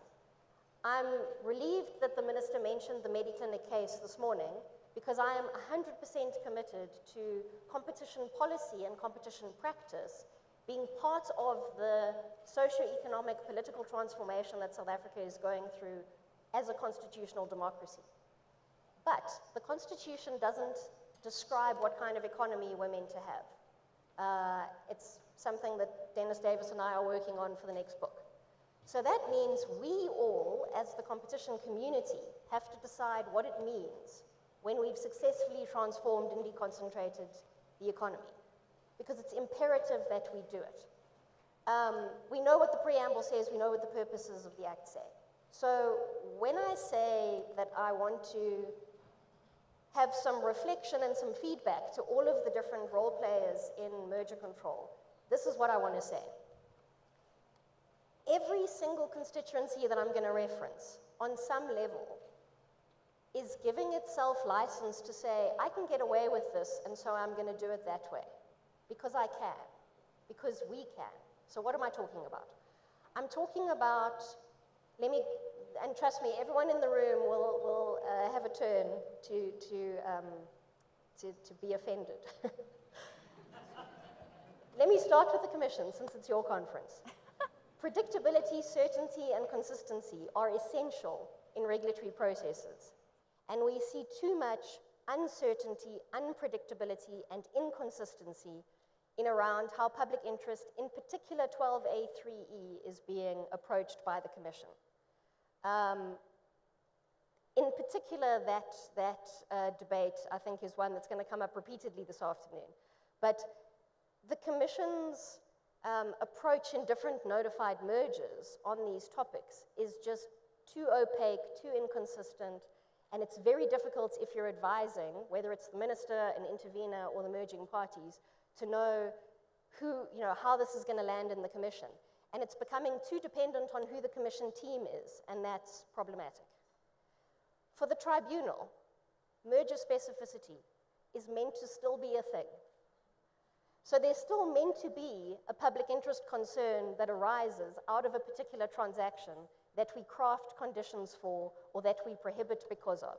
And I'm focusing on the PI test because most of these mergers don't have competition concerns, or the competition issues that come up are more readily addressed in remedies that make more sense, whether it's divestiture, whether it's pricing, whether it's supply agreements, exclusivities, whatever it is.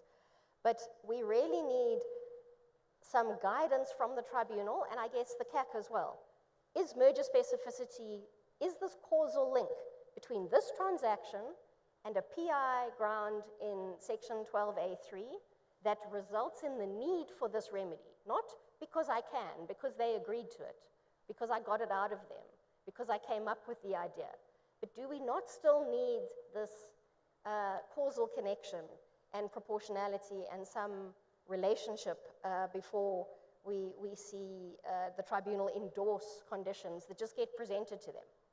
And those are conditions that are struck in other rooms with other parties.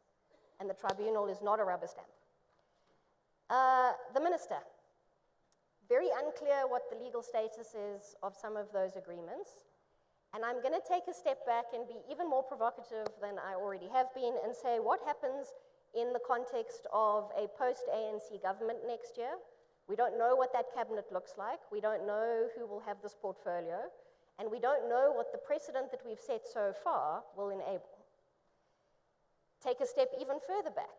South Africa is not an attractive investment destination, and there is regional rivalry where our partners on the continent and our partners in the region and the people that have been sitting on the stage representing all of those communities, they are eating our lunch in terms of attracting foreign investment and expansion. And if we don't have a competition policy that starts seeing South Africa as an attractive investment destination, we're in trouble. It also means that the domestic competition for investment, right? Because a big player in South Africa is not looking to do a deal in South Africa. They're looking to invest in the region, where there might be a more business-friendly or expansion-friendly or growth potential macroeconomic environment that they can be in.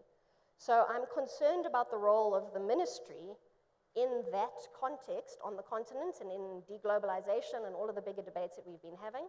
And I'm concerned about what the precedent of the excellent work, and I'm going to say that, the excellent work that Minister Patel and his team have done. I'm anxious about whether we know what that looks like, if it's a different minister, if it's a different government, and where the guardrails are on that. Merging parties.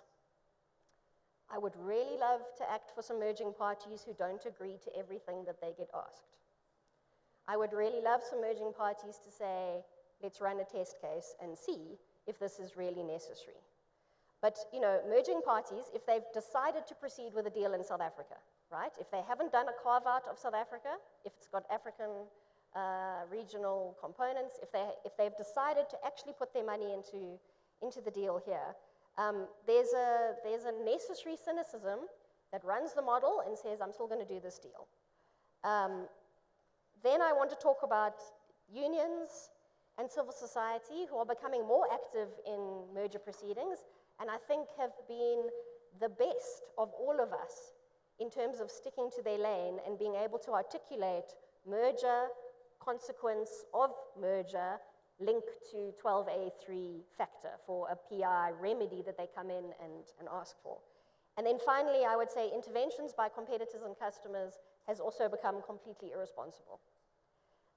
We've seen the merger control process, not controlled properly by the authorities, turn into a complete rebargaining of market dynamics. And again, because we can, is not a good reason for some of the interventions we've seen, some of what's come out. So I'm going to say we are facing a credibility crisis if we aren't responsible as the entire community. And in the face of the macroeconomic challenges that South Africa faces to attract investment, we all need to be a little bit more sober. And because we can get away with it, because we can make the audacious ask, and because people will agree to it, doesn't mean we should. And so some very concrete things that I would love to see. A proper test case on 12A3, especially 12A3E. What does it mean? How does it relate to the basket of other factors? This link between causation with the merger and merger specificity. Better monitoring, because we do very extensive condition regimes now, and I don't know if there is sufficient monitoring of how the implementation goes and whether we're learning enough from all of that. I know Craig has done a great study that just came out, a working paper on this, but I think even more of that. I would love the Commission to use the 21A power to do an impact study on supplier development funds. Please, can we do that? Because I would love some data about whether those conditions are working. I would love some guidelines out of the Commission on 12A3, and I would love some guidelines or regulation from the Minister before the election on how public interest participation should work. Thank you, Michelle. I think you raised some points there broadly dealing with the daily ins and outs of merger control. Our next panelist will, however, focus more on concentration and give us the perspective of how concentration is being tackled by the proposed draft merger control guidelines in the US. So over to you, Lisa. Thank you so much. Thank you for the opportunity to be here. In 2021, President Biden issued an executive order on competition and stressed that robust competition is critical to preserving America's role as a leading economy in the world. But he stressed that over the last several decades, concentration has increased throughout our economy, throughout a variety of industries, and therefore created a little bit more exacerbated existing income inequality and racial equality aspects to our society. So he stressed and asked the agencies, the FTC and the Department of Justice, to review the horizontal and the vertical merger guidelines that existed at the time, to review them and see if there's any improvements that could be made in order to address the concerns for concentration. So, of course, we followed what our president told us to do. And in this past July, after more than a year's work, the agencies submitted for public comment draft merger guidelines, incorporating both horizontal and vertical aspects into one guidelines document. The goal of the update was to better reflect how the agencies determine a merger's effect on competition in the modern economy and evaluate proposed mergers under the law. We encouraged public to review the draft and provide any comments through a 60-day public comment period that recently closed. Last time I checked, there were thousands of public comments to it, so it'll be interesting to see how the public has responded. I'm sure there's a variety of viewpoints in there. Since 1968, when the first guidelines were issued, the agencies have issued and revised the merger guidelines to enhance transparency and promote awareness of how the agencies carry out their charge with respect to mergers and acquisitions. The revisions consistently reflect new experience and learning so that the public can understand how the agencies analyze transactions. The draft guidelines build upon, expand, and clarify the framework set out in previous versions. At the outset, the guidelines give an overview of 13 principles that the agencies may use when determining whether a merger is unlawfully anti-competitive under the antitrust laws. These guidelines are not mutually exclusive, and a given merger may implicate multiple guidelines. Then the document describes in greater depth the frameworks and tools that will be used when analyzing a merger with respect to each guideline. In revising the merger guidelines, the agencies focused on 3 core goals. First, the guidelines should reflect the law as written by Congress and interpreted by the highest courts in the US. The guidelines are built around the statutory text and relevant precedent, citing cases in order to clarify the connection between the law and the analytical frameworks described there. The guidelines also make clear that they're not a substitute for the law itself. Congress has not changed our antitrust laws one word over the last few decades, and so they do not create new obligations or rights. Second, we want the guidelines to be accessible, to increase transparency and awareness throughout the public and the courts to get that predictability, consistency, and certainty that Michelle was referring to.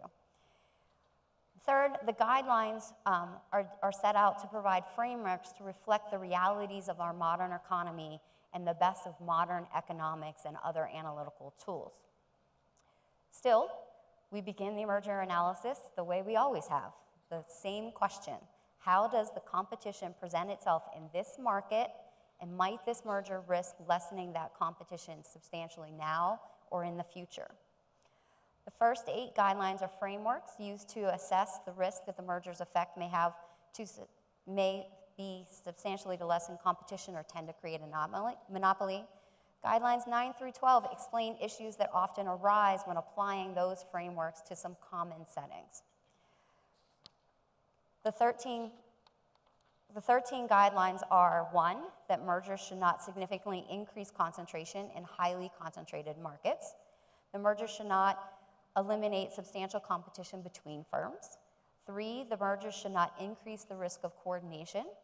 4, the mergers should not eliminate a potential entrant in a concentrated market.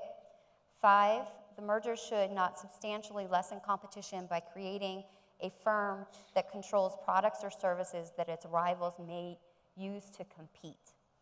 6, vertical mergers should not create market structures that foreclose competition. 7, mergers should not entrench or extend a dominant market position. Mergers should also not further a trend toward concentration. And then 9, when a merger is part of a series of multiple acquisitions, the agencies may examine the entire series of acquisitions, past and future, not the merger that's specifically before it. 10, when a merger involves a multi-sided platform, the agencies examine competition between the platforms, on the platform, and competition to displace the platform. 11, when a merger involves competing buyers, the agencies will examine whether it may substantially lessen competition for workers or for other sellers in that market. 12, when an acquisition involves partial ownership or minority interest, the agency may examine that impact on competition. And then the catch-all, number 13, mergers should not otherwise substantially lessen competition or tend to create a monopoly. The draft guidelines also then contain 4 appendices that discuss the sources of evidence that the agencies look to when evaluating mergers under this framework, how we evaluate competition under that framework, how we would define a market and calculate market shares within that framework. In sum, the proposed guidelines take a functional approach to gauging competition rather than relying on a formalistic set of theories. They seek to understand the practical ways that firms may compete, exert control, or block rivals, and reflect the multitude of ways that mergers can lessen competition or tend to create a monopoly, as well as several ways to analyze transactions. Key to the proposed revisions is the idea that no single method or tool has primacy, and that the specific context of the merger will determine which methods and tools are most probative to answer the initial question.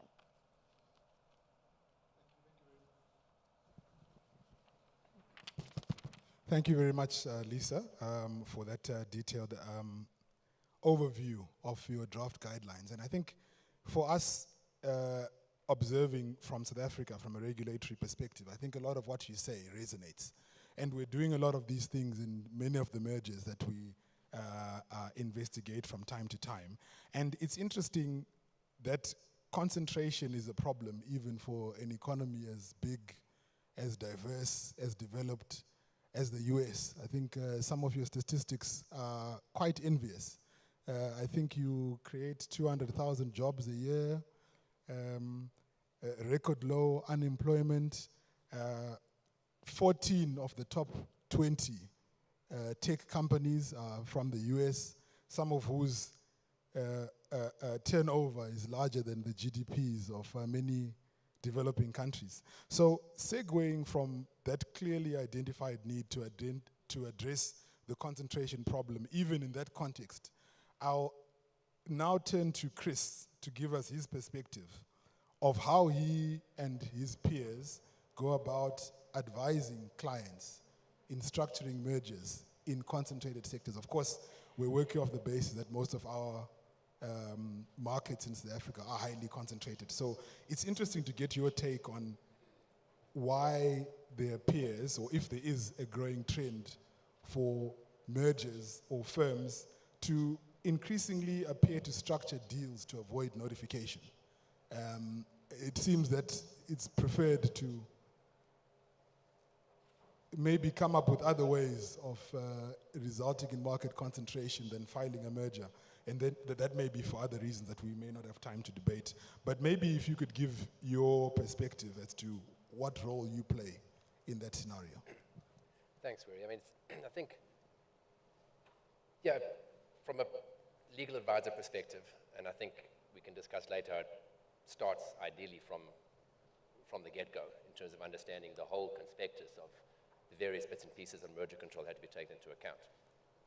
But obviously the first question is, are you faced with a merger? And that's a simple question, not always a simple question, but simple on paper is, do you have an acquisition of control or an establishment of control? And I think certainly deal makers will always be thinking about, and it's not unique to South Africa, it's not a jaundice towards a regulatory environment. I think people understand 2023, mergers are regulated all over the world, and rightly so. And I'm glad you used the word, are there structuring opportunities to avoid merger notification as opposed to evade it? Because I think that's the key thing. I think if one can avoid a technical merger filing by technically restructuring your deal in a way that doesn't actually result in an acquisition of control, then I think that should be open to merging parties. And there are a couple of ways of doing that. The easiest is to stop at a non-controlling stake. There are ways to manage group restructures in a way which will allow for investment without triggering a technical merger which just delays the transaction.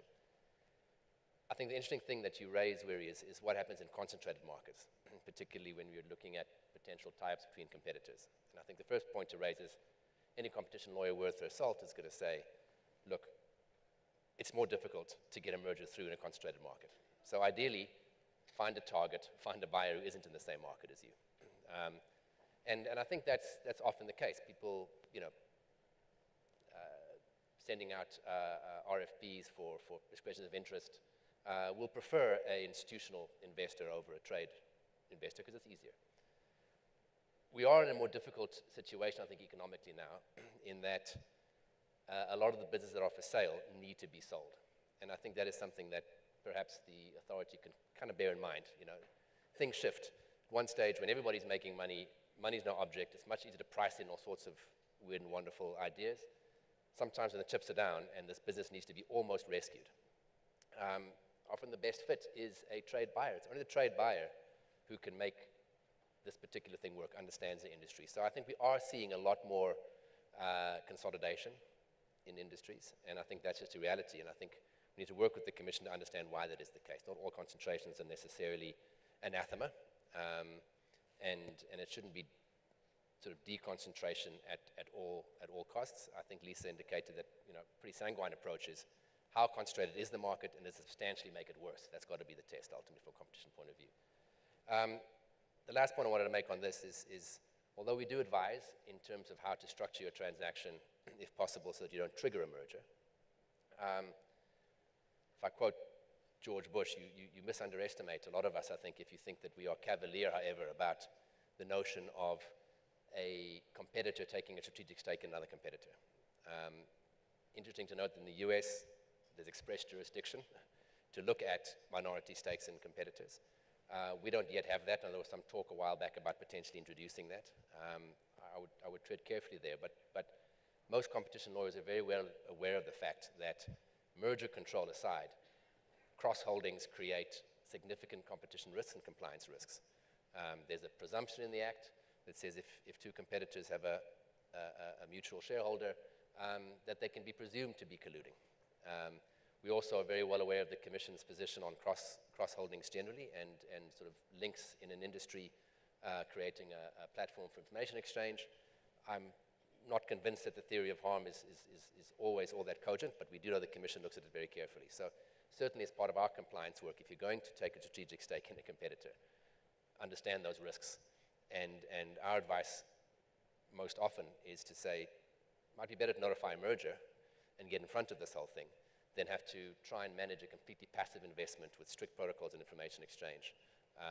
And the possibility that at any moment the Commission will come breathing down your neck and say, we think you guys are part of a collusive undertaking here. So I think we are aware of the risks, and I think we do play a role in making sure that from a compliance perspective, even if it's not a merger, that any potentially anti-competitive outcomes are mitigated. And that's just self-preservation, I think, in today's enforcement environment.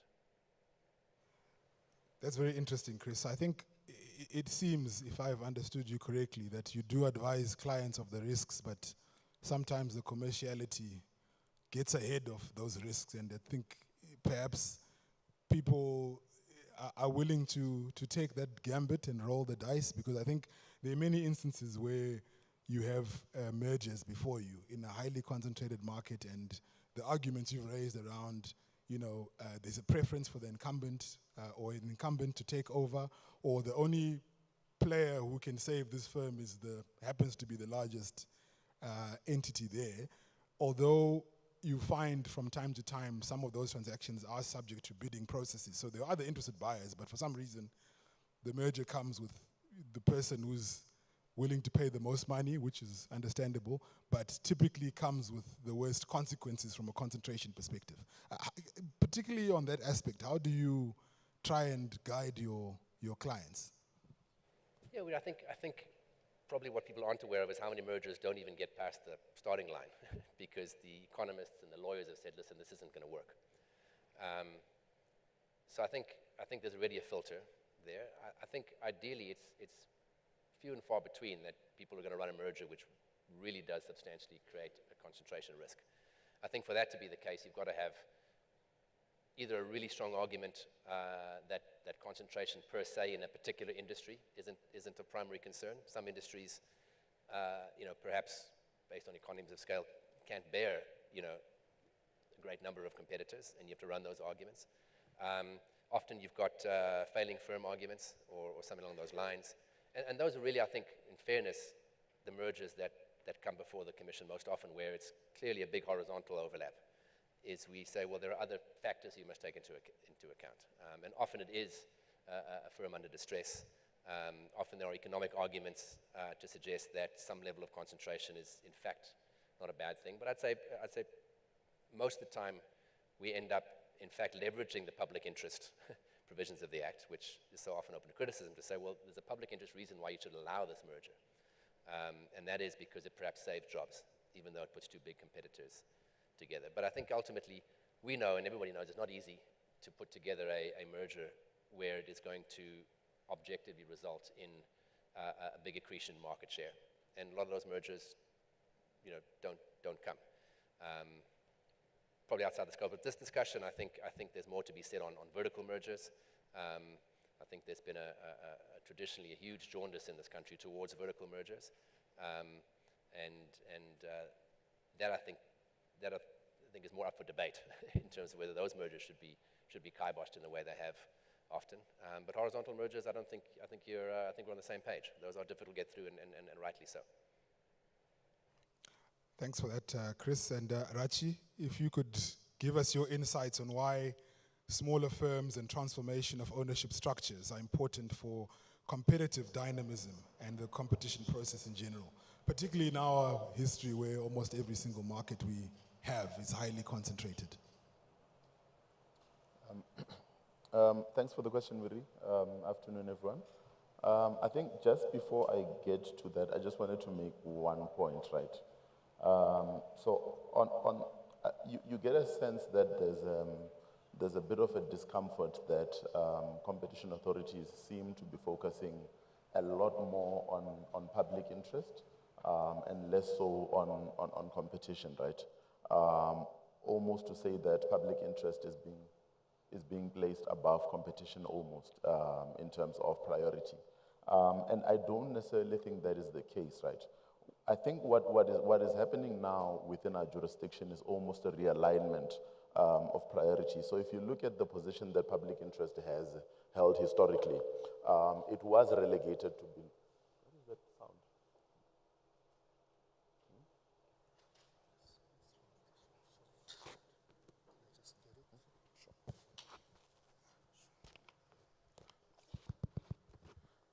So public interest has historically been relegated below competition until at the very least when the amendments came into effect in 2019. So if you look at the amendment bill, I think it's quite clear what the legislature meant by that when they spoke about the fact that public interest should have an equal footing to competition in the way that mergers are analyzed.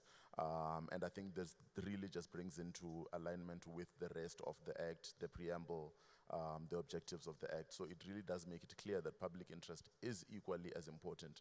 But that notwithstanding, if you look at the way the Commission has taken decisions in instances where there's been mergers that have raised competition concerns, the Commission still has taken a balancing act approach and has still taken decisions, even when faced with significant public interest commitments that have been offered. The Commission has still taken decisions based on competition principles where it deemed it necessary based on that balancing act. I'll give you an example of, there was a merger a few years ago, Aton, which was a Canadian mining company. So Aton was buying Murray & Roberts, and there was a significant overlap that we identified in mining contracting, right? And notwithstanding the fact that we had identified that overlap, the merging parties had presented significant public interest commitments. They were offering a substantial supplier development fund. I think there was also an employee share ownership program that was in play. It was quite significant. I think at the time, the supplier development fund was probably going to be the largest that we had in South Africa at the time. But because that merger was raising significant competition concerns, we identified the fact that it was basically going to lead to monopolies in a number of those smaller mining contracting company. I can't remember the name of the markets, but it was linked to mining, underground mining, and the contracting related to that. The Commission decided to prohibit that merger, even though there were significant public interest commitments that were made. Even the recent Vodacom case, which I think is still being litigated, right? I think it's public knowledge that there were significant public interest commitments that were put on the table. But for competition reasons, agree with them or not, for competition reasons, the Commission still took a decision to say that this is a merger that shouldn't go ahead. So I don't think it's correct to say that the Commission is necessarily deprioritizing competition for public interest. What's likely happening is that there's a realignment of the jurisdiction where public interest is almost catching up, and it seems, I don't know if I should use the word uncomfortable, but it does seem a bit strange because historically public interest has taken a significant back foot, and now we've entered a world where ultimately it's on equal footing with competition in every merger analysis. So I think that's something to just keep in mind. And then just back to your question, Wiri, on small business, right? So if you look at the ultimate goal of competition policy, it's to achieve competitive dynamism, right? You need dynamism to bring in new products, for markets to be more efficient and all of that. And for competitive dynamism to happen, you need rivalry. So what do you do in a market like South Africa, which is highly concentrated? I think there's been a number of studies that have looked at the level of concentration in South Africa, particularly the most recent, the concentration study that the Commission issued. I think it found that more than 70% of the markets in South Africa are concentrated. So how do you achieve that level of deconcentration in a market like South Africa, and how does that interlink with transformation? Right. So now, if you're going to bring in rivalry into a market like South Africa, which is largely black-owned, where I think 90% of the demographic are black people, that means that you need to bring in small black-owned firms. And that's not just me talking. So if you look at one of the objectives of the NDP, they speak about the strengthening, building and strengthening sustainable small businesses that can create jobs. And if you look at the way that job creation happens generally around the world, I think in South Africa about 50 or 60% of employment is actually in SMMEs. I think the number in the US is probably around 50%. But the NDP actually speaks about achieving 90% new job creation through SMMEs. So that means that from a policy perspective, government has identified SMMEs as an important driver towards growth and then also towards job creation. And what it means for the Commission is that when we intervene in mergers and also in other ways, we need to be focused on trying to open up gaps for small businesses to participate in these markets.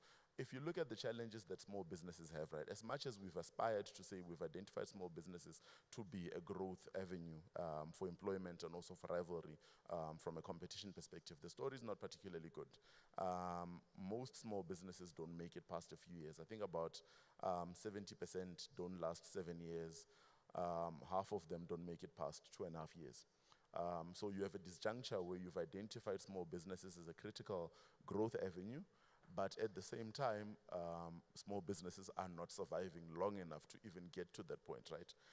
So that opens up opportunities for the Commission and also for other regulators to say, when we intervene, let's make sure that we bridge the gaps that small businesses are struggling with to allow them to grow and become sustainable. I think we've done research as the Commission looking at some of the challenges that small businesses have had. I think Advocacy had something that came out a few years ago.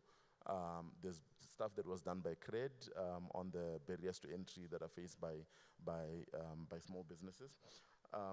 All of that speaks to the many different challenges that small businesses have: access to capital, access to skills, access to markets, I think is a particularly important one.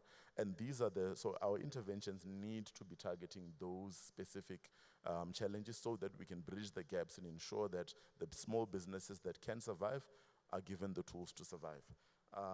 I think, Michelle, you spoke about maybe doing some sort of impact studies on supply development funds to see how those have worked out.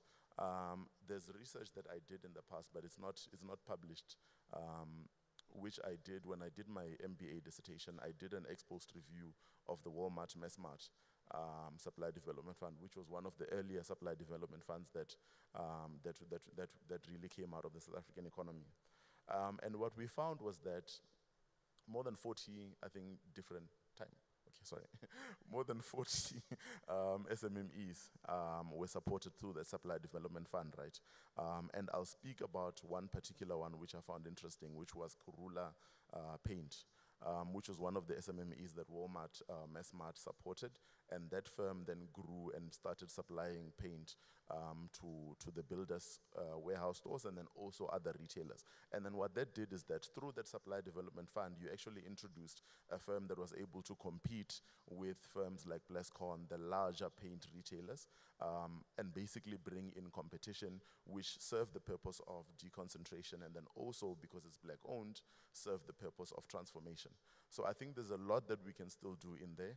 I admit that there's still a lot of learning to be done, particularly with some of the newer clauses, but I think if we're all on the same page on what needs to be done, what the objective is, then I think we can all find each other and make it work.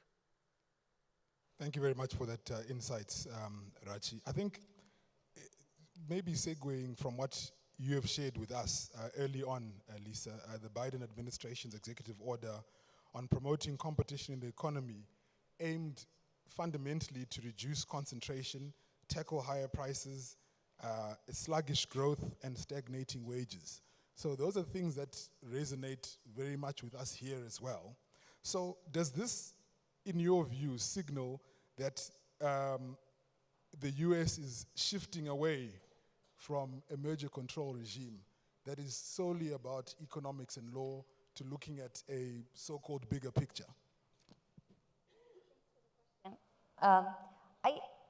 There's been a lot of discussion and a lot of ink has been spilled to explain how the draft merger guidelines differ from previous versions of the guidelines, but it's also important to highlight what has remained the same. The draft retains the 1968 view that merger enforcement should preserve market structures conducive to competition by including guidelines that assess whether changes in market structure indicate that the merger could lessen competition.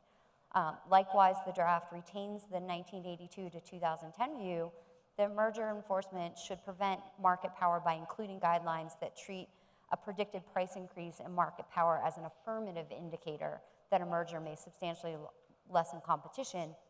But as to both the structure and predictions, however, the current draft presents them as indicative of the core question presented in the statute, whether a merger may substantially lessen or tend to create a monopoly. Shifting that analysis focus on predicting price effects, as we had been doing, to an analysis focused on assessing the risk of substantially lessening competition better aligns with the statute. And by better aligning with the statute and the precedent existing for the last 100 years, we can hope to get those gains in deconcentration and get those gains there by still applying the law and economics, the legal and economic tools that we have available to us. So your toolbox has been souped up if these amendments are passed, these draft guidelines, it seems. You mentioned certainty and predictability. I think those are key themes throughout the conference so far. Chris, the Act is certain and predictable insofar as it talks about transformation. Can you maybe share your perspectives of how you advise clients in mergers about the requirements insofar as transformation is concerned? Okay. Thanks, Ray. I mean, you're right. The law is clear. I think it's important also when it comes to public interest to not give in the temptation of becoming ideological about it. I think a lot of the debate, is a bit too polarized sometimes. And the appropriate balance lies somewhere between a rapacious free marketeer and someone on the far left of the spectrum wants to burn it all down and start again. I think in the middle is where we should end up. The reality is we do have a regulated environment, as I said, and public interest is fundamentally a part of that regime. So that the law is at least certain in that regard. And so when we do, ideally in the life cycle of a merger transaction, you should be having an audience with a competition lawyer as early on as possible, because the sooner we can sensitize deal makers to the paradigm, the more likely it is that they can price that into the deal. So we spend a lot of time, when given the opportunity, to explain that if your merger is predicated on driving massive synergies, is often the term, through headcount reduction, you're not going to be allowed to do that in South Africa. If your merger is predicated on substituting the local value chain for an offshore value chain, you're not going to be allowed to do that in South Africa. And more recently, if your black ownership percentage is going to dilute significantly, and I'm hoping that's what it's going to end up. It must dilute significantly. You're not on an obligation to increase it significantly, but if it dilutes, then you're going to have to solve for that in some way. And I think that is perhaps grudgingly understood, but it is understood. I think the difficulty is that the kind of deals that can deal with those kind of imperatives, you're kind of starting to limit yourself to the mega deals because you can price anything into that. And then at the other side of the spectrum, the failing firms, because you can get those through on the basis of the public interest benefits.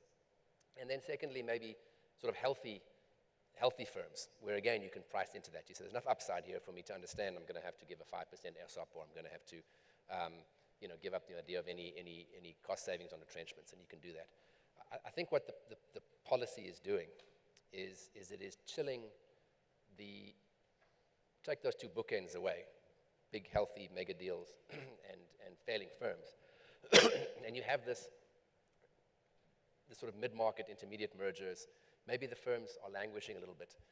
And this is a view perhaps uninformed by any empirical study on my part, but I really do believe that I think you measure heat in an economy, in a growing economy, by that churn in the mid-market.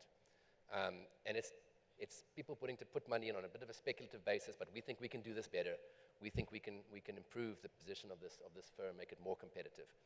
And I think that is where the policy is having some unintended consequences. So if you're asking me about, do investors come and talk to us and run away? I'd say not particularly. They're already here. They're thinking about it.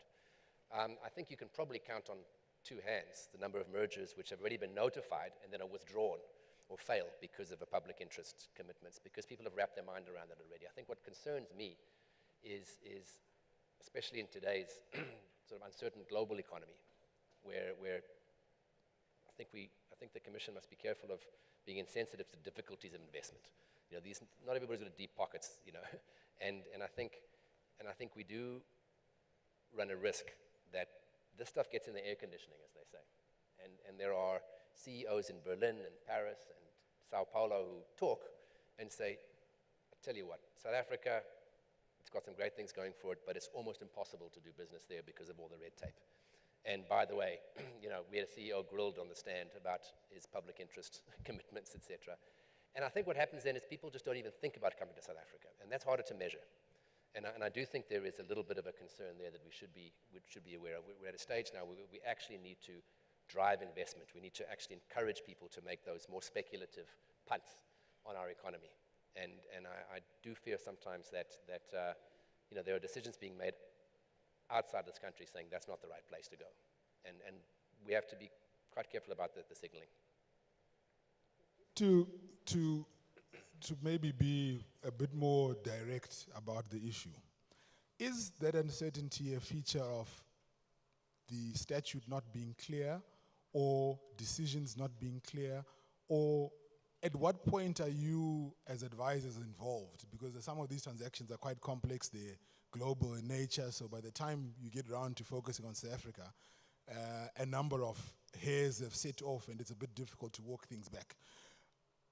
At what point do you get involved and say to a prospective client, if you want to merge here, this is what transformation means under the public interest provisions, and do you indicate which public interest provisions they are? Because I think, one wants to avoid a scenario where you raise that issue, either as a regulator or somebody else, and it's like, it's a surprise to everyone what's required. So I think I'm trying to understand from your perspective, what does that conversation sound like? What do you tell them is required or expected? Yeah, I think that question can be partly answered by just understanding the intersection between competition policy and competition law. And I think the minister also mentioned this morning, he said there are three pillars really. There's policy, law, and jurisprudence. And I think the one thing about policy is that it is inherently more flexible than the law, and should be, because I think you can deploy policy, and if it's bad policy, you change the policy. But that's easier said than done, because policy takes a long time to crystallize, and people get married to their policy, they don't change the policy. I think, we're talking about guidelines might assist with understanding the public interest.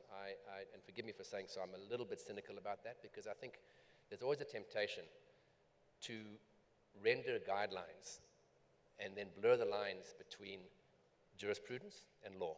And often what certainly the Commission's guidelines tend to do is they trawl through the case law and they extract ostensibly draw decisions, and they say, right, this is now our guidelines, and the guidelines almost have the force of law. It becomes worse with public interest because, in fact, what you're drawing from is actually, properly speaking, not jurisprudence. These aren't well-reasoned, considered judgments on what is the right interpretation of the act and under the specific circumstances of this fact, what are the correct way to look at public interest, and does the merger worsen the public interest? What is a condition designed to prevent a public interest negative?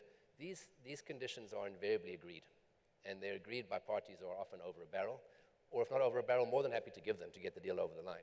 And I think the risk is to reduce those and say, well, there's your certainty, Pepsi did this, and Coca-Cola did this, and Walmart did this, and Heineken did this, and therefore it's jurisprudence and a guideline, I think is a little bit risky because it's not necessarily a rational connection between the law and the policy. So I think against that background, to come back to the question, certainly it's clear that you come to South Africa, you have to solve for public interest concerns that your mergers raise. That much is clear, and people understand that. What's uncertain, I think, often is exactly how that impact is going to be felt commercially. And I think it's a challenge the Commission has, is on many occasions, in trying to be certain, you adopt a policy which is one size fits all, and then you end up making policy decisions which perhaps aren't appropriate in the context of a particular merger, and it is a trade-off. I think to some extent we quite like the ability to say, well, there is a bit of horse trading involved, and you take your public interest conditions in the round and holistically, and now there's jurisprudence to that effect at least, to say you take all these things in the whole and you marry them all up and you weigh them up. That at least gives you some scope to say, well, what's practical in our terms, but I think that yet isn't certain enough, exactly how that will play out. And you really are, sometimes it feels that you're relying on on what side of the bed the minister or his team wakes up, or the Commission wakes up, and are you going to be in for the high jump, or is it going to be more sanguine? I think that uncertainty is probably what gives one pause for thought. You perhaps outside of that, if an investor says, I don't want to go into a jurisdiction where public interest is important, maybe we don't want those kind of investors. But it's not always that. It's sometimes a question of saying, I'm putting money where my mouth is. I want to invest in this country. I want to, I'm taking a risk, and now I've got an added risk. And sometimes that's just too much for those who make the investment to bear. And I suppose we've got to take a view. Is that throwing the baby out with the bathwater, or is it a necessary trade-off to drive our policies? Certainty and predictability, because we can and because we must.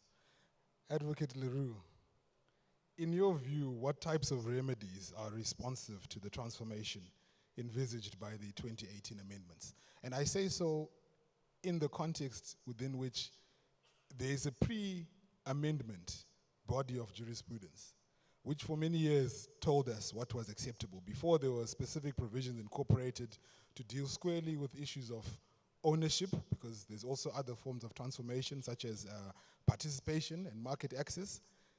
And all of those cases, I think, have given, if you like, templates or ideas about what types of remedies solve those issues. So taking that on board and what the amendments now say, in your view, how do you think, or what types of remedies would solve the transformation envisaged by the amendments? I'm not gonna give you a list of acceptable remedies. I'm gonna identify the characteristics of successful remedies. They relate to the market dynamic. They relate to the competitive dynamic. They relate to that firm's particular supply chain, what's going on in the adjacent markets, how this business actually works. They're responsive to the identity of the new controller and what it's going to put into the business, whether that's an institutional investor who's just cash, or whether it's someone bringing skills and innovation and kind of intellectual property investment that's going to change the kind of offering that this firm will make. I want to pick up on some of the points that have been made by the other panel members on this and say, in a way, I'm a little bit jealous of the merger guidelines that the FTC has put out, because there's a congruence and an overlap between the concentration concern as it's described and the market power abuse that it's trying to prevent, and the public interest concerns around, whether it's digital and privacy and that kind of market power, or whether it's the buyer power in their kind of labor market. And I think we are adrift in a world where we don't have a consensus on the normative framework for competition remedies, competition concern, competition policy. I think the concerns that Chris has highlighted about policy, decided cases, guidelines, crystallizing what I got away with because I could as a template, a checklist, an expectation is, I think, going to only exacerbate our unattractiveness for some transactional activity. And I want to make a final point about that and how I think it all goes together. I expect to see a lot more variation applications coming through, because parties in the last 5 years since the amendments have agreed to all sorts of things. Some of it falls into the category of I was going to do it anyway, or I need to because of the BE Act, or I need to because of a sector regulate, whatever. But the economic crunch that we're in means I think we're going to see a lot of variation applications coming through the tribunal now, and I think that strand of case law and jurisprudence is also going to help us temper.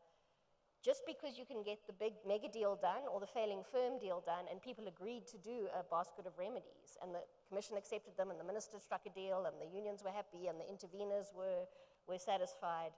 I think those variation applications are now going to give us a rich stream of case law that says, in the ex-ante world of merger control, these are going to be some failures that we should guard against in future remedies. So I'm not giving you a menu to pick from, but I think the linkages that we see in the FTC guidelines between what's actually going on in this transaction, how it relates to the objectives and goals of policy, and our policy has two very clear objectives, the competition criteria, the PI criteria.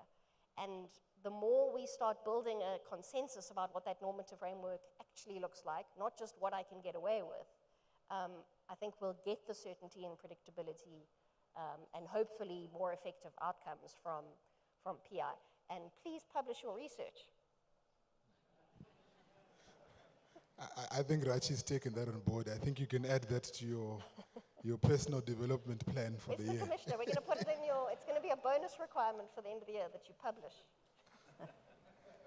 So Lisa, from your perspective, did the FTC and DOJ stop for a moment and think before publishing the draft guidelines how markets would react?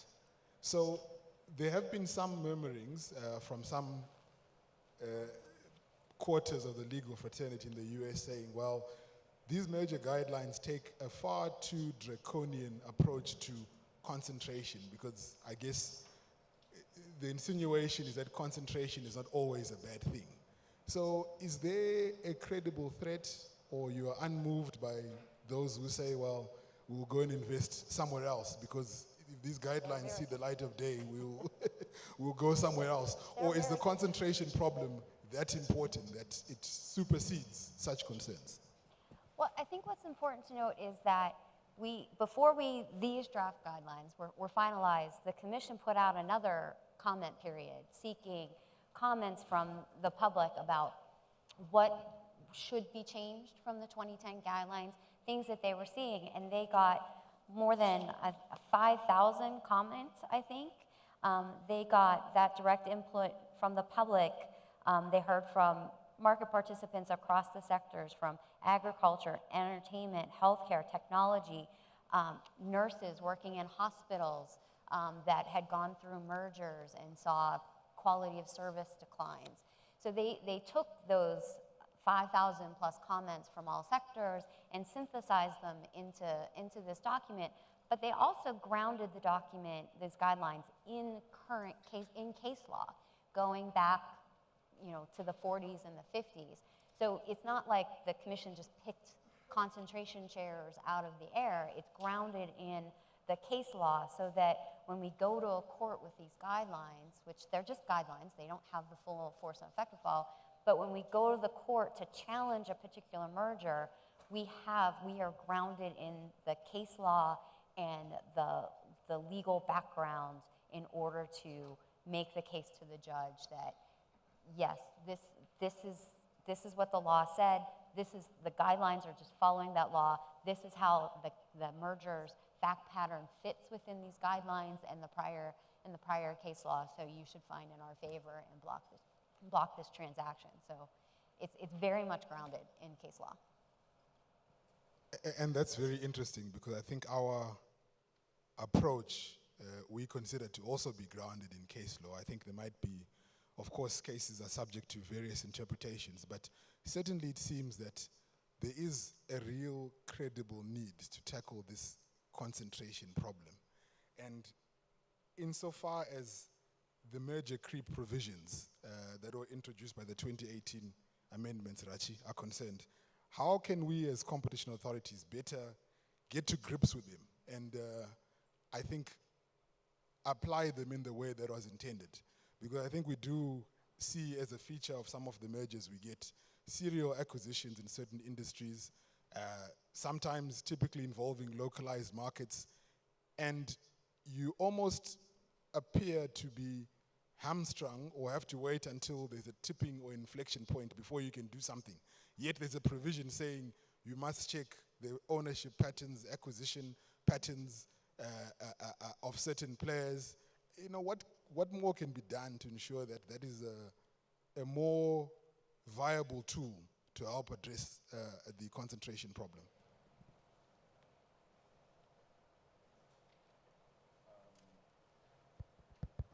Thanks for that.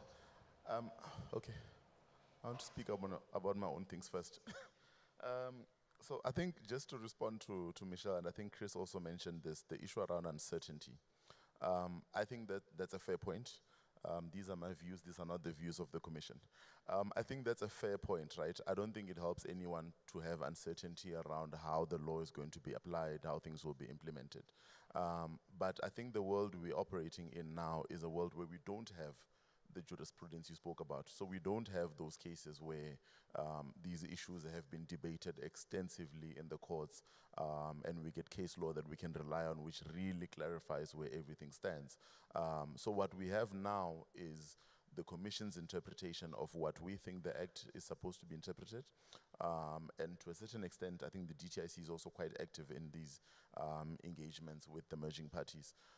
So I think and I think the Commissioner spoke about this earlier today, the guidelines that we're publishing on public interest, the amended public interest guidelines, which I think we're publishing today, those should go some way to, at the very least, put the Commission's position on paper to say this is how we view public interest given the amendments to the Act. And the hope is also that this will open up the conversation to the extent that the merging parties or practitioners in general have a different view. These are up for comments. They can bring these comments and these will be considered by the Commission the same way that we've always done with guidelines.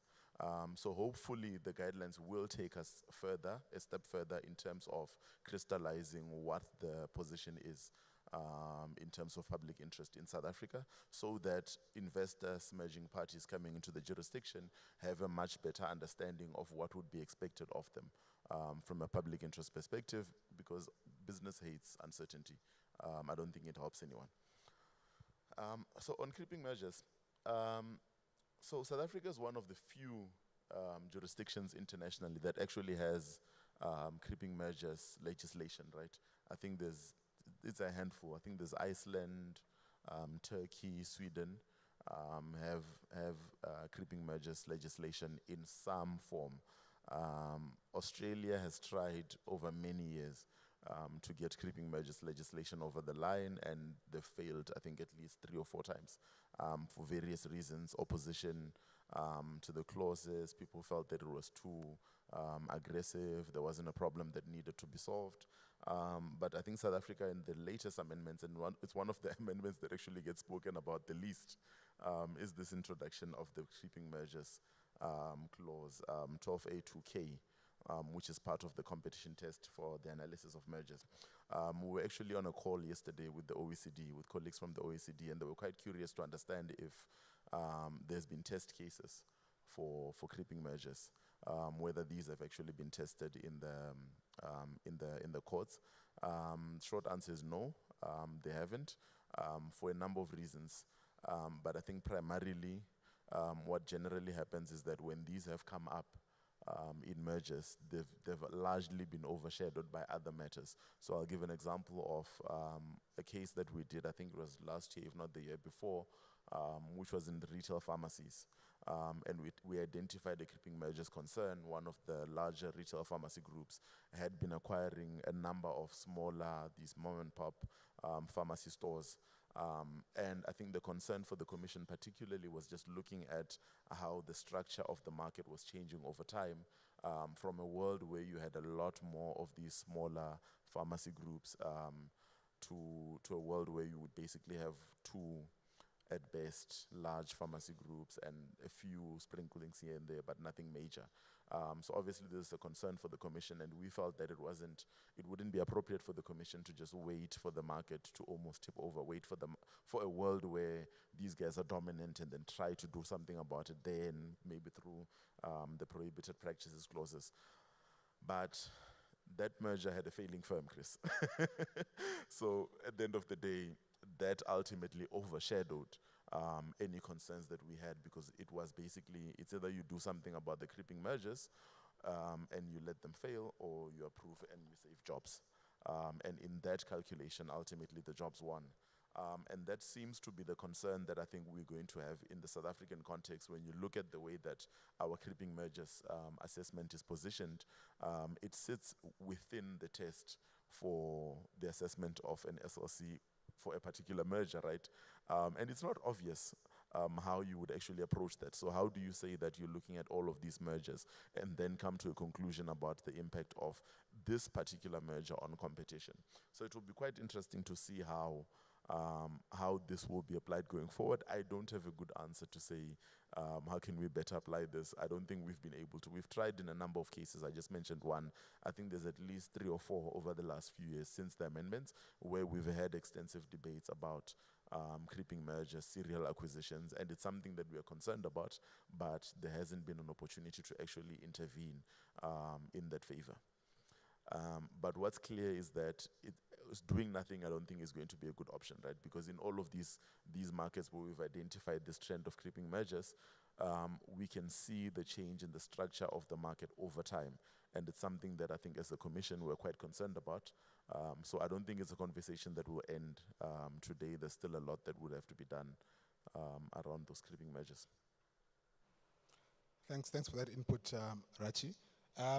Perhaps we can see if there's space for a question or two from the audience. I see 2 hands. I don't know if our ushers or stewards are able to pass mics around. It's this side of the room. I think we'll take just those 2 questions in the interest of time. I think we could continue having this riveting debate for much longer, but I do apologize. We are under some quite strict timelines. If you'd please raise your hands again, please. Mpumi and the gentleman at the back there.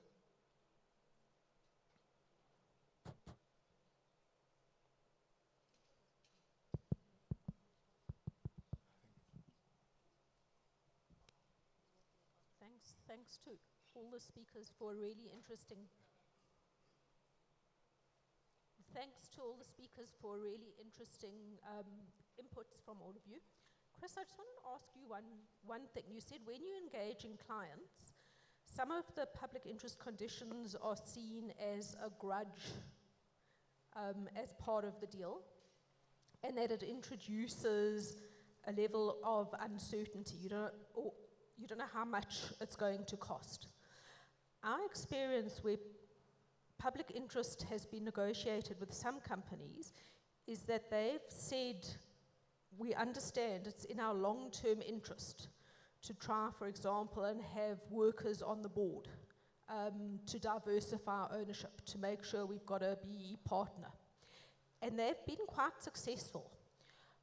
I'd love to get your feedback. If you raise some of the more positive examples with clients, are they still resistant and seeing it as a grudge purchase? Because it really does reduce risk for companies and ensure longer-term sustainability. That's entirely a fair point, I think. I think the holy grail on all of these public interest commitments is to find a commitment which is symbiotic for the company. And I think supply development can work wonders. Employee share incentive schemes, if deployed in the right environment with the right mix of employees and the right business, can really work. So absolutely, I think the more sanguine investors will say, absolutely, if we can tailor public interest commitments, which are good for us and good for the economy, we're in the economy, we're stakeholders in the economy, let's go. I think the difficulty is that not all transactions have the space for that kind of intervention. And I think more work needs to be done, and maybe as the policy moves and shifts and develops, if it's flexible enough, there'll be a better understanding of when is it appropriate, when does an ESOP work, and when is it just a silly way of moving remuneration onto a bonus rather than, so I think those discussions do have to happen, and I think that's partly why I actually welcome the discussion, the ability to engage with the Commission and the Ministry to say, let's see what makes sense. Paradoxically, perhaps some of the certainty the Commission is trying to introduce, which is saying, here's the policy, we're always going to have an ESOP, regardless. That level of certainty, what it does, it creates risk. It creates investment risk because you don't know what you're going into, it's immutable.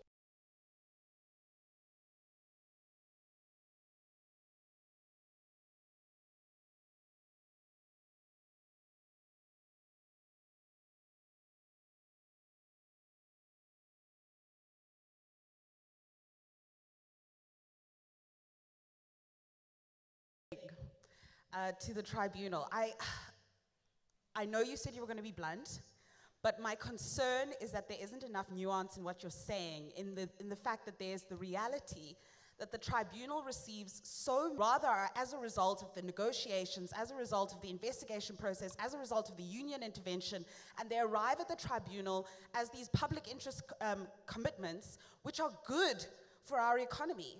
So my question to you is, what do you suppose the tribunal is meant to do with all of these goodwill commitments, which are we just to undo them because there's no harm underlying them?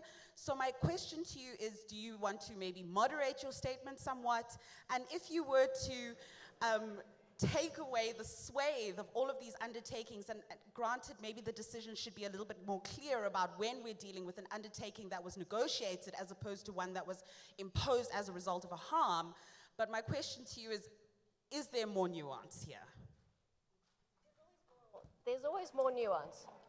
The problem is you don't see it in the tribunal decisions. You don't see the tribunal distinguish between where I'm rubber stamping a deal done elsewhere and when I'm analyzing and saying, there is a concern, this was the evidence, this is how I'm deciding the issue, this is the extent of that issue, and in terms of the act, I am only empowered as the tribunal to say, there is a concern, can this merger be justified on a substantial public interest ground? Substantiality, materiality is never really the subject of a decision.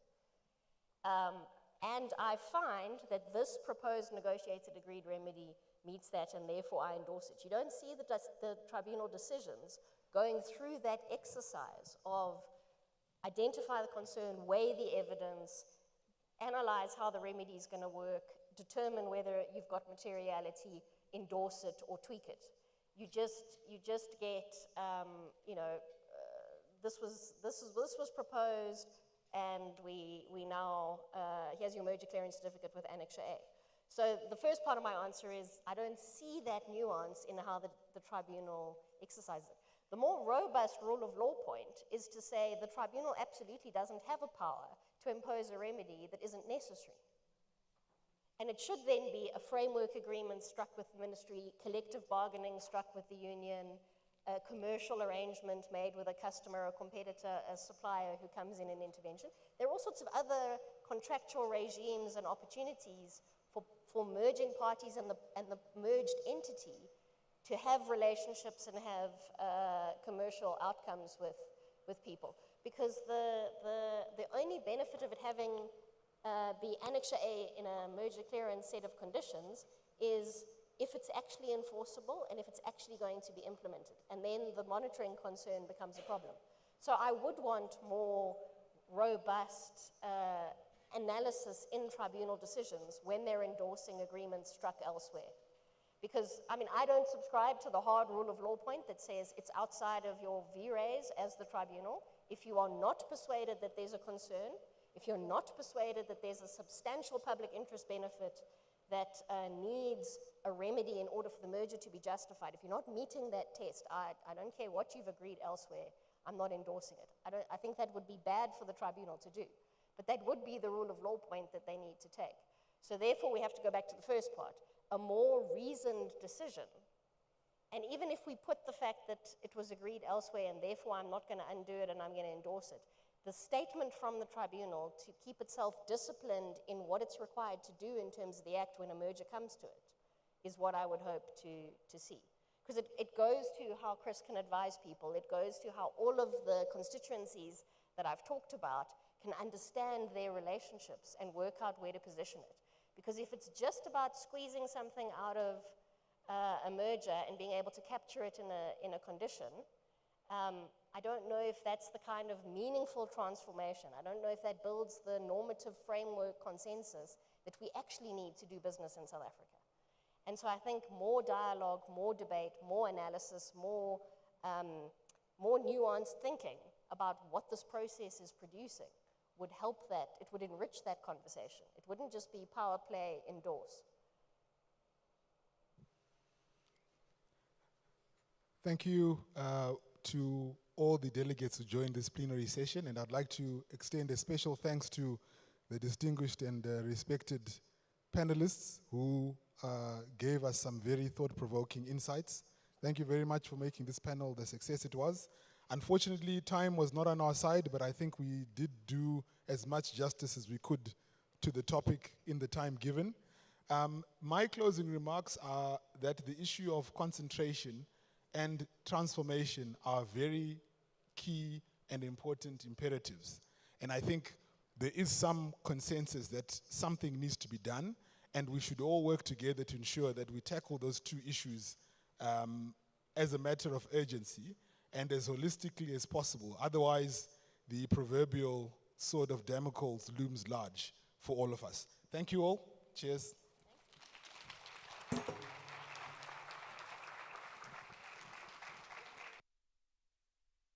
Very much, Wiri and the speakers.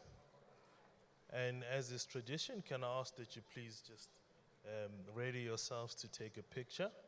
And what is next on our program is the Showcasing Advocacy Initiative Study of Women in Business. Now, what seems to be the prevailing theme in this plenary session is certainty and predictability. So what is certain and predictable today is that the next session will end at 17:15. And I repeat, what is certain and predictable is that the next session will end at 17:15.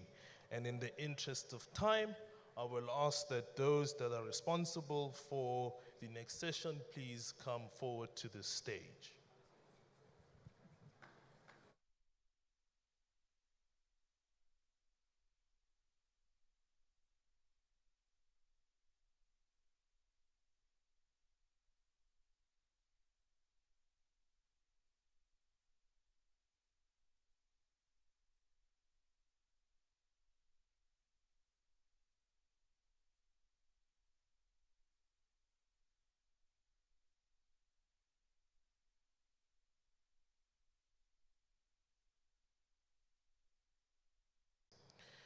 That entrepreneurship is an avenue by which women can become active in the economy and overcome a range of barriers that compromise their development and empowerment.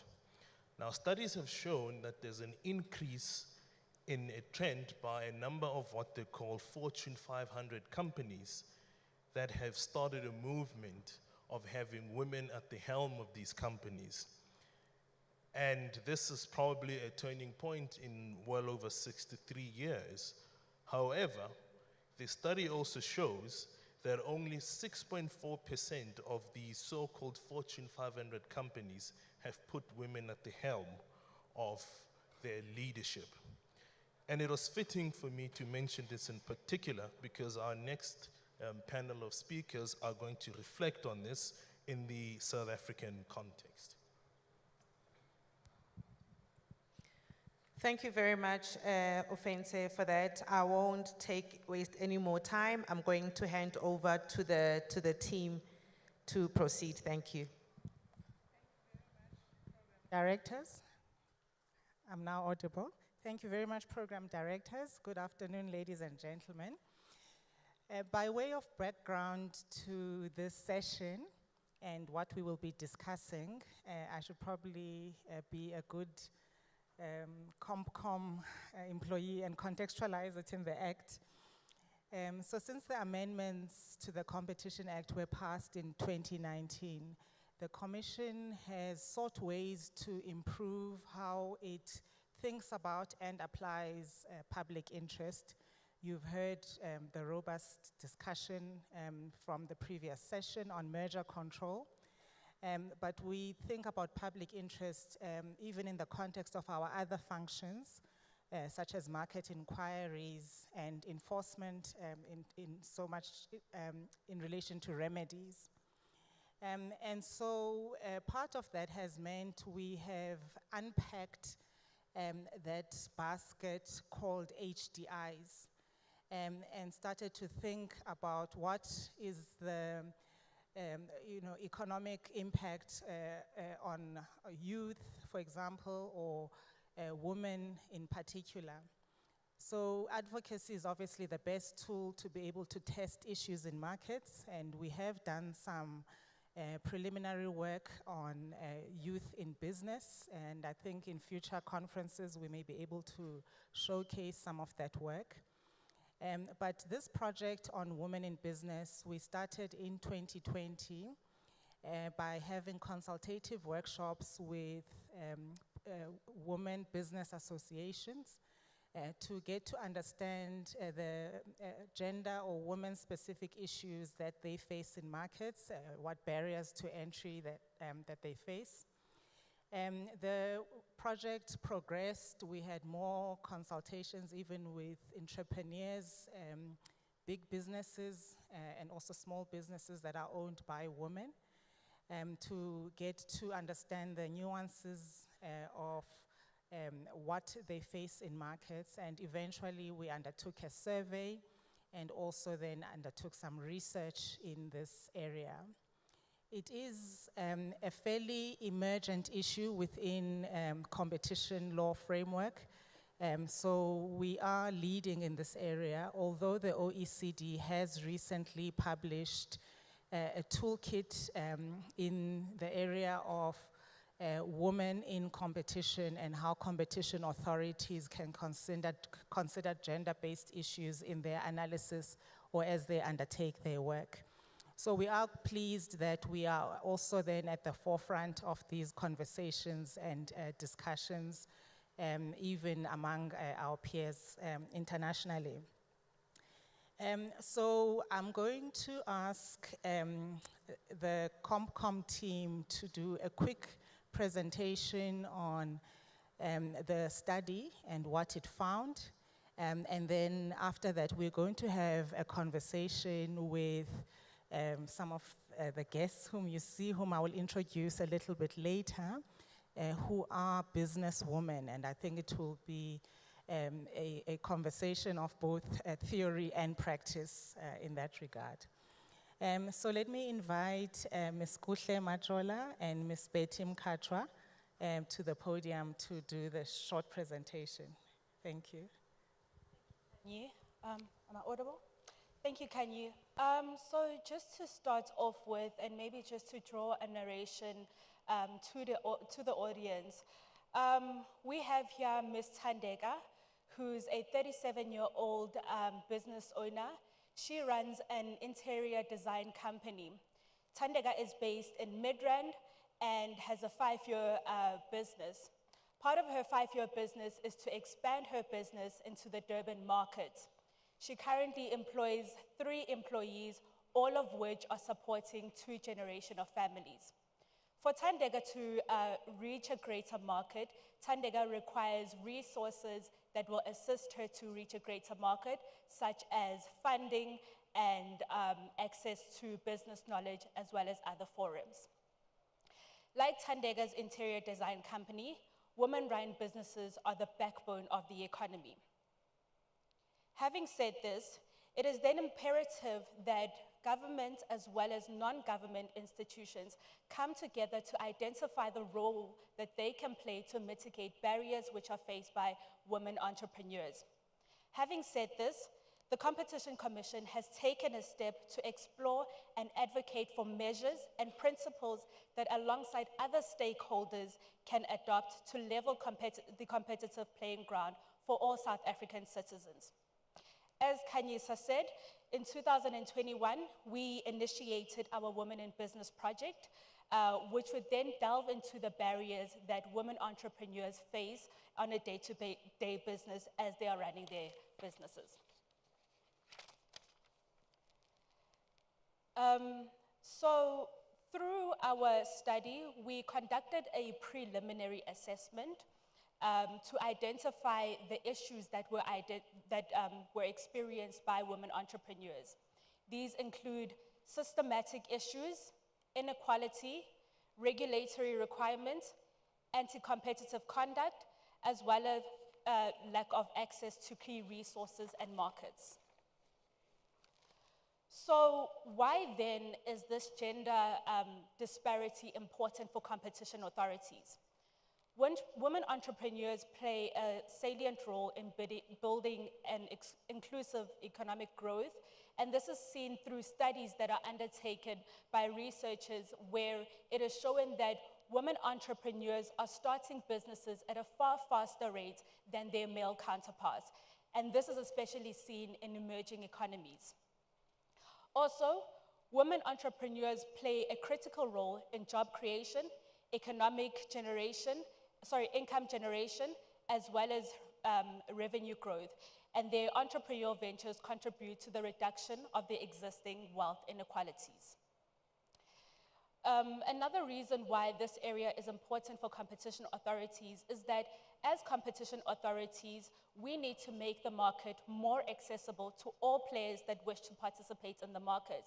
This is where competition authorities can play a midwifery role.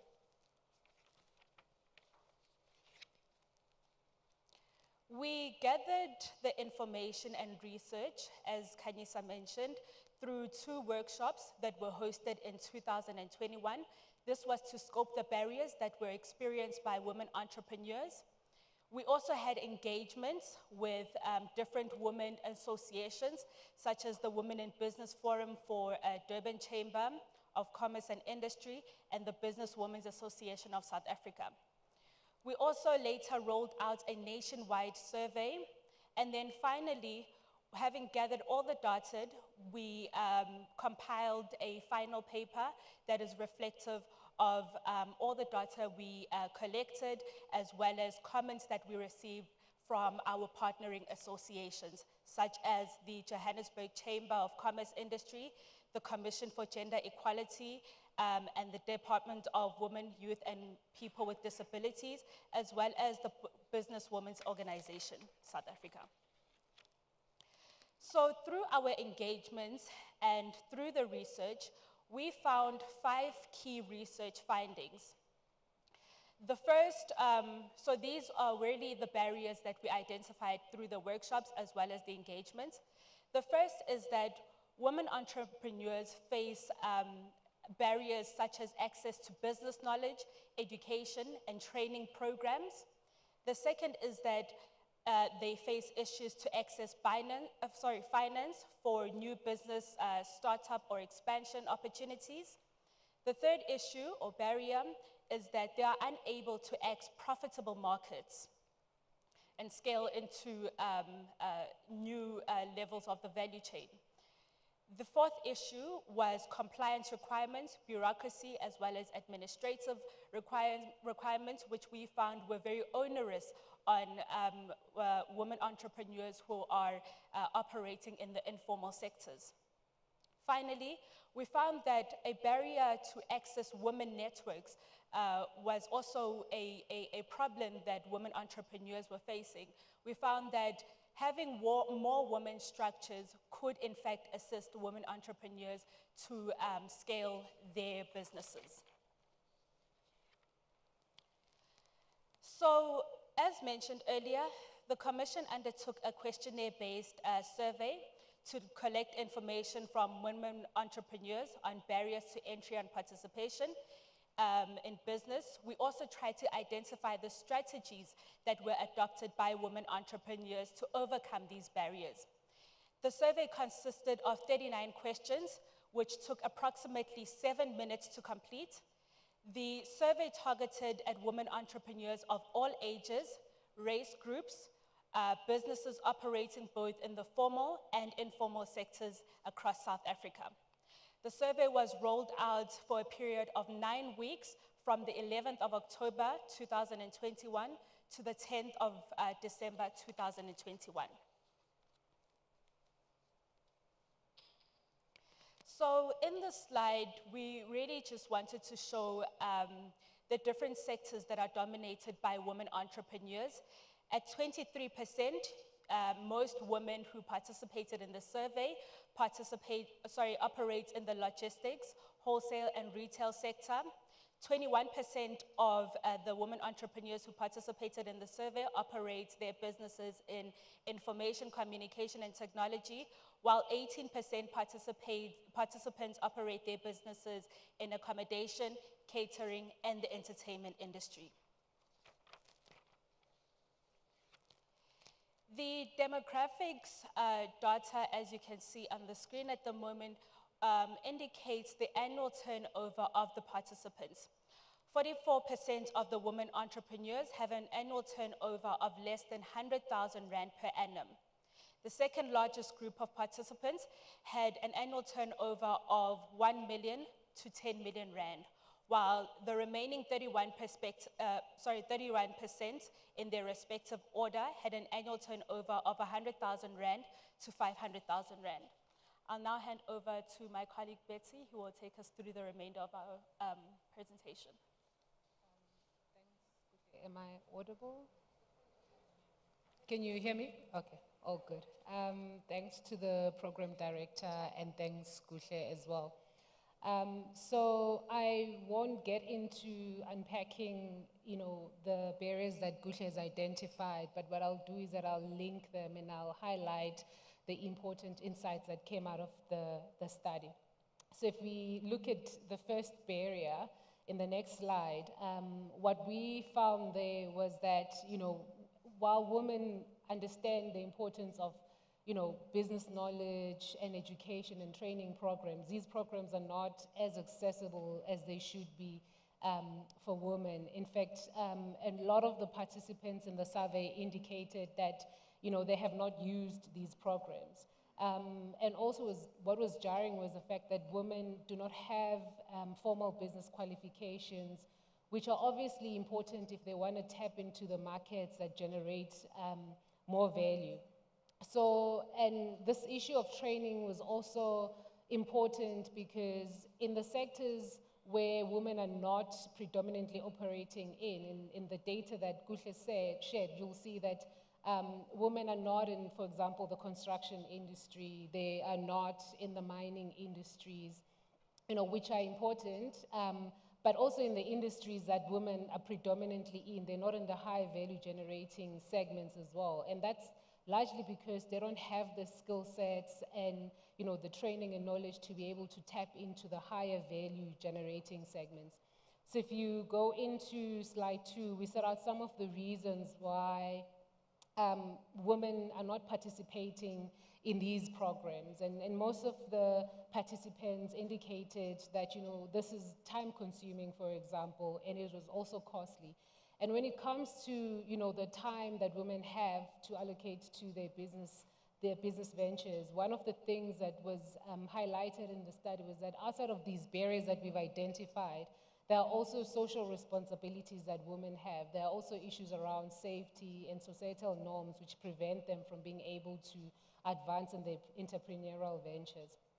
So we'll now just touch on barrier 2, which I think is one of the most important slides. If you just go back to the data that Kuhle shared, it indicates that over 40% of the survey participants have a business that generates a revenue of below 100,000.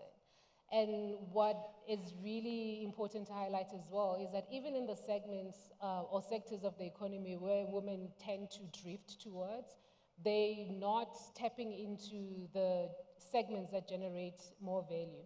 And one of the key barriers here was because women don't have access to finance. In fact, most of the participants indicated that they started their businesses through informal loans. They, borrowed money from family, borrowed money from friends. If you think about Tandega, who's wanting to expand her business, she is most likely going to rely on informal funding in order to be able to get the funding she needs. And what was also important with this barrier, or what was highlighted in the study, is the fact that the requirements in order for you to get formal funding also act as a barrier for women. We know that women in South Africa do not own land. Land ownership in the country predominantly benefits men. In fact, some studies show that about 13% of women aged between 20 and 49 own land in South Africa.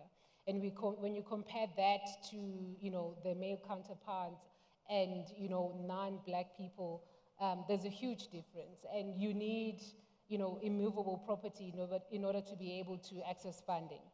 And another problem as well was that women, and mostly Black women, remain largely unbanked in South Africa. So they really are not able to tap into the funding options that are there, which are sustainable. And yes, there are, developmental finance programs that women can use, but the information around these is also not as accessible to women, especially women in rural areas and semi-urban areas. So the next important barrier that we looked at as well was around access to profitable markets. And, without access to funding, without access to the knowledge and training that women need, they're not able to take up opportunities in the most profitable markets, or the segments of the markets that generate more value. And this was actually a theme that was reoccurring in a number of the sectors that women who participated in the survey operate their businesses in. So what we found here was that women generally sell their goods to the public, and whilst government is there as a market, including the private sector, they're not as accessible. So if you go into just the next slide, where we look at the challenges that women face, the study revealed, for example, in the agricultural sector, that women lack, the key agricultural inputs and the equipment that they need to be able to expand their business operations. So they are then left to just operate smaller enterprises that are not able to grow. And when it comes to, some of the government programs that are available to assist women, the data in the study shows that, whilst you have a 40% budget allocation policy to benefit women-owned businesses, a number of the government departments are actually not spending that 40% on women-owned businesses. In fact, some of the data shows that some departments are spending between 1% and 5%. And obviously, government is a key market for women to be able to expand their businesses.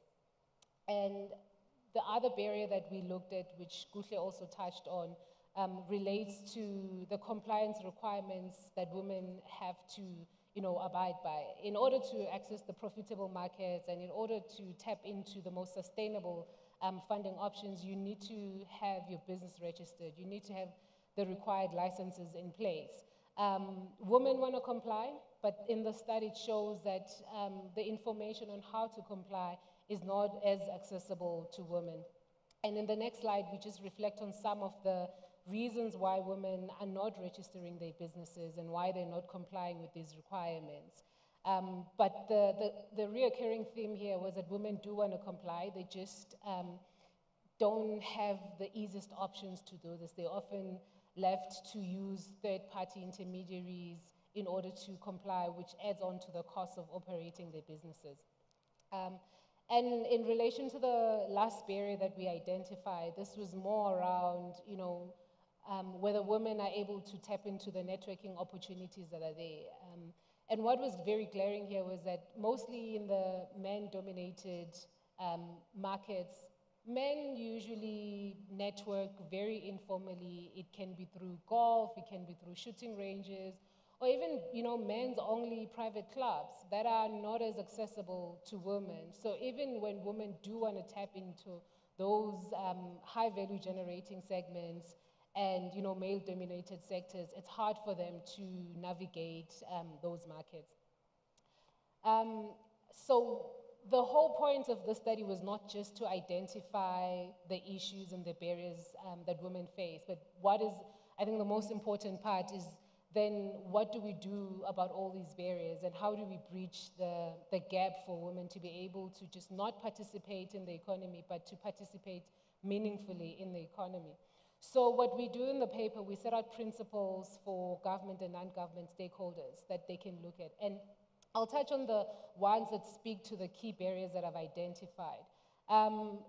Funding is obviously important, and what we advocate for in the paper is that funding institutions need to start thinking about applying a gendered lens to how they assess funding applications. And this also includes looking at the lead time between putting in your application and having, your application approved and have access to the funding. So, we need to also think about the fact that women in South Africa predominantly don't own land, and what does that mean for women who are running sustainable businesses and need funding from the formal funding institutions.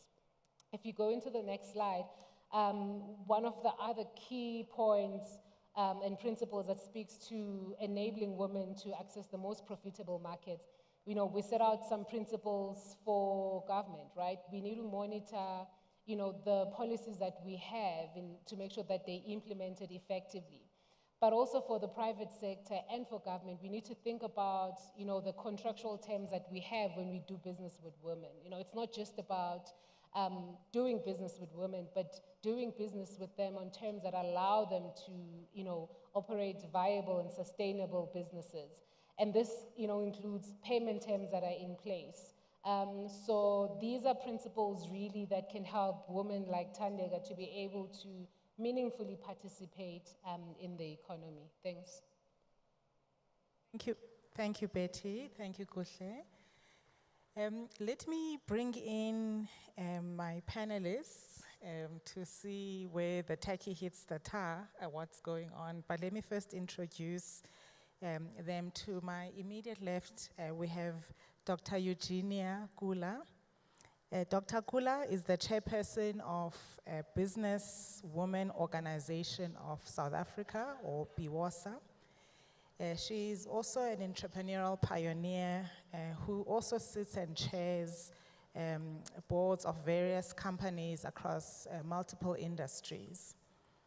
BWOSA was founded in 2012 by Dr. Kula. It's a social enterprise with a vision to empower and grow Black women-owned enterprises. And through this structure, many women have received opportunities to get shareholdings and deals, board directorships, training overseas, and so on. She's also served in BRICS committees and has been part of various trade missions. Her accomplishments are greater, but I think we get the idea of who is with us today. To my far left, we have Ms. Bernadette Zeiler from the Johannesburg Chamber of Commerce. Ms. Zeiler is the CEO of the JCCI. She also has over 30 years of business experience, particularly in the medical industry. For 20 years, she ran a business that was focused on distributing medical laboratory equipment into Africa. She still runs her own businesses, specializing in establishing complete turnkey projects to set up medical practitioners and providing medical supplies and equipment to hospitals. So again, a long profile here. These are accomplished women. And Ms. Zeiler, Dr. Kula, you represent women and you also interact with a lot of women entrepreneurs. I think just to start us off, I'd be keen to hear your reflections on what the study has found relative to your experiences and the experiences of the businesswomen that you interact with in the market. If you could begin with you, Dr. Gula. Thank you very much. I don't have echo. If not, I'll take this one, it's fine. And those ones seem to have an echo anyway. Thank you for this opportunity. And I know I've been involved in the study a bit, and we had some views. But part of the findings, we agree, and then somehow it leads to other criticism and wonders, why are we still here? Or this is not new. Those are the kind of, questions that we have.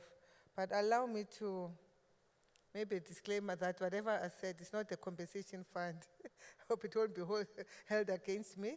But we need to really deal with issues if we really need to move forward.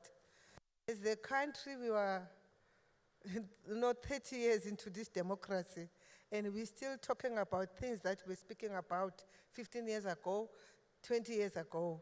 So I'll just go through to some approaches. I believe in a systems approach. And I've been around at least part of the day, listened to some panels. I'll really maybe touch on that, briefly on those and the issues that affect women, and possibly they may be all HDIs anyway. And men, please note that if you are not serious about women, it will be your wives and daughters. So I know when they talk women, some men disengage. You better not disengage. So there needs to be, the issue of value chain is very important, and how women are positioned. When we started BOSO, it was more to empower, grow, and position Black women-owned businesses. Because you need to be empowered, and then when we are positioned, there's an opportunity to grow.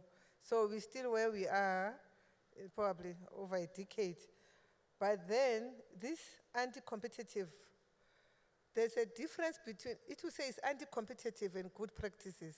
It's similar to the big, if you talk about agriculture, if you were here. I was sitting there thinking, so do you mean that the big is the right? And I'll tell you another study where in Africa, I attended this other course and I've seen it in practice. They do what they call reverse migration, where they will do business in the rural communities. And we know our history, and I'll probably at the end leave insight or what we can take forward as a competition commission. So they do reverse migration, and there's something about small pockets of farming that are coordinated. So are we saying, I'm leaving that question, the big is the right? Should they all be commercial farmers? What about the small farmers in rural communities? Because when it's big, it's normally located in some one big area. So do we kill the small ones? Why not develop those? So I heard my colleagues say, the panelists saying, no, commercialize. But I believe that maybe a hybrid can be explored, because we can't just ignore that there's land somewhere in rural communities. And the other concern is from the minister, let's say from the president, minister, and all other political principals. This issue of making speeches that are misaligned with the law, that's why some of them are challenged. That's why they cannot be implemented. If you look at 2029 State of the Nation address, just check statement about women and whatever percentage that was given. Check if it happened. So I was going to, as we move forward, we need to appeal that politicians must not make statements, they must do a root cause analysis. Start by legislating. Your role in parliament is to legislate. Change the policy and put the 40. Don't put 40% in the speech when we know it will not happen. Even me as a Black woman, I can get up and challenge you and win the case in court. So those are the kind of things that we, as citizens, as women entrepreneurs, we don't hold politicians accountable to say, how is this feasible? Okay, you've said it 3 years ago. Where are we now? With the one you've said 3 years ago. So really, if some of us are exhausted. It's because of the ability to analyze all these things or even track just the speeches. Say amen. If you're in church, I would say amen.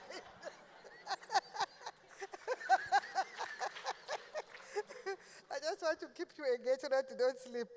The other issue is localization. I'm coming from a small town in the Eastern Cape. I've studied in a rural university. People come from rural communities.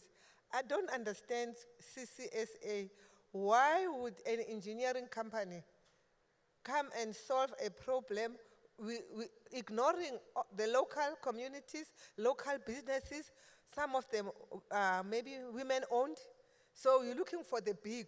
So this issue of the big out of context is not always right, in my humble view. So we need to consider that. Maybe the bigger question is BEE still a legislation? Are these officials employed and everybody still ready to implement it? Because it looks like it's just something somewhere there, you know? So now you can and not implement. I'm happy that we speak transformation. And also we need to evaluate the impact of the big in this competitiveness. So I just said something in short. I'm not sure because what's the time? Maybe I'm not sure. So in short, you know the problem in the country. In 2006, I did a post-major study for my MBA. That was a long time ago. And I did it on the Barclays ABSA measure. It was a post-measure because they've met like a year or 2 years ago. But are we surprised that 10 years later the measure does not exist? So I wish the colleague who was sitting, I think, in this place, for those who do transactions, you cannot be, okay, you go to South Africa, just get business, and then what you want in profit. Companies that come to the country must reward a CEO just for creating stability, for understanding the business. Because we seem to measure the wrong things, that it looks like there's no profit in a year or two. Someone is pushing a wrong target instead of trying to understand the dynamics in the country and stabilize. And secondly, it should not be good for us to sit CCSA as lawyers and economists. Competition, you can call it public outcry and whatever, needs more stakeholders. That's why there's social labor plan. You need social experts. So those who studied social whatever, you know, those who studied entrepreneurship like myself. Because now you look at this, you tick these boxes, then that's why we have the high unemployment. That's why we have crime. That's why we have disintegrated families. Because now you've taken this one to come and work here, and now they left their land. You know? So you need to, honestly, we cannot ignore this. Families are destroyed in rural communities because another man came and had a second wife and other children. It's all sorts of things, and then you leave children who are bitter, disgruntled, maybe they embark on crime, or you come and find your daughter because there's no father figure pregnant. So we cannot just, okay, let's look at this. It's law and economics. No, it operates in a context. So we need better stakeholders. You can clap for that if you agree.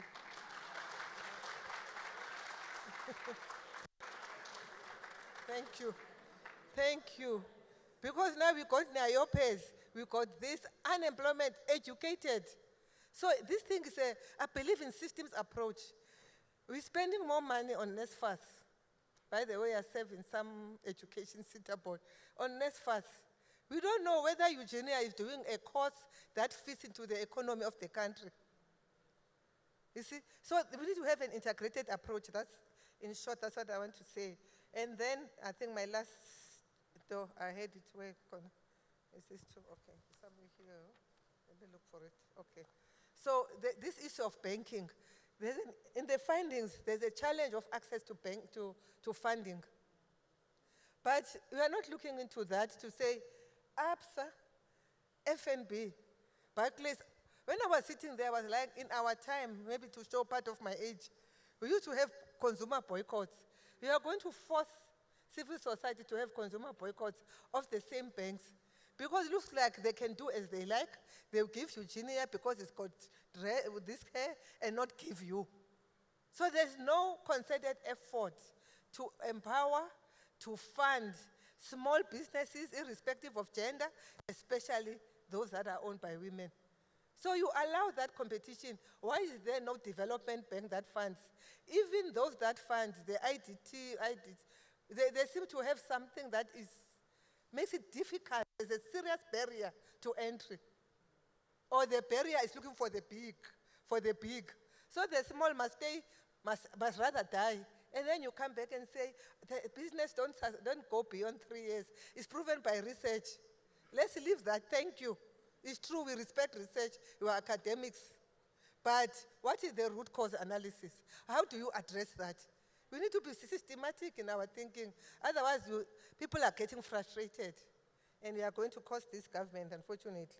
And the issues of unemployment, crime, corruption. It looks like you don't speak that language. There's a lot of corruption in this tender system, in government. I hope even there's objectivity in dealing with competition issues. That's my thinking, because I'm allowed to speak. I'm wondering if there should not be a restriction that if you are in the compensation fund, tomorrow don't go to the company that was a measure in 2-3 years. There should be, a period, maybe it's 5 years. Because we are not sure now when you are here, we'll not be hunting with a salt in a pocket. So we kind of not sure. Because systems don't work. People are busy. You're all busy every year. People are getting salaries every month. The year ends. We're still where we are. So the last few points are that I'll finish with, colleagues. It's just the barriers, it's more the banks. And what other lessons? Do we take time to sit back and say, what lesson have we learned from the ABSA and the Barclays, what have you? Do we take time? And it's not everything that I say that is correct. It's like in church, you don't say amen to everything. Because now, we know there's an issue that was discussed about fertilizers. They said what you eat, is your health, what you're putting into your body. So now, how do we balance the organic, the one we eat in the villages, and use of fertilizers? But it looks like some people are advertising fertilizers. Can't we balance? Because organic food is more expensive, it's healthier, it's more filling. So we mustn't say things as if people are gullible, they accept it as such. That's why you say, yes, for health benefits. Maybe when you look at certain things, you need health experts, you need nutritionists, you need scientists, not only lawyers and economists. Let me do the transaction and tick a box, get my bonus. So to me, that's part of the findings. We've seen them not once, but it's more, how do we move forward? That's my input. Thank you very much.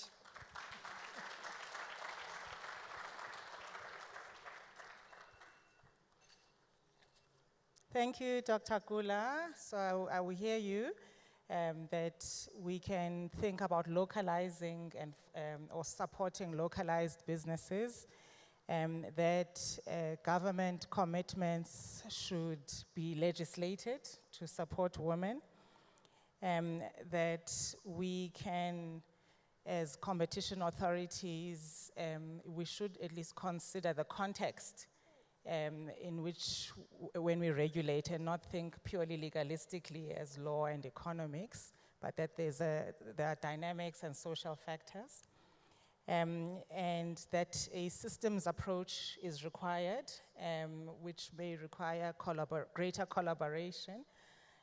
But I think your biggest point is where you started off by saying, why are we still here? And having these conversations about things which we know and have known for the last 30 years. But let me bring you in, Ms. Zyla, if you can give your reflections on the study and the experiences from your own business journey and also with the women you work with. Thank you. Use this, or should I use that mic? Is it clear? Yes, thank you. Yes, I'd just like to just give a little bit of a background on the Johannesburg Chamber. So it's a 132-year-old organization. We're part of the International Chamber of Commerce in Paris. So we have access to 14,000 chambers globally. So through all our programs, our projects, we're able to offer our SMEs access to those markets. And JCCI, we also very strongly focused on access to international markets. So we host 2 to 3 international events a month where the High Commissioner, the Ambassador will give an overview and what bilateral trade opportunities are available. And the JCCI also identified key focus areas where we can develop clusters, where we can boost the economy and also create employment.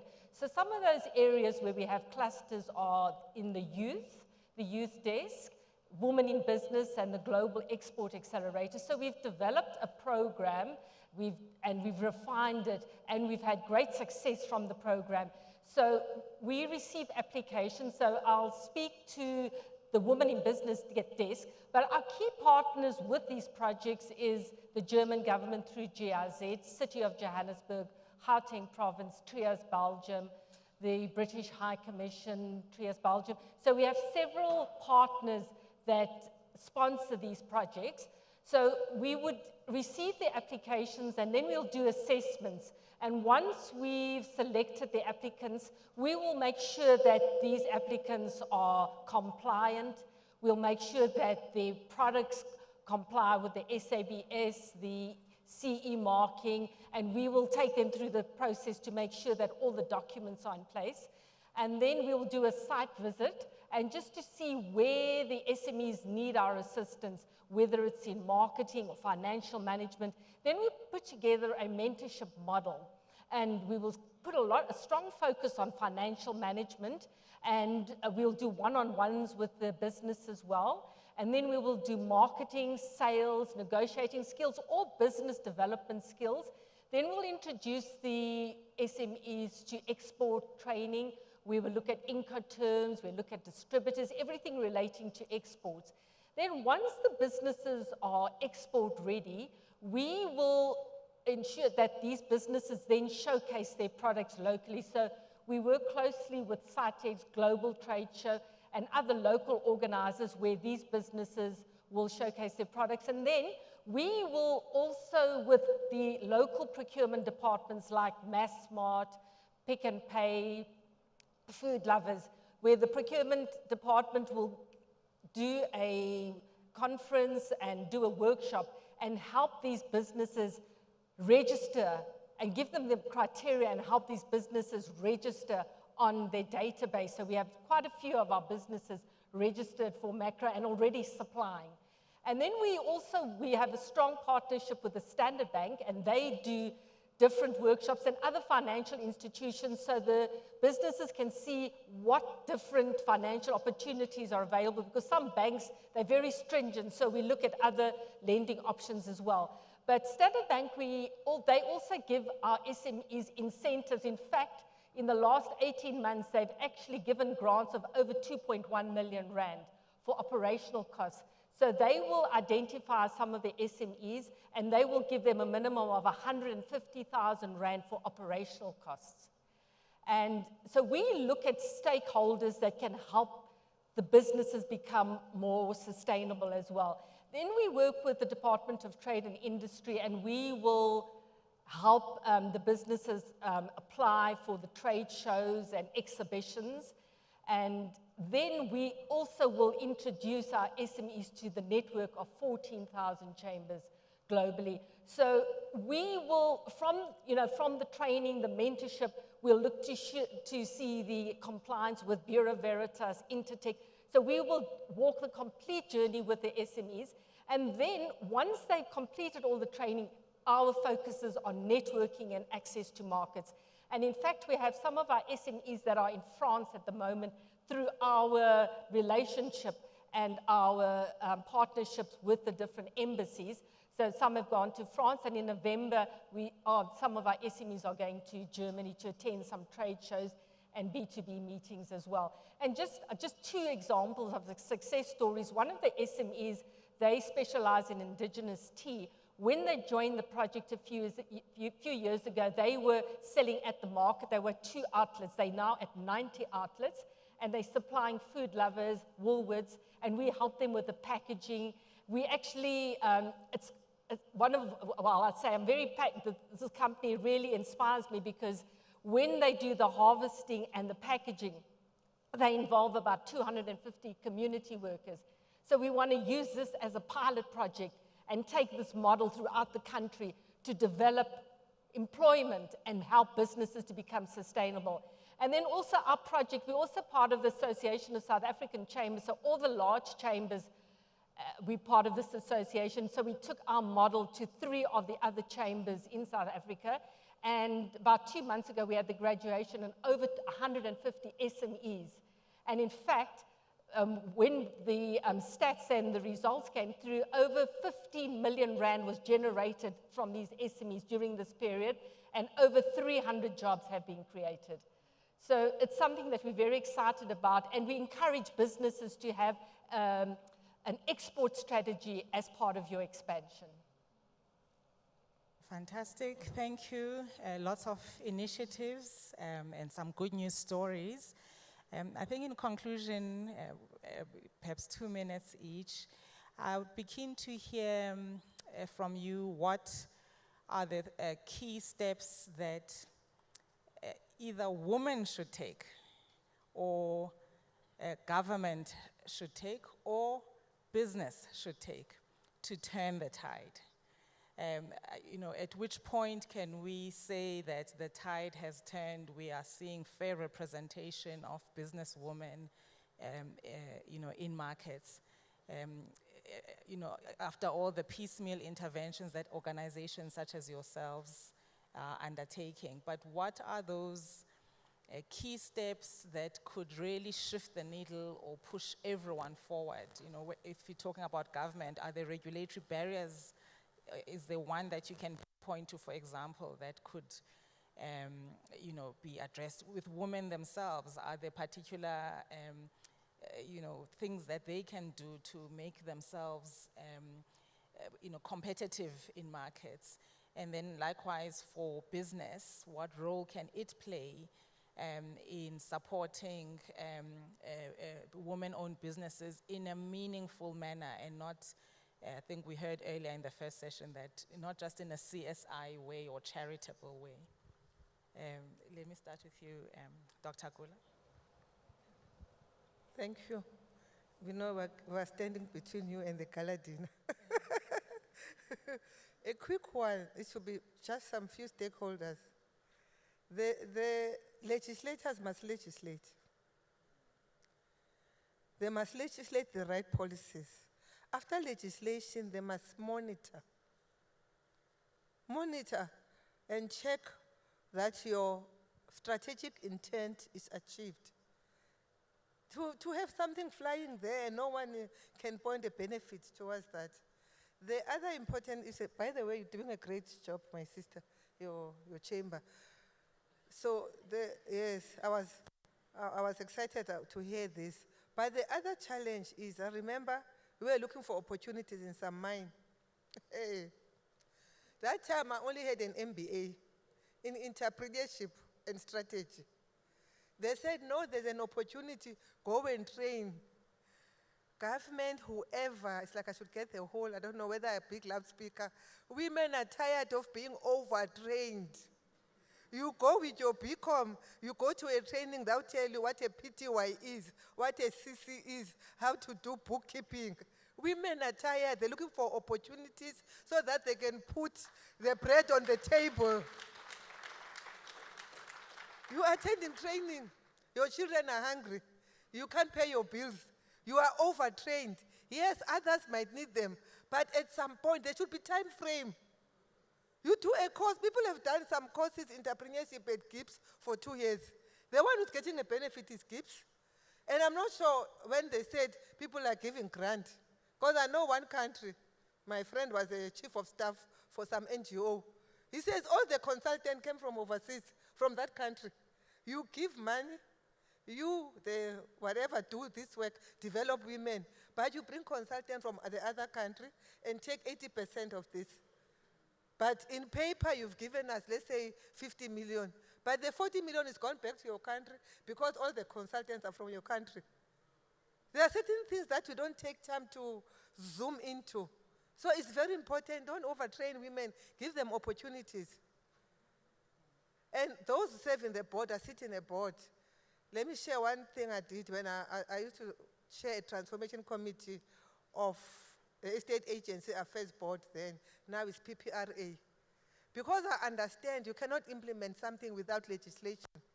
I wrote a chapter 4, you can Google it. It's Act 22 of 2019 about transformation. Because if it's not legislated, we can talk. We can talk until you are blue or green. It will not be implemented. And another party, group of people would get up and challenge, the same way the Minister Kupai was challenged. So really understand, don't just hit anyhow, be strategic. Let me start in legislation. After I legislated, let me check if these executives are implementing that. Let's give bonus when it's worth. When you are board members, just make sure you transform, you give women opportunities. It cannot be that, where the money is spent in companies is employing young people. We've transformed because they employed young people to give them 5,000, 3,000. Those are not sustainable, even for business. So to me, it's just those few, and really, I pray that we can take time to hear and involve just some system and be strategic in our dealings. Thank you very much.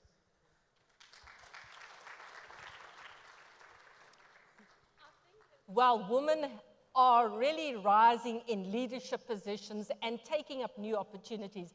And I think women, if we can identify niche markets, you see women already in construction, in manufacturing, and that excites me. And in fact, at the chamber, we put in a proposal with the EU for women in green technology. And we want to equip women and then provide opportunities and also the importance of networking. Networking and partnership. There could be a project that you could, a joint venture project, you could partner, and then access to new markets. Continuously look at where are new markets that I can access and new niche markets as well.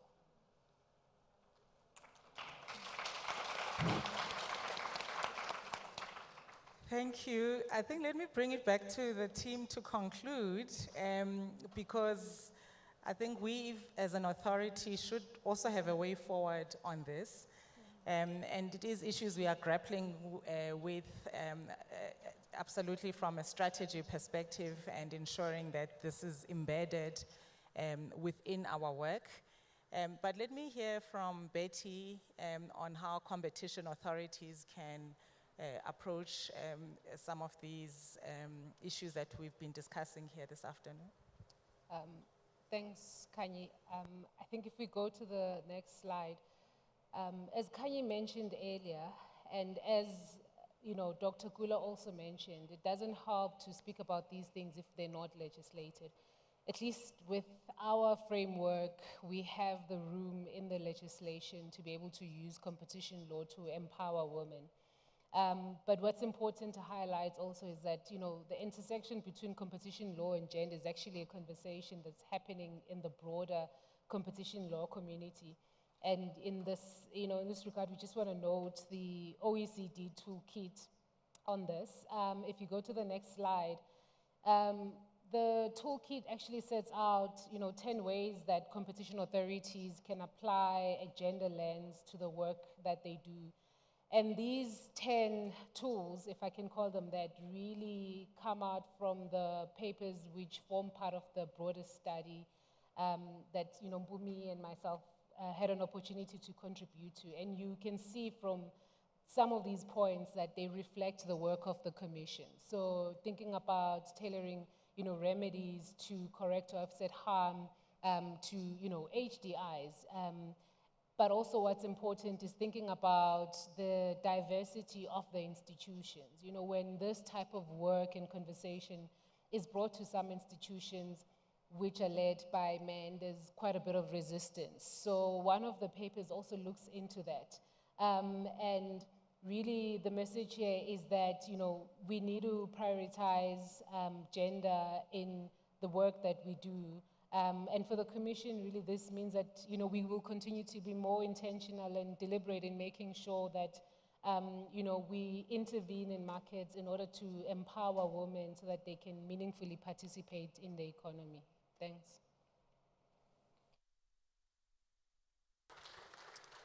Thank you. That brings us to the end of the session. I hope at least you've learned something, or that it has been thought-provoking. Most of the people in this room are practitioners, and so I think bringing these issues to the fore will help in advancing you know, a woman's perspective even within competition law. So thank you very much, Ms. Betty Mkatra. Thank you, Ms. Kuhle Matrola. Thank you, Ms. Bernadette Zyla. And thank you, Dr. Eugenia Gula. Thank you, ladies and gentlemen.